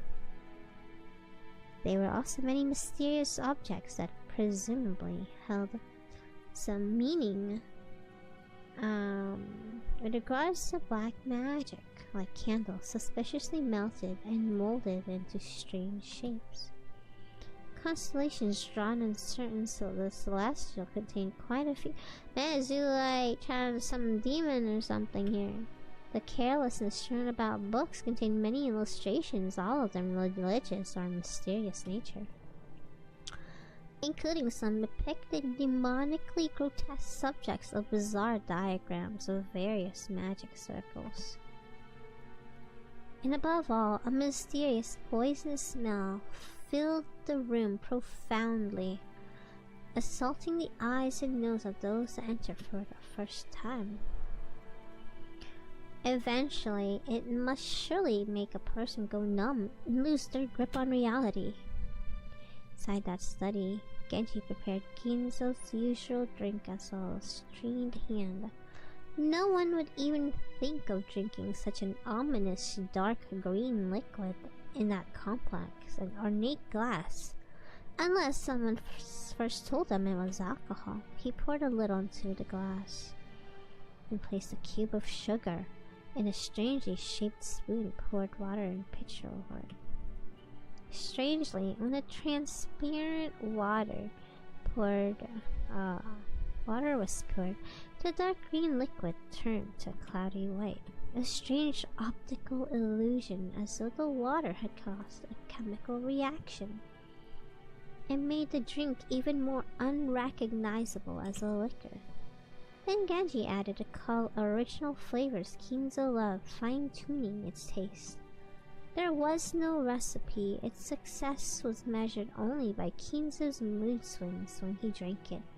It had taken Genji many decades to learn how to do it right. Genji placed the tray on and walked over to Kinzo, but this time Kinzo was gazing out the window. Here, master. Thank you. Kinzo regained his composure and was now unrecognizable as the shouting, screaming, yelling man from a few minutes ago. Looking at this man from behind, he tilted his glass and gazed down the scenery beyond the window. He projected a sense of dignity and intelligence to allow Kinzo to set his glass down at any time. Genji motionlessly waited behind Kinzo to his left, as though he were living sideboard. What's that mean?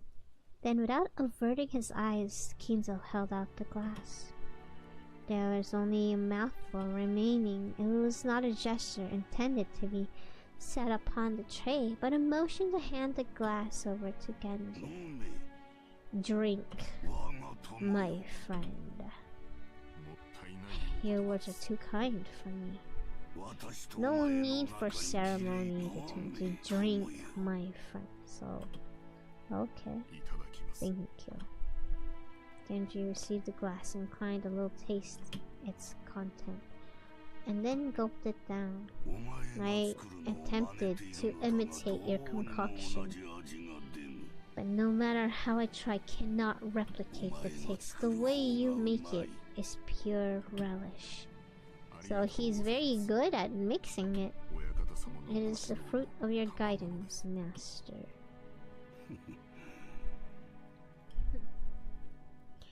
Kinzo smiled at his loyal subject, who refused to put aside rank even when asked to. However, he was not making fun of him. His smile was relaxed, as though chuckling at a close friend's old unshakable habit. We have grown old together. I stopped counting years long ago. It's entirely thanks to you, master, that I have been able to live this until today. Kinzo gave a faint smile. He didn't need any flattery. Until now, you served me exceedingly well. My sons call me eccentric. The servants that were once many have all quit in fear of me. Once only you serve me now. Your words are more than I deserve. My life will not last much longer. My sons are vultures, lazily waiting for their inheritance to fall, my inheritance to fall into their hands. Kraus is a fool who squanders money like water, who throws away 2 gold coins to obtain 1. Has the gall to claim he earned money. Ava is a slave to money, who thinks of me as a mere chicken. Lol. And when I die, she plans to use my bones to make a broth. Damn. The dunce Rudolph only wants to fool around with women. Rosa bore the baby of a man who came from nowhere and about whom we know nothing. Damn. Jessica, incompetent and uneducated. Oof. George has none of what it takes to be a man. Damn. Battler, a fool who threw away the honor of the Ushiromiya family. Maria is obscene to the eye. Wait, what? She's a kid! Obscene? Why is the blood so incompetent? Is there no one worthy to inherit the glory I built? Of course I know this is part of Beatrice's curse. I know it. You golden witch, are you taking revenge against me in this way? If you want to hate me, then do so. If you want to run, then run. I won't let you go. I won't let you go. You belong to me. The what the? You must always be in my arm. What the? For all what? What the hell? You must stay in my birdcage for all eternal, whispering only to me. What the hell? Why won't you? Is this what happens when like a yandere's love affection person dies before they expected them to? Like what?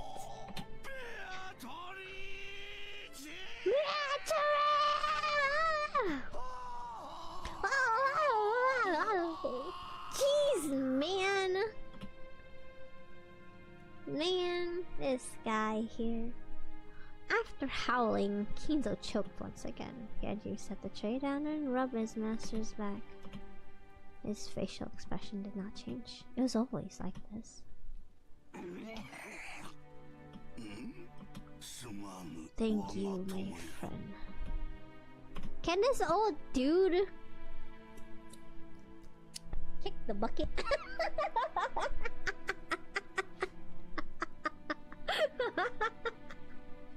Can he go?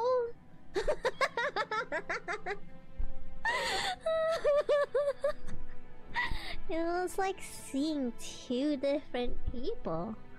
A wild Kinzo composed and living together inside one body. And so I have decided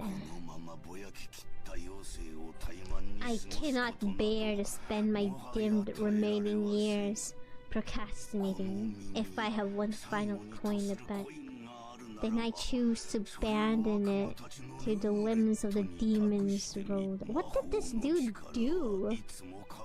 Where he made... I'm gonna assume he like made a deal with a demon or something, and he's trying to, I don't know, for some reason he got like all these grimoire books, whatever. The power of magic is always determined by the risk of the gamble, like visiting a shrine at the hour of the ox in ancient Japanese sorcery, to nail a cursed doll to a tree. Magical power is produced specifically because of the risk that it will be seen within the 7 days the curse takes. The greater the risk, the stronger the magic power will be. Many miracles that happen in myth might be called the crystallization of shocking magic power with low probability. Man, this guy has such big words in his vocabulary. That Moses parted the waters of the sea was not a miracle of God. The risk that desperate situation cornered by soldiers on the Red Sea's shores weighed upon the scales of slaughter and gave birth to... What? I don't understand a single sentence this guy's talking about. If the same thing occurred again on the same scale, the sea would surely fail to part. After all, Moses was magnificently summoned a miracle engraved on but one of the countless innumerable results of the roulette of those with power. Essentially, magic is amplified by dire circumstance. Thanks, Ark. That helps a bunch. This dude has too flavorful language.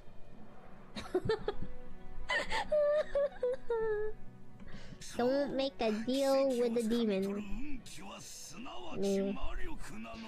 The bigger the risks, the more magic power stuff. I don't know. As the force of it can triumph astronomical odds, good fortune can grasp Miracles is a magic power itself. To obtain this mighty power, one must face the risk of despair. Those who possess no magical power may call that desperation rather than a bet. The people who do truly possess magic power can grasp hold of the miracle that can make Enigma come into being. And if that power exists within me, I'll seize that miracle. I'll have a chance of making the wish I devoted my life to. What was your wish? Kinzo looked at the sky outside the window.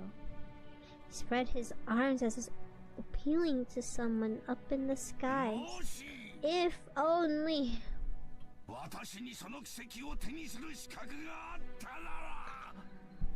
If only I were capable of grasping that miracle.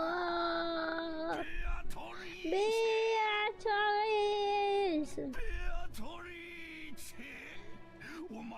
Show me your lovely smile once more. No matter how much time fate passes, your face does not vanish. I just want to see your smile. Bro, just look at the painting. I return everything you granted me. I'll return all the glory I've gained since that day. Did he wish for glory, but then fell in love with the witch that gave it to him? And he was like, never mind. I take it back. I don't need fortune, prestige, or gold. I'll return everything you gave me. I just want to see your smile. His smile must be so pretty that, like, he'd throw everything away. I beg you, Beatrice. Oh!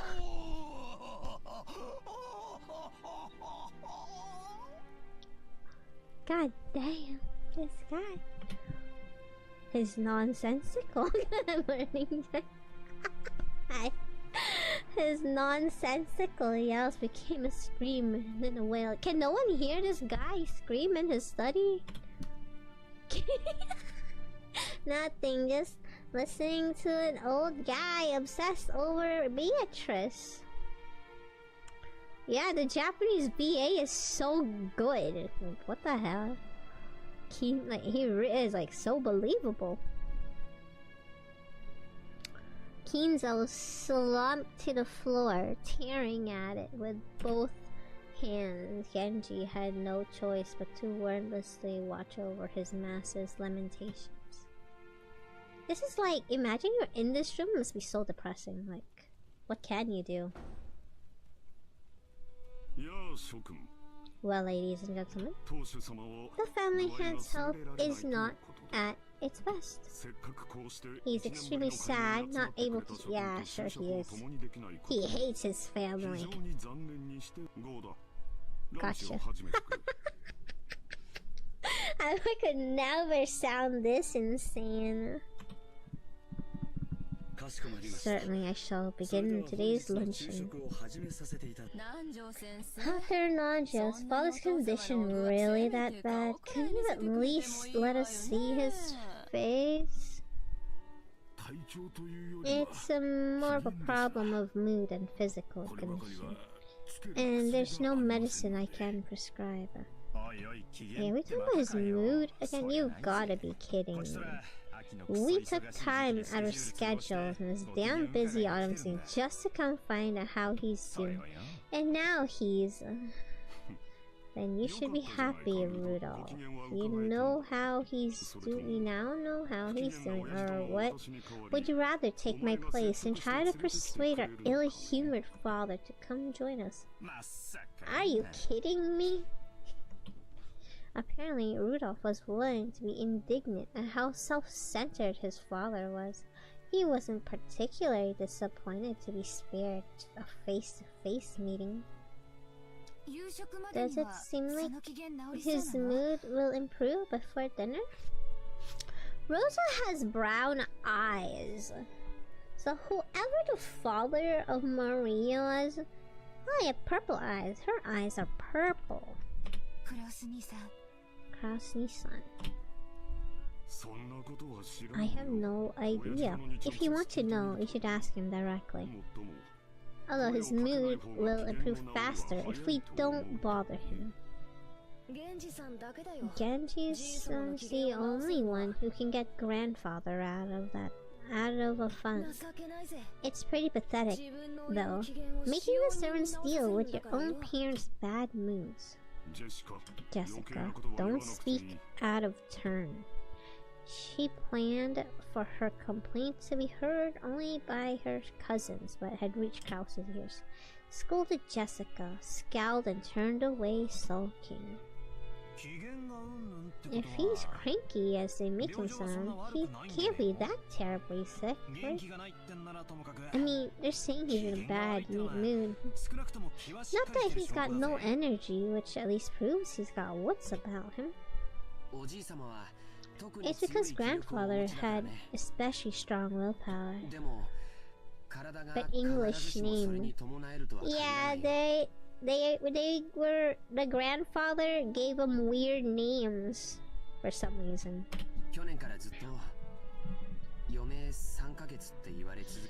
Since last year, they kept saying he has 3 months left. If the initial, like, their name was like a focal point in the earlier segments of the story, where the main character Balor was like, our grandfathers gave us weird names and stuff, and like for some reason it's right for us to worry about him. Lunch started. The old man... Actually, I need to get to sleep soon. It's like 12:41. When can I save? I'm waiting for the next transition. Even though they were beginning the meal, the seat was still empty. Bro, just eat. He ain't come. Well, there's the transition I'm waiting for. It is now 1:30. Okay, I'm gonna say wee.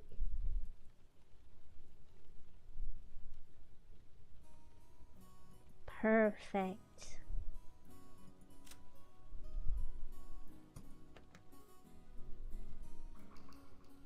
Cool. Just in time. Thank you, everybody. Hope you guys had a cozy Viet time.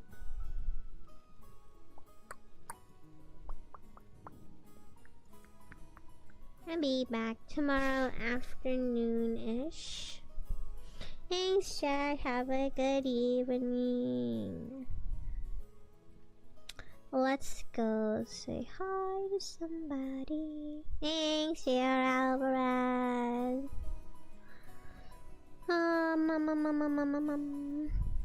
Let's see. Perhaps we can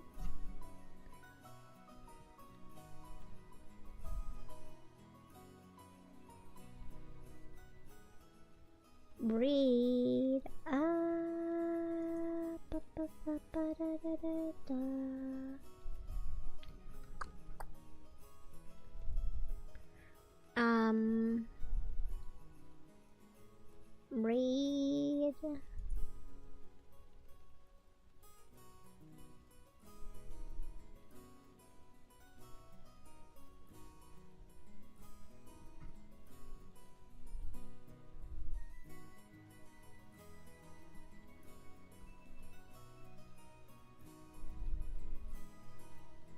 Retro Bolt? Wait, what's this? No, I mean Q-Bolt, playing a retro game. I literally just combined their names together. Okay.